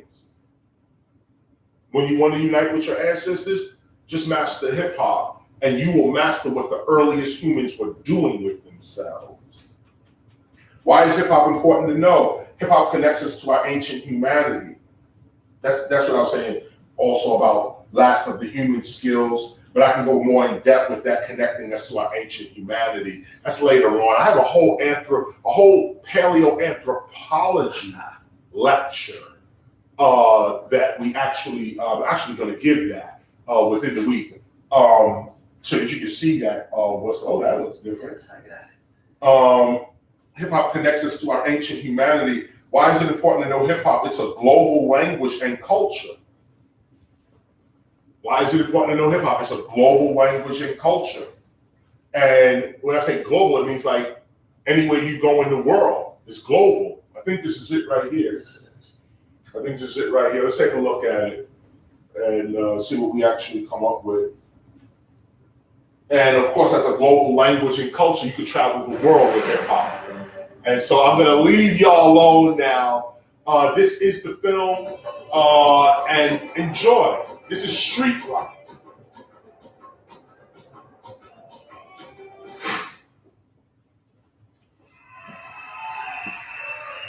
Sound good? Yeah. Yep.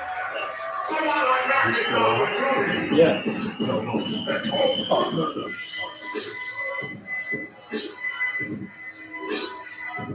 Oh, it's back. No.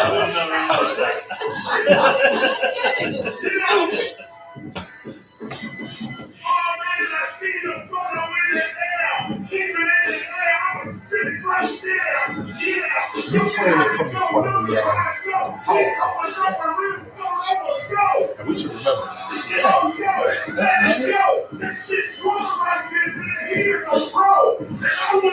Because when you get Yeah, that's dope too. right. To be able to use the power. Right. And your little mixing bowl. Oh, no doubt. Right. It's going to a breakdown. Right. And no, that's, you know I'm on. I can't. I need to edit certain shit so I can get it right there. I'll be right back. Shit, come on, Lord. Shit like this.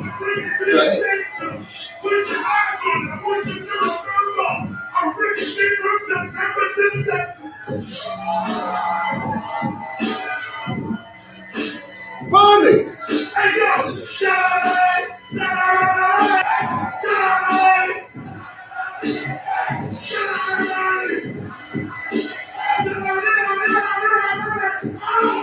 Now I might have to do the paleoanthropology shit live too. Because now that we hear like this, I can just do it. And also I have to read. I want to read about 8 sessions before March. You know, before March. So that's what I'm actually. Well, yeah, but from 5. But I was thinking that you could read, like, I didn't know if you wanted to go back to what it was originally. I want to read the whole gospel, but I don't have to do it like this. It has 2 birds with one egg, I guess.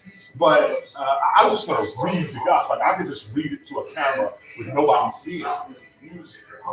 Like if we wanted to just right, just that we have to do this. We have to have it. Just me reading the whole gospel to a camera.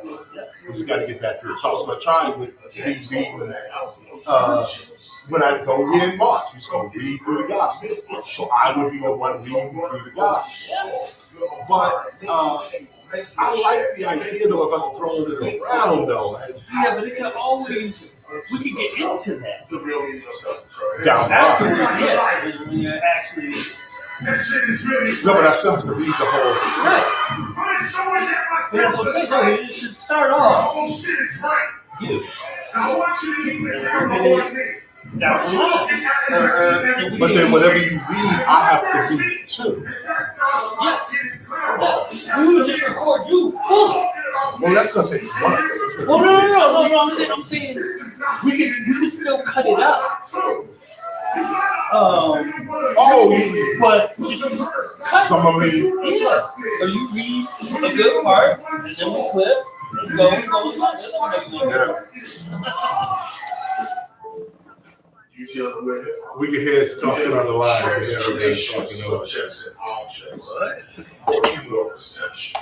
is what we knew. We knew that this, like, okay, this is a spoon.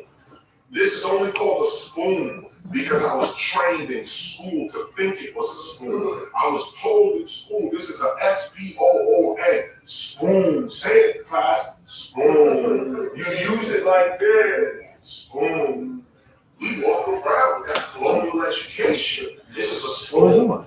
But if we step outside of that education, we'll see that this is just that. What we are calling this is not a spoon. This is what we are calling this thing. Whatever this is, spoon is not what it is. That's not the truth of this. Spoon is not the truth of this. What is the truth of this? And that journey to find out the truth of this. I want to read the whole gospel. I want to read the Marshall the Block said was a spoon. David of the Block said was a Jew. And David of the Block said cheat. He used it as a cheat sheet. He used it as the same thing, the same thing. So But even more, what your perceptions look at is how it's going to respond to you. So our people realize nothing is what none of this is what it is. All names, terms, titles, names. You past that, and that means now you have no more problems in your life. Because if you can change whatever is coming to you, you know, so teachers can change it. I would have been vertebrae. That's how. That's the whole lesson of God. That's it. And we prove slavery. And even though slavery is a horrible crime against our humanity, it proves our divinity. We still here. I'm still talking to my brothers right now. It's the same religion on that 1,000, 2,000, 3,000, 4,000, 5,000 years ago. They did not defeat us. They only captured us. They didn't conquer us. The first thing the colonists did when he arrived on the shores of the Americas was he outlawed the drum. There was a sacredness to the boom, boom, blah, that the devil could not stand. That sound was like crimson. It was like a cross to a man. Every time he heard boom, boom, blah, he ran. Now they want you to soften up the So you know what I'm gonna drums are getting real to fall. Tight. do? No, I'll come to you. I'll come to you. You want to hear some boom bap? I read the gospel. I'm trying to put some more around because I had to get that performance. Sit back, relax, and reacquaint yourself. Get back to the original primitive savage yourself. This is a performance and then the rest. But too long you reformulate yourself. Represent yourself. Trying that shit. Bringing it more excited. History's not your story. So tomorrow we'll just the outside world says about you. The world is meant to distract you, reroute you, misroute you. Most of these rappers about the world. KRS is about you. So remember, when I taught you how to eat, have an interview with the energy that's within you. Ask yourself, why you? Why that? Why here? Then it becomes quite clear you are divine. You should not fear. Bills, you should not fear. Thrills, you should not stare. Focus your attention on G.O.D. It's right here. It's right. It's right.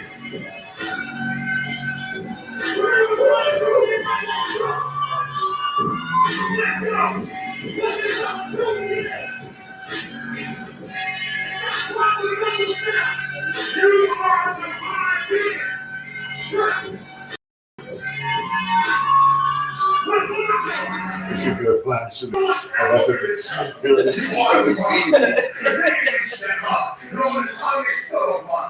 They tell me keep your eye, follow them, look for signs. That's some dope camera work. It's the raw meat, it's cooking time. That's the unconscious.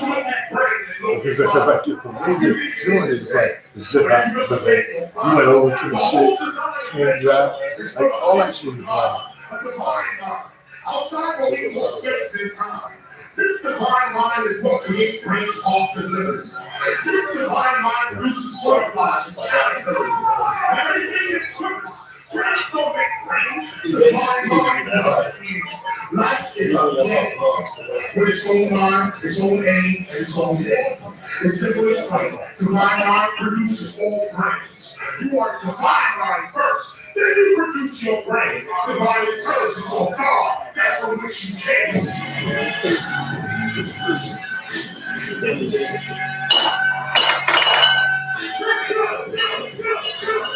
Oh, yeah.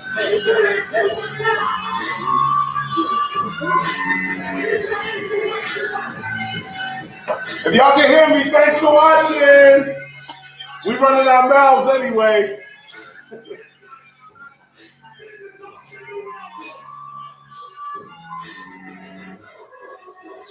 This album is called Street Life. And all of y'all part of the DVD version. Street life. That was it.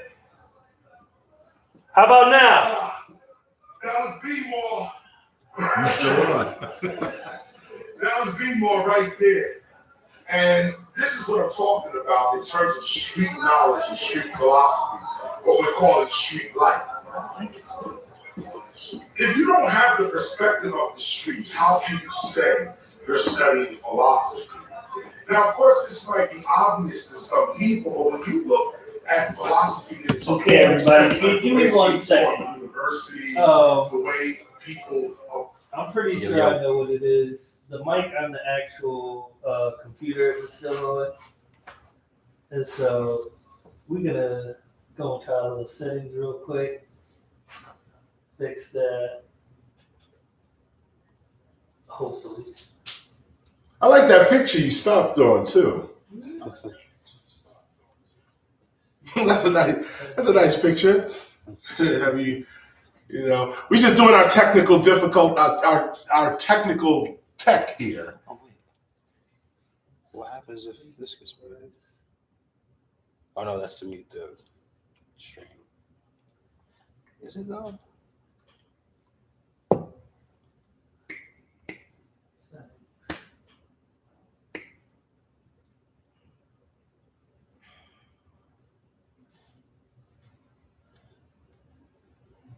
I wonder if it is this mic. Oh, it has to be that way.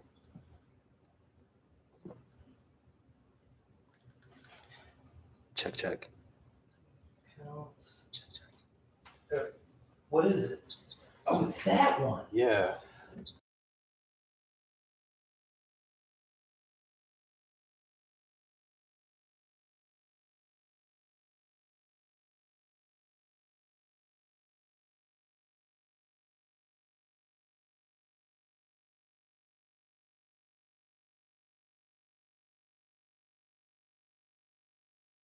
The mic down here. We'll play the video real quick.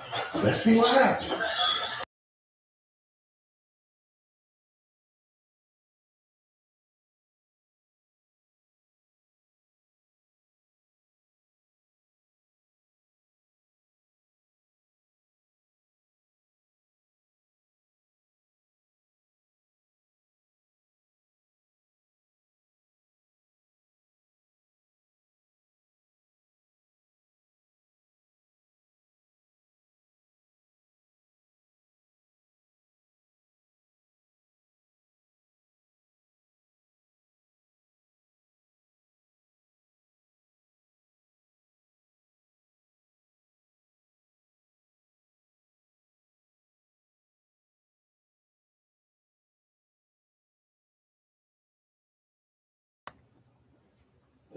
Right, just turn it up from there.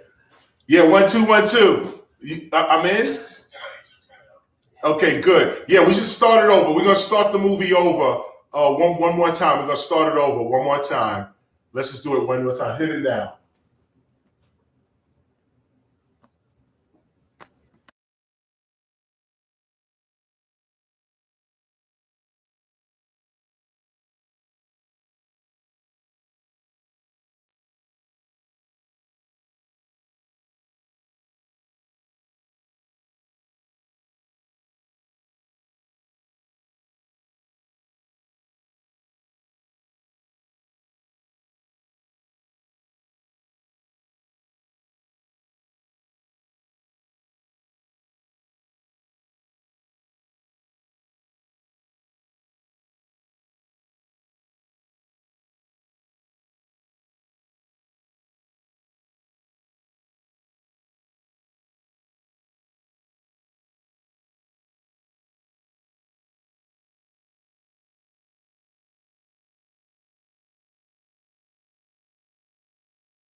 There's input. The mic going in.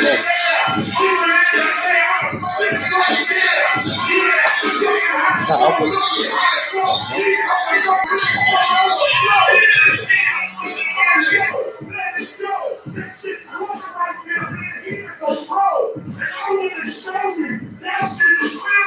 It's like you holding up a motherfucking mirror. Look at this. Look at the shot and the rest, Chris. Look at that.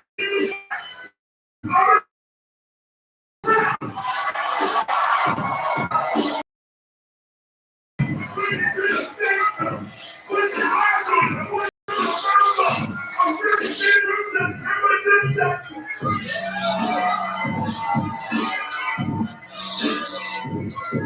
Hey, yo. Guys.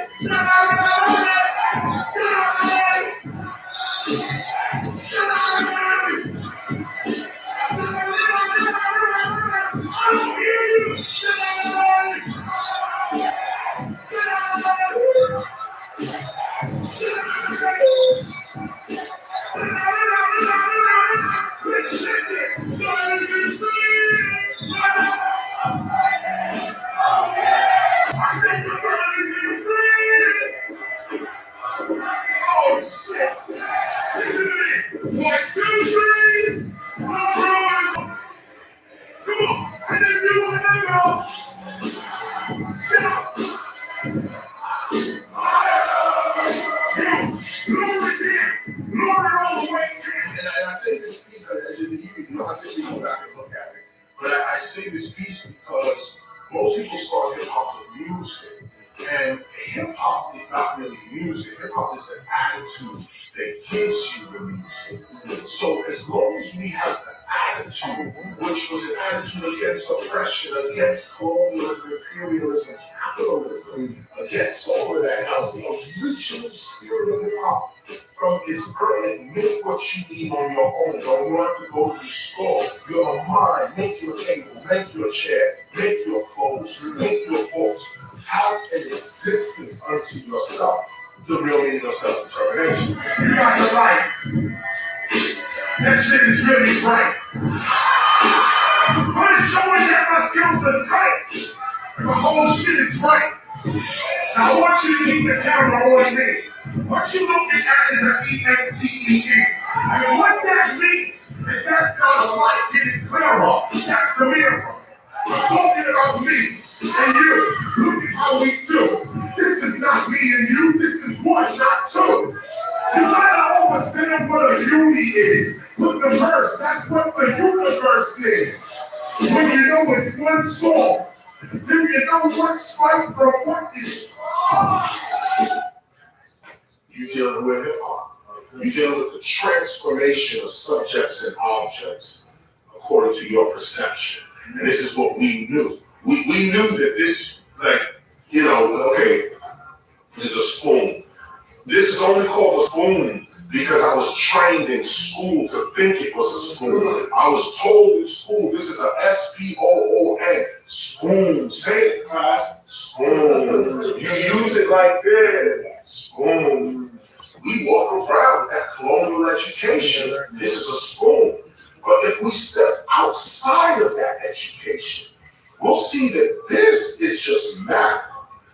What we are calling things is not what things are. This is not a spoon. This is what we are calling this thing. Whatever this is, spoon is not what it is. That's not the truth of this. Spoon is not the truth of this. What is the truth of this? And that journey to find out the truth of this is what our people were about. We didn't care whether it was Margie of the block said it was a spoon, David of the block said it was a Gigi. And when David of the block said Gigi, he used it as a Gigi. He used it as the same thing. But what you call it, what your perception looking at it is how it's going to respond to you. So our people realize none of this is what it is. It's all names, terms, title names. We look past that. That means now you have no more problems in your life. because if you can change whatever is coming to you, you know, some evil is coming to you, change it to good. That's God. That ability only rests with the gods. That's it. And we proved it through slavery. And even though slavery is a horrible crime against our humanity, it proves our divinity. We still here. I'm still talking to my brothers right now with the same conviction my father had 1,000, 2, 3, 4, 5,000 years ago. They did not defeat us. They only captured us. They didn't conquer us. The first thing the colonists did when he arrived on the shores of the Americas was he outlawed the drum. There was a sacredness to the boom that the devil could not stand. That sound was like kryptonite. It was like a cross to a vampire. Every time he heard boom, boom, blah, he ran. Now they want you to soften up and shit. Drums are getting real small, tight. Y'all want to hear some boom blah?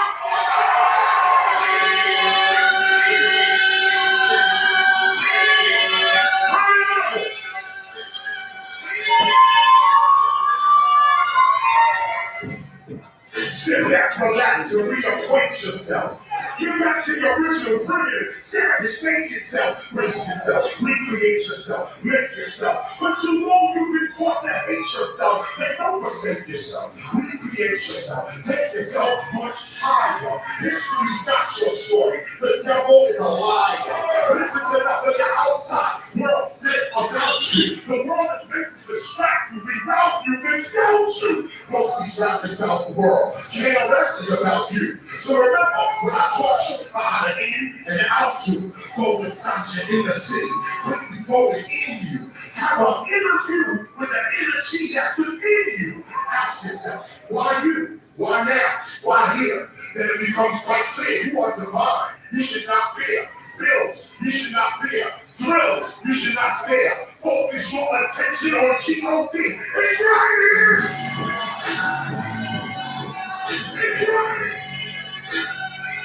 It's right. We're going to get my next one. Let's go. Let's go. That's why we understand. You are the divine being.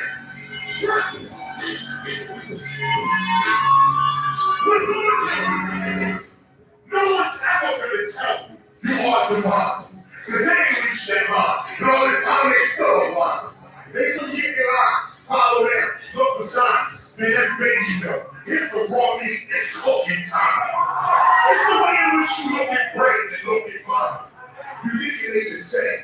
But if you look again, you'll find the whole design of nature is from a gifted mind, a divine mind, outside what we call space and time. This divine mind is what creates brains, hearts, and livers. This divine mind produces butterflies and caterpillars.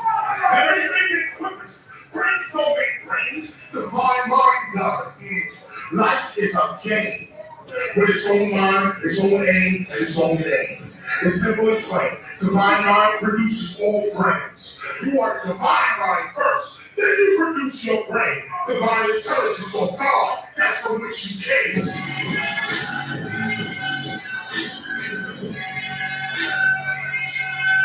Let's go, go.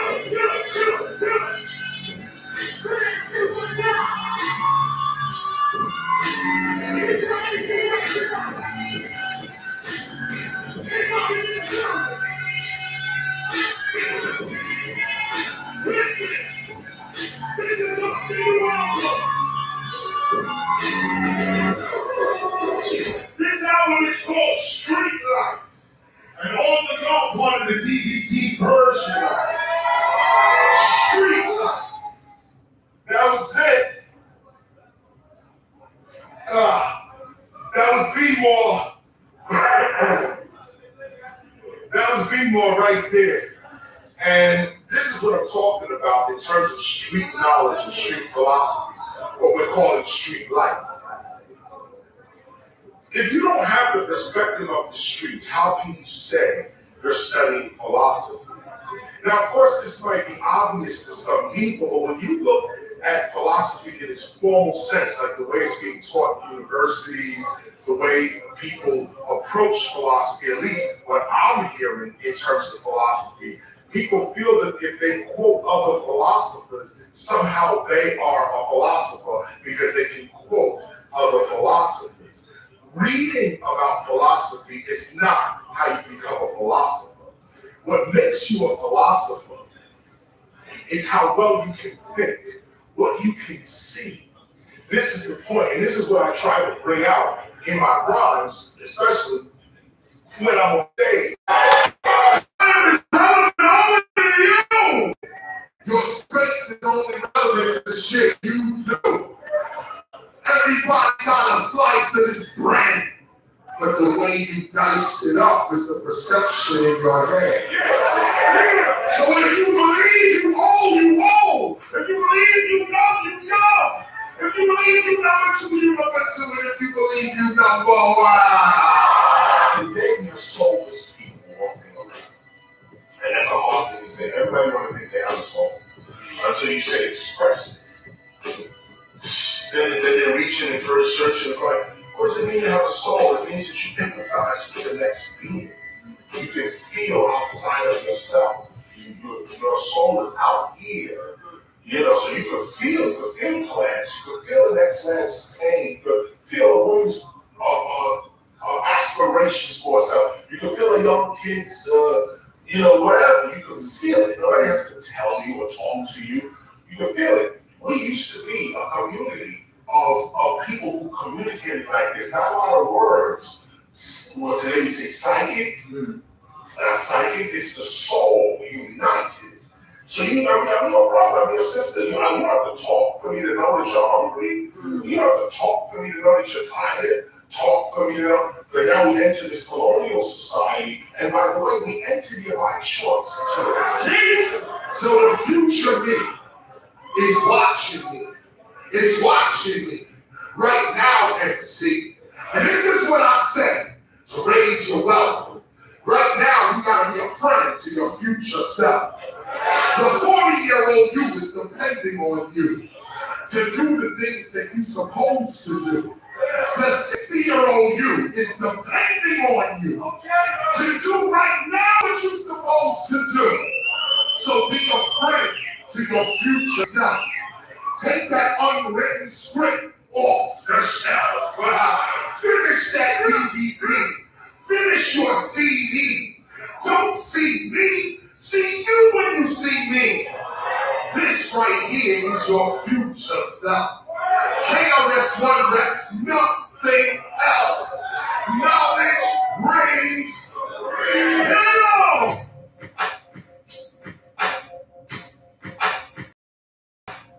I give a little bit of philosophy to help people to understand their potential. And what is their potential? You know, from the time we're very, very young, we're brought up in a school system that basically gives us question and answer at the same time. It's like your young mind coming into school, you don't know how to read, write, count, nothing. You don't know history, nothing. And the first thing they teach you is Christopher Columbus discovered America, or that you should know who the president is, or you should know something about American history. So you right away got to learn of American history before you even learn of your own history. It's this foundational type of education that strips the average person from being able to even be a philosopher.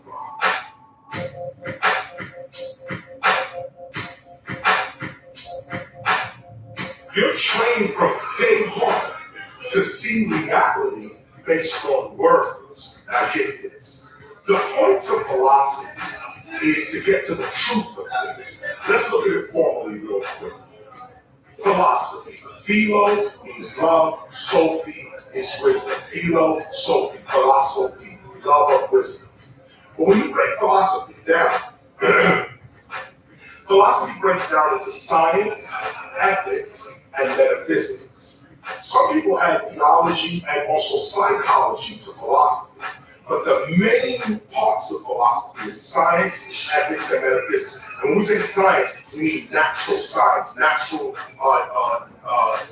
knowledge of nature, basically physics, knowledge of nature. What is that? What is it that we're holding and seeing?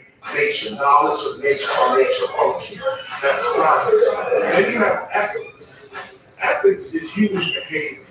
Ethics deals with human behavior, but most people relegate ethics to right and wrong. What is right and what is wrong? You know, morals kind of thing. What makes a person moral? You know, conscience, not conscious, your conscience. All of this comes under ethics. Then you got metaphysics. Metaphysics breaks down into three other pieces. Metaphysics is all about getting at the center of something, the cause of it, the difference between something that is real versus its appearance, something that is appears to be true. Metaphysics wants to know, is it really true? What makes a thing tick? What makes things function?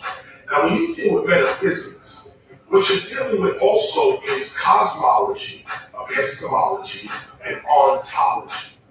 Cosmology deals with the universe, stars, the universe, all that stuff. Epistemology is the origins of knowledge. Where does knowledge come from? How can we know? It's in epistemology also that we get the science of objectivity and subjectivity. We'll get back to that. And then finally you have ontology, which is the science of being, first causes. It's not the science, it's the study of being, ultimate being. This is where we study God, this is where we study spirit, the nature of the human, ontology. Now all of these ologies and all of these breakdowns are all Greek. Okay, let's start there. And they're all European. We're throwing all that out the window, okay? Because none of that makes any sense in comparison to the ancient way. Now, before the Greco-Roman imperialists invaded Africa and pretty much killed the first philosophers, before there, what I just explained to you, before all that, philosophy was based on a balanced character. Philosophy was based on the deification of the human, to go from an animal state to a godlike state. This is what the Africans were studying. They weren't interested in all these other science, natural law.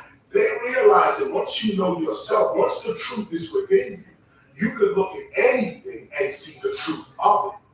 But when you're a colonist, see, when you're invading someone else's land, truth disappears the moment injustice arises. The minute there's an injustice, truth is gone, wisdom is gone. You can't say you're a philosopher, but don't have the character of that which you are studying. Wow. Looks like it's going to be a storm out there. Crazy. Welcome to Street Light. Of course, I'm on the Queen Mary too. And we're on a quest for knowledge.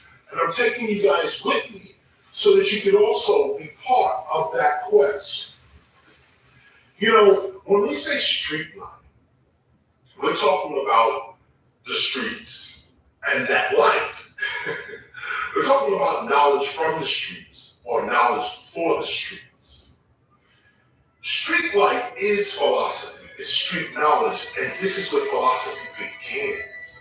What makes you a philosopher is how you think, what you're able to see, and how far that seeing actually goes.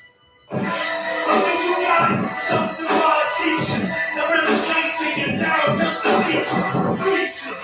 Let you know what it is. Let you know that hip hop really is. Hey, you better get it. Come on, I think the teacher once said, rap is something we do, hip hop is something else. Rap is something we do, hip hop is something else. Rap is something we do, hip hop is something else. Rap is something we do, hip hop is something else. The real hip hop.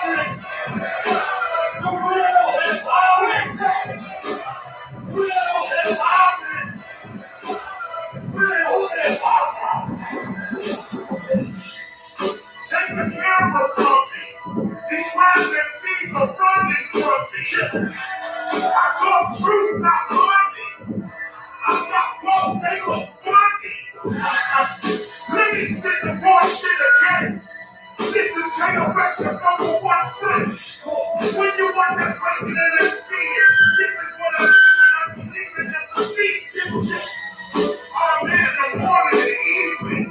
I'm all happy all day, no reason. Because I am believing there's a Christ in me, it's not me. Or you can call it Buddha, you can call it Hare Krishna, whatever you use, but this is higher consciousness. We call it hip hop. I am stuck with that. Yeah, let's get started. Let's get right to work. First, what is hip? It means to know. That's it. What is hop? Hop is a springing upward. That's all it is. Hop doesn't mean anything. It's a spring forward. Kangaroos hop.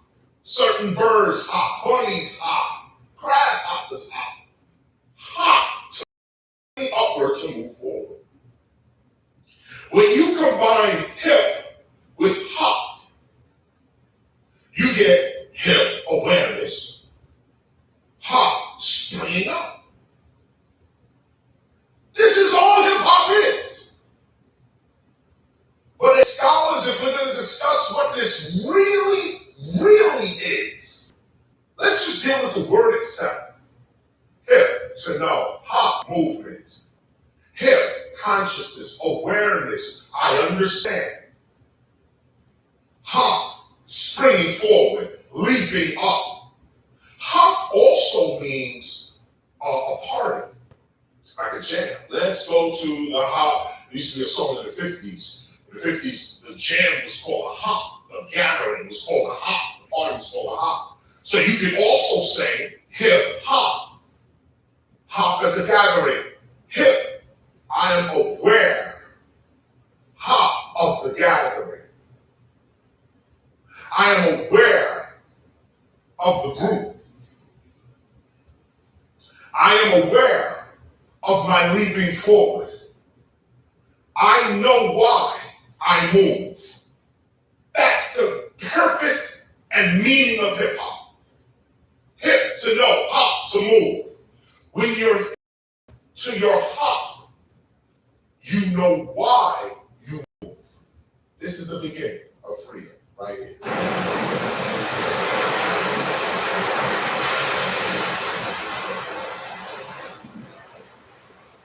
Words are extremely important to the brain. In fact, as I teach often, the brain cannot see without words. The brain sees its reality through words, through your vocabulary. The more words you know, the more things you can see. People don't realize this, but what they are calling reality is based on their vocabulary. So if you have a broader vocabulary, you'll have a broader reality. You can see more things. Now, this may be hard to believe, but believe it or not, there are things going on in your environment right now that you don't have a word for, so you just don't see them. You overlook them. In fact, the whole room is perceived by you according to your vocabulary. I talked about this in the Gospel of Hip Hop, which I'm reaching for right now. And in the Gospel of Hip Hop, we have a section called awareness. It's actually in the fourth understanding under the H law, health, love, awareness, and wealth. This is the awareness section that I'm reading from right now. It's just a quick piece. If an electrician walked into a room with a person untrained and unskilled in electronics, it is safe to say that the electrician and the unskilled individual would view the room in two different ways. The electrician would walk into the room and see things that the untrained, unskilled individual would not. It's the same room, but the electrician sees the room in one way, and the untrained individual sees the room in another way. Neither person is wrong in their interpretation of the room. It is just that the electrician has a certain knowledge that gives her the ability to see the room in a different way, even in a more expanded way. The electrician, just like glancing at the room, would habitually take special notice to the room's electrical outlets, lighting fixtures, wiring, etc. The electrician could ascertain certain things about the room that the untrained person simply could not. It is not that the electrician is a better person or even more intelligent than the untrained individual. It is simply a matter of awareness. Because of a certain knowledge, the electrician has access to a different sight, a broader view. Even deeper, we can see how the one room changes several times according to the observer's knowledge or awareness of that room. The electrician sees one kind of room, and the untrained individual sees another kind of room. But in reality, there is only one room. The room would change again if a professional painter accompanied the untrained individual and the electrician into the same room. The painter's knowledge of paint and wall textures would reveal an entirely different room to the painter than the electrician and the unskilled individual might be capable of seeing. Because of their levels of awareness, the painter, the electrician, and the untrained individual would all see the same room in three different ways. And each view of the room would be correct and true for the viewer. The room would change a fourth time if the painter, the electrician, and the untrained individual were then accompanied by a professional plumber. The point here is that your perception of your environment is created by the amount of awareness or knowledge that you have. Your reality is based upon the knowledge. Awareness comes to us by way of knowledge or inspiration. The more things we know and feel, the more things we can see. Anything that the brain doesn't have a word for, it cannot see. It sort of overlooks the object or subject. Therefore, the more words we know, the more things we can see and experience. Everything that our eyes sense must be pictorially identified in our minds in order for us to actually see it, or more accurately, notice it. In fact, you don't see what you've never seen.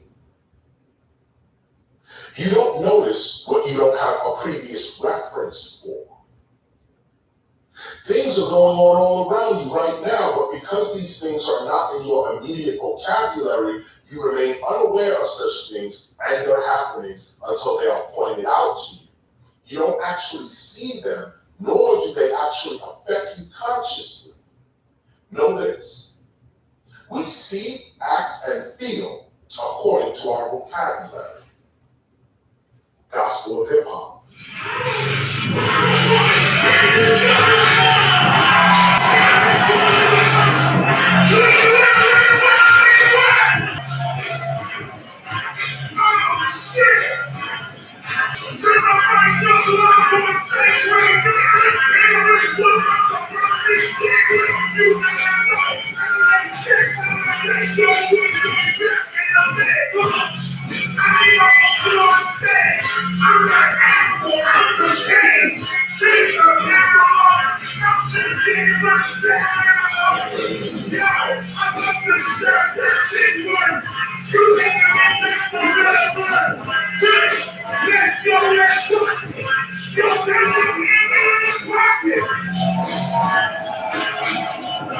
Yes, in the beginning, the philosopher is the lover, philo, of wisdom, Sophia or Sophie, lover of wisdom. But when you start to actually walk the path of the philosopher, you realize that philo, Sophie, becomes a balancing act. It's not just love of wisdom, it's actually love and wisdom, meaning love balanced with wisdom. This is important for the philosopher. This is important for people who love, beings of love. Often we love, it's an unconditional love, or, we're just loving. But without wisdom, that can be very painful to live a life of love without wisdom, without a gate around your heart. So first we look at the philosopher as the one that loves wisdom. But when you walk the path and have to develop the character of the philosopher, you notice that word philosopher becomes love and wisdom, the balance between love and wisdom, the balance between the emotions and the intellect, the balance between soul and mind. Now, let's go a little further. Why is this important? Why is the balance between the soul and the mind important? Or should I say the emotions and the mind? Why is that important? Because when you're seeking to create reality, or you're studying reality or ontology, when you're seeking to create reality, your character is very important. In fact, what you're going to create, when you say, I'm creating reality, I'm going to manipulate reality, I'm practicing how to manipulate and flow even with reality itself. When you say that, it is your character that is going to manifest the reality. It's not your prayers, it's not meditation, it's not visualization. These things are the techniques that help to usher things along. But what you're actually going to get is your character. What you're actually going to receive in your meditation, receive in your visualization, what you're actually going to receive in prayer is you. You're going to receive your character through whatever it is you desire or need or whatever. So get this. Without the proper character, you create realities that you don't really want.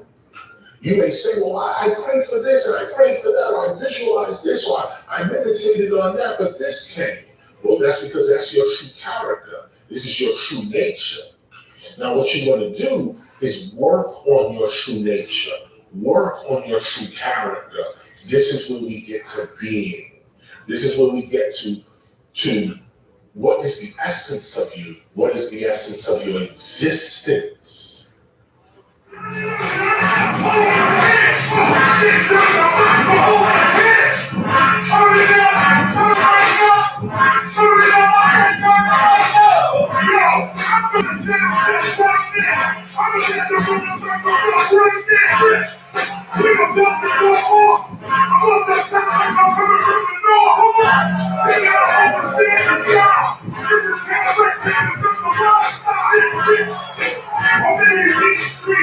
I need to hear my shit so I can speak. Come on.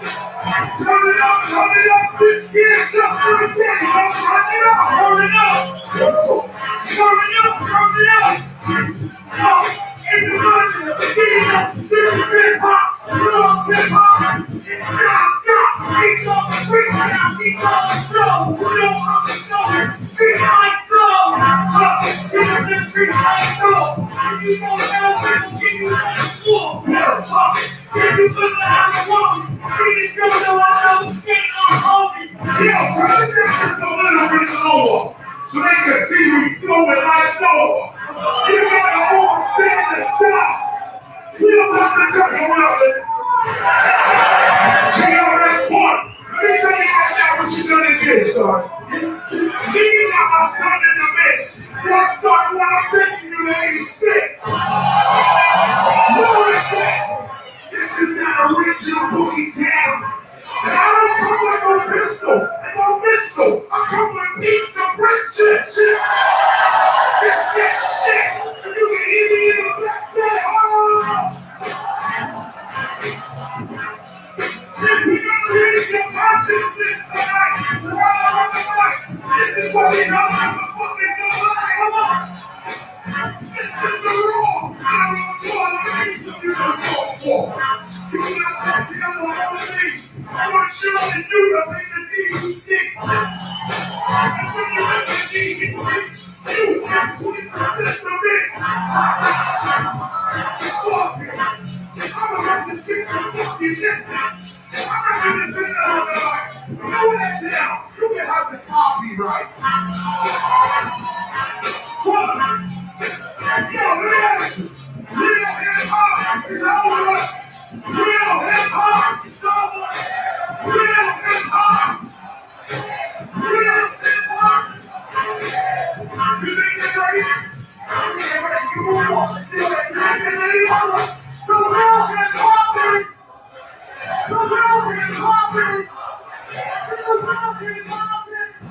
The real hip hop is. I think it's right here, right in the middle. So let's get my shit and you a little. Give me a pound. Here from me cooking down. This is original MC sound. Let's get it poppin'. Nigga, let's go. This is that hard and we must stop the block and two pop. Big L. Let's get this shit.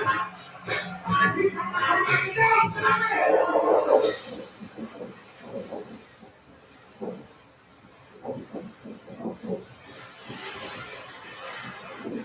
So the philosopher is the one who loves wisdom, loves learning, loves knowledge. Now this word philosophy is a Greek term, but the concept of loving wisdom is not Greek. The concept of loving wisdom comes out of ancient Africa. This is where the first philosophers originate from. They traveled all of Africa, north, south, east, and west, the whole continent of Africa. This is before Africa was considered even a continent. It was just one landmass that people lived upon. So what we have is a group of people that are learning how to be self-aware. This begins in Africa. Now, according to paleoanthropology, the first self-aware humans are supposed to come out of southern Africa. The first self-aware human beings, what we call Homo sapiens, and sapien, because sapien means wise. These first Homo sapiens, or Homo man, sapien, wise man, was the first to go from a so-called animal state to what we now call a human state. So when we talk about philosophy, even in its modern sense, what we're talking about is a state of going from one area going from a state of ignorance and immaturity to a state of knowing and maturity. Anytime you're going from a state of not knowing to a state of knowing, you're practicing philosophy. Now, the original humans, Homo sapiens, originate out of Africa. They are literally called wise men, and women, of course, wise humans. This is paleoanthropology. So try to remember the first philosophers were wise individuals. What makes you human, even, is wisdom and knowledge, not necessarily your physical appearance or what you can do with your body. Intelligence and knowing is the seat of humanity. We just comes out. I can't help it. I'm in his face. No doubt. Look at how it goes. Every day. If you can hit me in the back, somebody say yeah.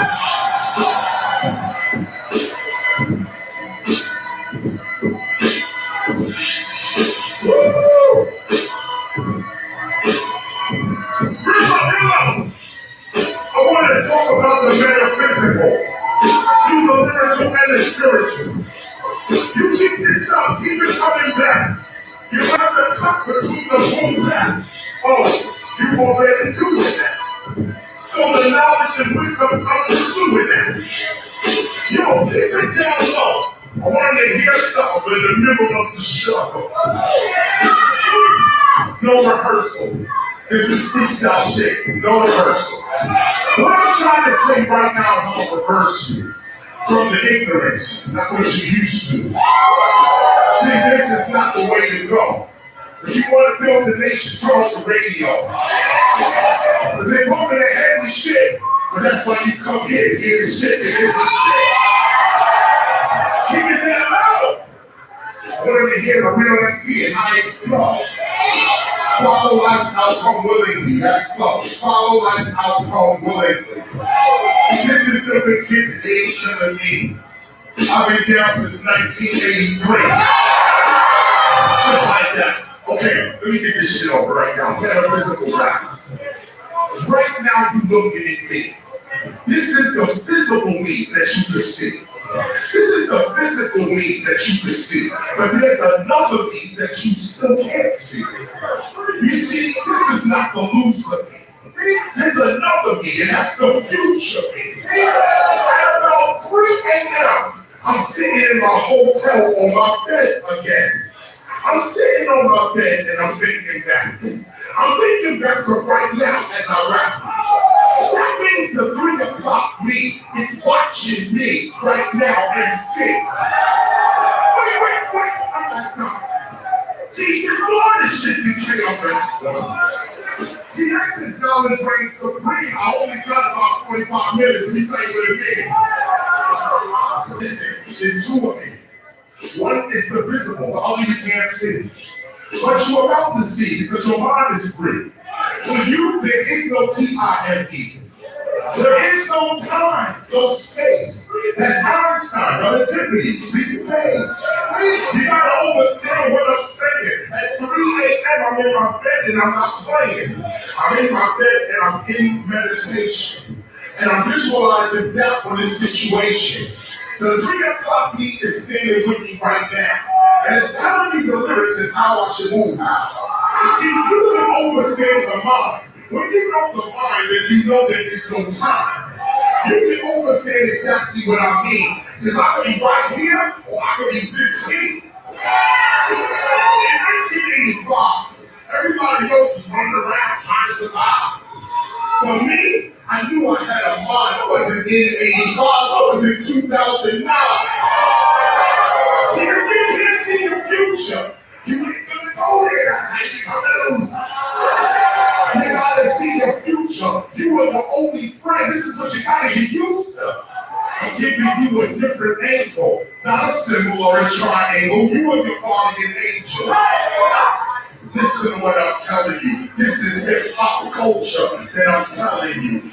See, to be hip is to be aware. Hop is this, like you springing in the air. So when you put awareness to the hop, it means intelligence rising up to the top. See, this is what hip hop is. This is why we got to teach it to all our kids. Because when you get to the hop, you know why you move. Knowledge of self, you just prove. Turn it up.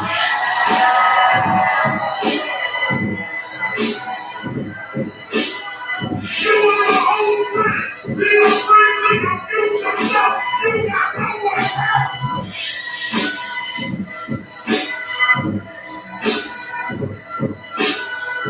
Be a friend to your future self. You got no one else. Okay, that was the class. Now I'm going to take y'all back to the class. Because there is no time. Bring that shit down. Come with the next round. We're coming in now to the English Channel, where the trip is now over, and it's been 7 days. And we're now coming into Southampton, England, through the English Channel. Now, what's interesting about England, our trip to England, we are here because we're going to see the British Library, we're going to look at the British Museum, we may even get over to Oxford English University. What's important is that the foundational knowledge that we're seeking is based on words and based on language. And it's the proper use of language and words that helps us to see philosophy a little more clear. You see, the philosopher is looking for reality, looking for what is true versus what is false, what is right versus what is wrong. And even those words, right and wrong, in an English language and culture, you gotta know what those words really mean. Everyone else can just go along and say, oh, I know what's right, I know what's wrong, I know good, I know evil. I know what bad is, so on. But the philosopher is interested seriously in what these principles represent. And what society feels that these principles represent is found in the words in which society uses.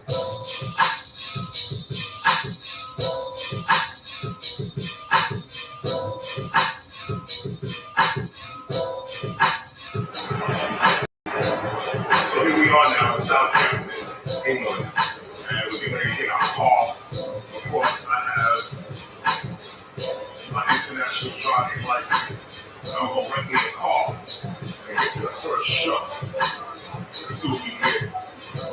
When you are hip to your up, when you are aware of why you are getting up, this is the beginning of success.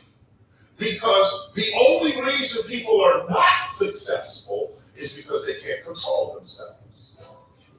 It's the only reason. If you could control yourself, you would control yourself right to your success.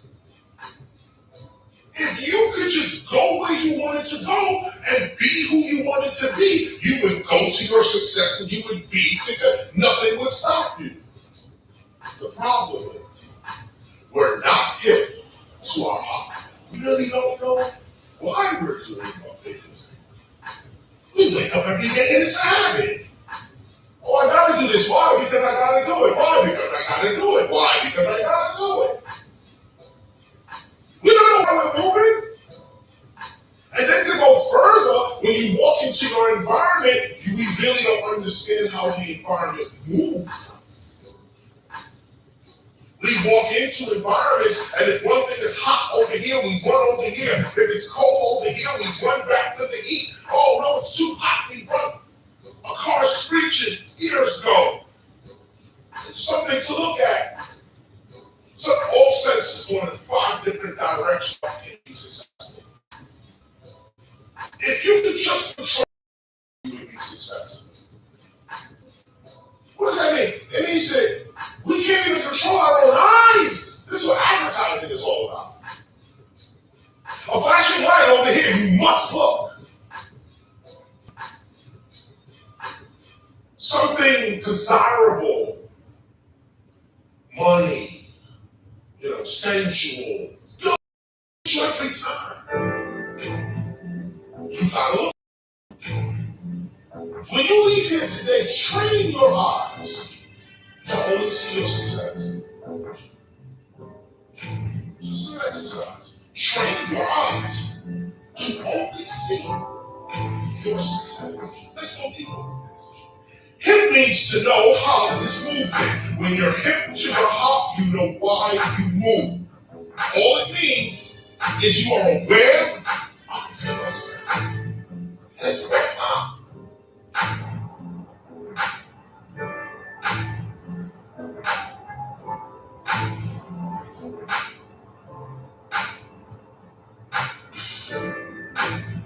The philosophical mind is a mind that can see past what is presented as reality.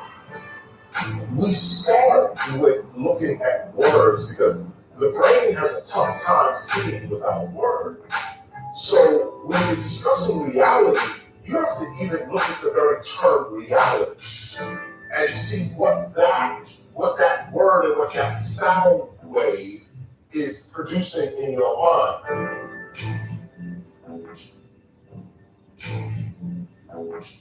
The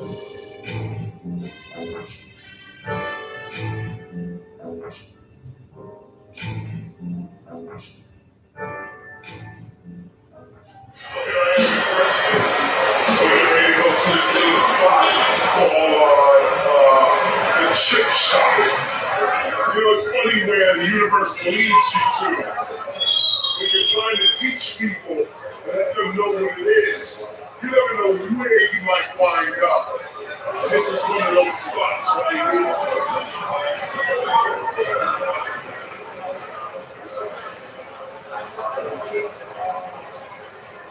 It's not a conventional spot, but it's Brixton. I don't think anything's conventional out here.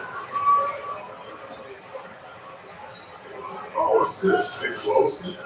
How are you supposed to do this?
What we're talking about is higher levels of consciousness. And I have one thing to say to each and every one of you. It's that some of you are on a spiritual path. You're seeking yourself. Here's the lesson for today. You are thinking that you're distant from yourself, distant from your enlightenment, that you must search it out. No. What you gotta understand is the minute you say, man, I think I want to live a spiritual life. Man, I think I want to find myself. I think I want to figure this out. I don't want to be trapped by the fucking system. I want to try to figure. The minute you say that shit, the universe has responded. Now here's the point to the universe. It takes years for the universe's knowledge to get to you. We see this with the sun in the sky every day. The sun, 93 million miles away from us, we still feel the heat of that shit. 93 million miles away. But guess what? The sun is always 8 minutes ahead of the earth. Get what I'm saying? 8 minutes ahead. So that means that if the sun blew up and disappeared from the universe, we wouldn't know that shit for 8 minutes. You still be looking at the sun. That shit been gone. You still looking at it because the light has not hit us yet. It takes about 8 minutes for the sun's light to actually hit us. So you gotta look at the universe. When you talk to the universe, talk to the universe. But the universe has a way of responding. It's not gonna hit you right there when you talking. It's gonna take time for the universe to hit you, for the light to come to you. What you gotta do is stay consistent with your word. This is called integrity. Being consistent with your word. And eventually, the universe's light, it comes to you. Now get this, some stars are even further than the sun. They're like 2 years out.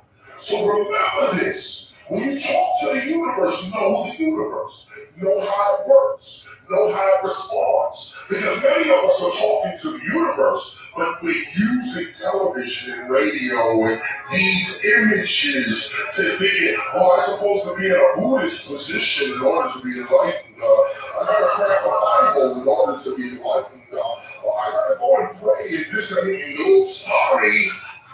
The minute you decree the word, the universe is already responding. Already it's instant like that. But the light of that has to hit you in time. You are already enlightened right now. And they show you the living proof of it. You're here right now. This is the proof. This is the proof right here. A flyer went out and it said, knowledge reigns supreme. It's going to be talking right here. Gonna be spitting the ball right here. Everybody heard that shit, but only a few are here now. That's it. Your enlightenment is about the choices you make. Now, other people heard it, they saw the flyer, they said, damn, I wish I could go. Oh, man, I want to see Caleb. Oh, man, I want to get in there. I want to be there. They didn't sweat it out. information, so they didn't get a baby cell. They didn't call the call. They didn't get them, so they didn't get here. This is how and why you are enlightened. You cannot be standing in front of an enlightened being and not be enlightened yourself. The universe is only talking to itself. We don't exist for the skin and all this hand and all this shit. These are illusions. What really matters are the choices you make, the intentions you have, and the integrity you keep.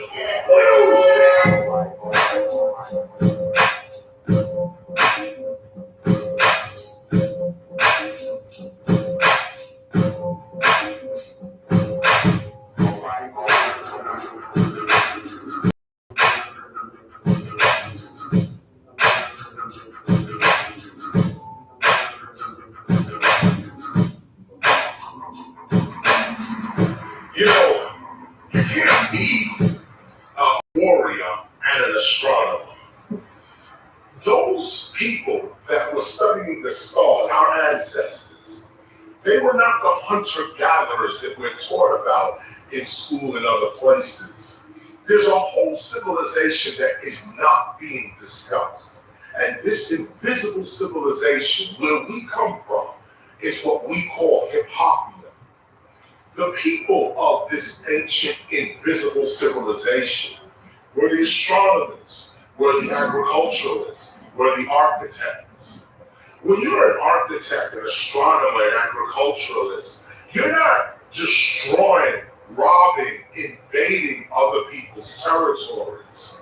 It's not part of your character. And this is the point to this teaching. Character. With character, we can see where our ancestors actually were, who they were, and what happened to them.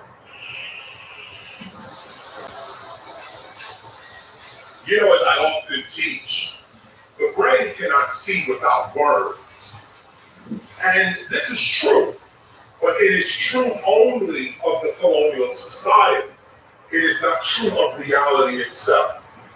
The brain can see more than just words, but we have been reduced to seeing our reality through words, symbols, numbers, shapes, and so on. This is why it's important when you're discussing reality that you also take a look at the culture on which you're looking at your reality through. The culture is defined by the language, and it's the language that you speak that is also defining the reality in which you're seeing and experiencing. If you speak a different language, you get a different reality.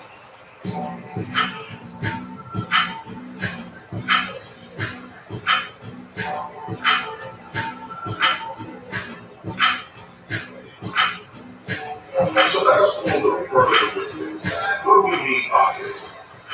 Well, most people learn their literal education in grade school.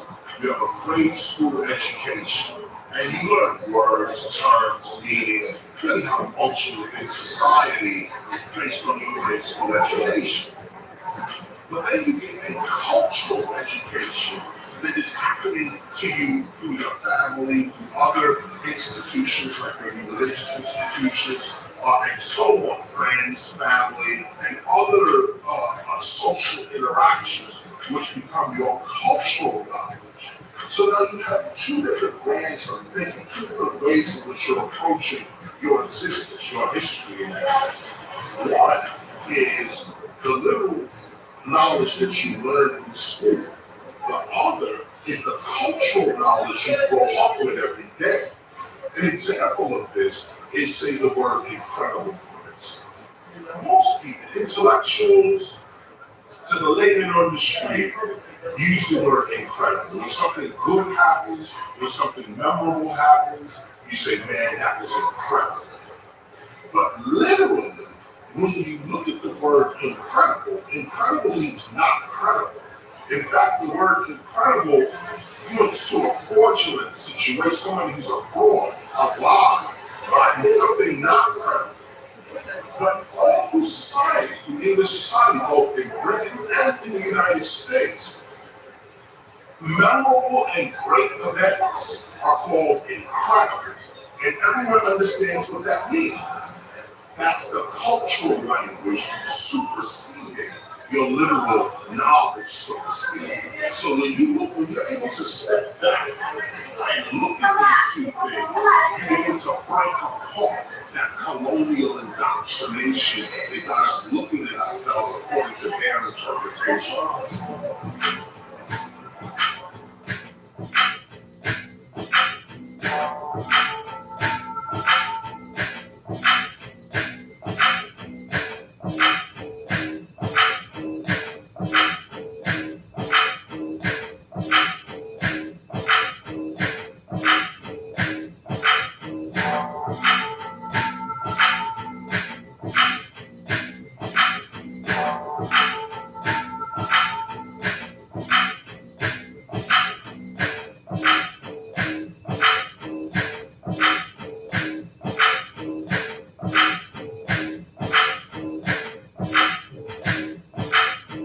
John Dyke's bookstore across the street from the British Museum, and this place is taking all of my money and time.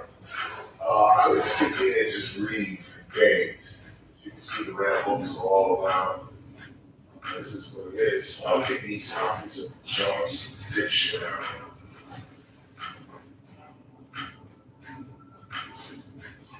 Johnson is very important to English language because the Oxford English Dictionary, which is actually the standard, quotes Johnson and then.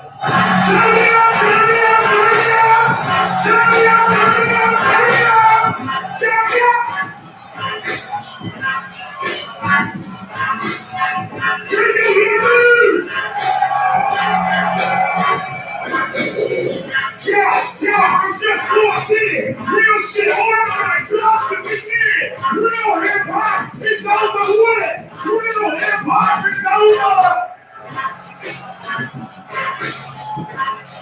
Over here, over here, over here, over here, over here.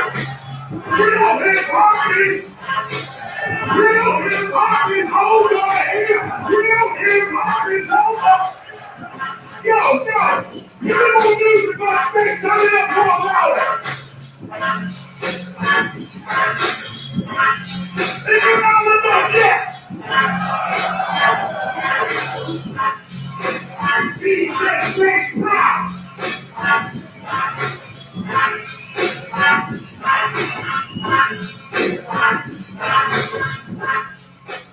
I am hip to my heart, I know why I move. I'm going to train my eyes to only see my success. I'm only going to look for my success. I'm not going to allow my eyes to be distracted with things that have nothing to do with my success. I'm not going to let my ears hear things that have nothing to do with my success. When some other stuff starts coming to my ears that ain't got nothing to do with my success, I'm shutting it off and I'm walking in there. I'm turning the music up. I'm looking again. When I speak, I'm only speaking of my success. I'm not speaking. I'm speaking my success when I speak.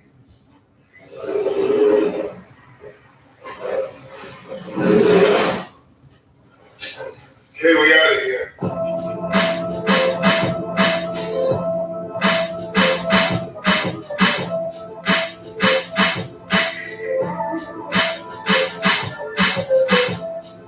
You'll notice the things that are natural to you are things that the more you use them, the better they get. And the mind is the same way. The mind with words is the same way. The more words you use, the more your mind gets used to seeing those words and they start seeing it in your everyday reality. It's like if you don't use your soul, if you don't project your mind, if you don't seek your purpose, then it's sort of like, use it or lose it kind of thing. Spirituality is the same way. Either you use your spiritual abilities, use your mental abilities, your soul light, use that, or it begins to dissipate and go away. This is something we don't want. We want vibrancy. We want a vibrant soul. But to do that, you have to have the courage to live in the soul's environment. What is the soul's environment? Well, the soul's environment is really, you gotta understand, the soul is not in you. You are in the soul. Your brain is here in your head, but your mind is in your environment. The divine mind is creating your brain. Let me end on this. What I want you to understand today is that the culture that we call hip hop is an environment. It is a mental environment. Hip hop does not come into the material world. It never existed. There's no hip hop in the material world. It's not here. The only time hip hop becomes material is when we become it. You can't go to hip hop. You can't eat hip hop, drink hip hop. You can't wear hip hop. Hip hop does not exist in the material world. Hip hop exists in hip hopia. It exists in its own place.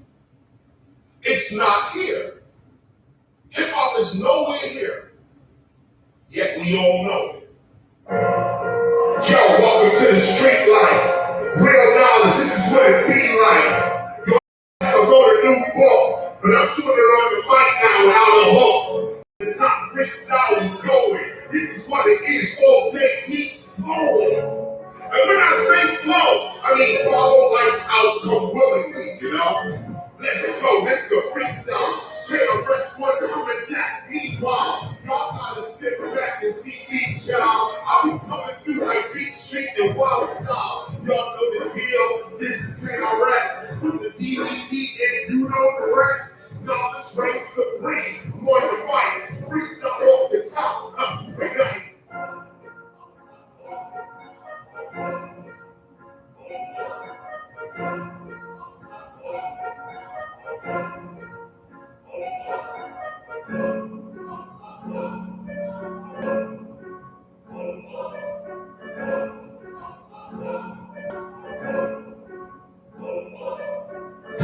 I'm not a rapper, I'm MC.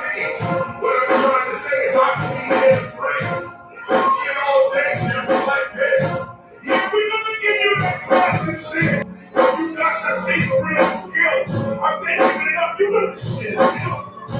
Crazy, look how I do it. Running right through it, you look stupid.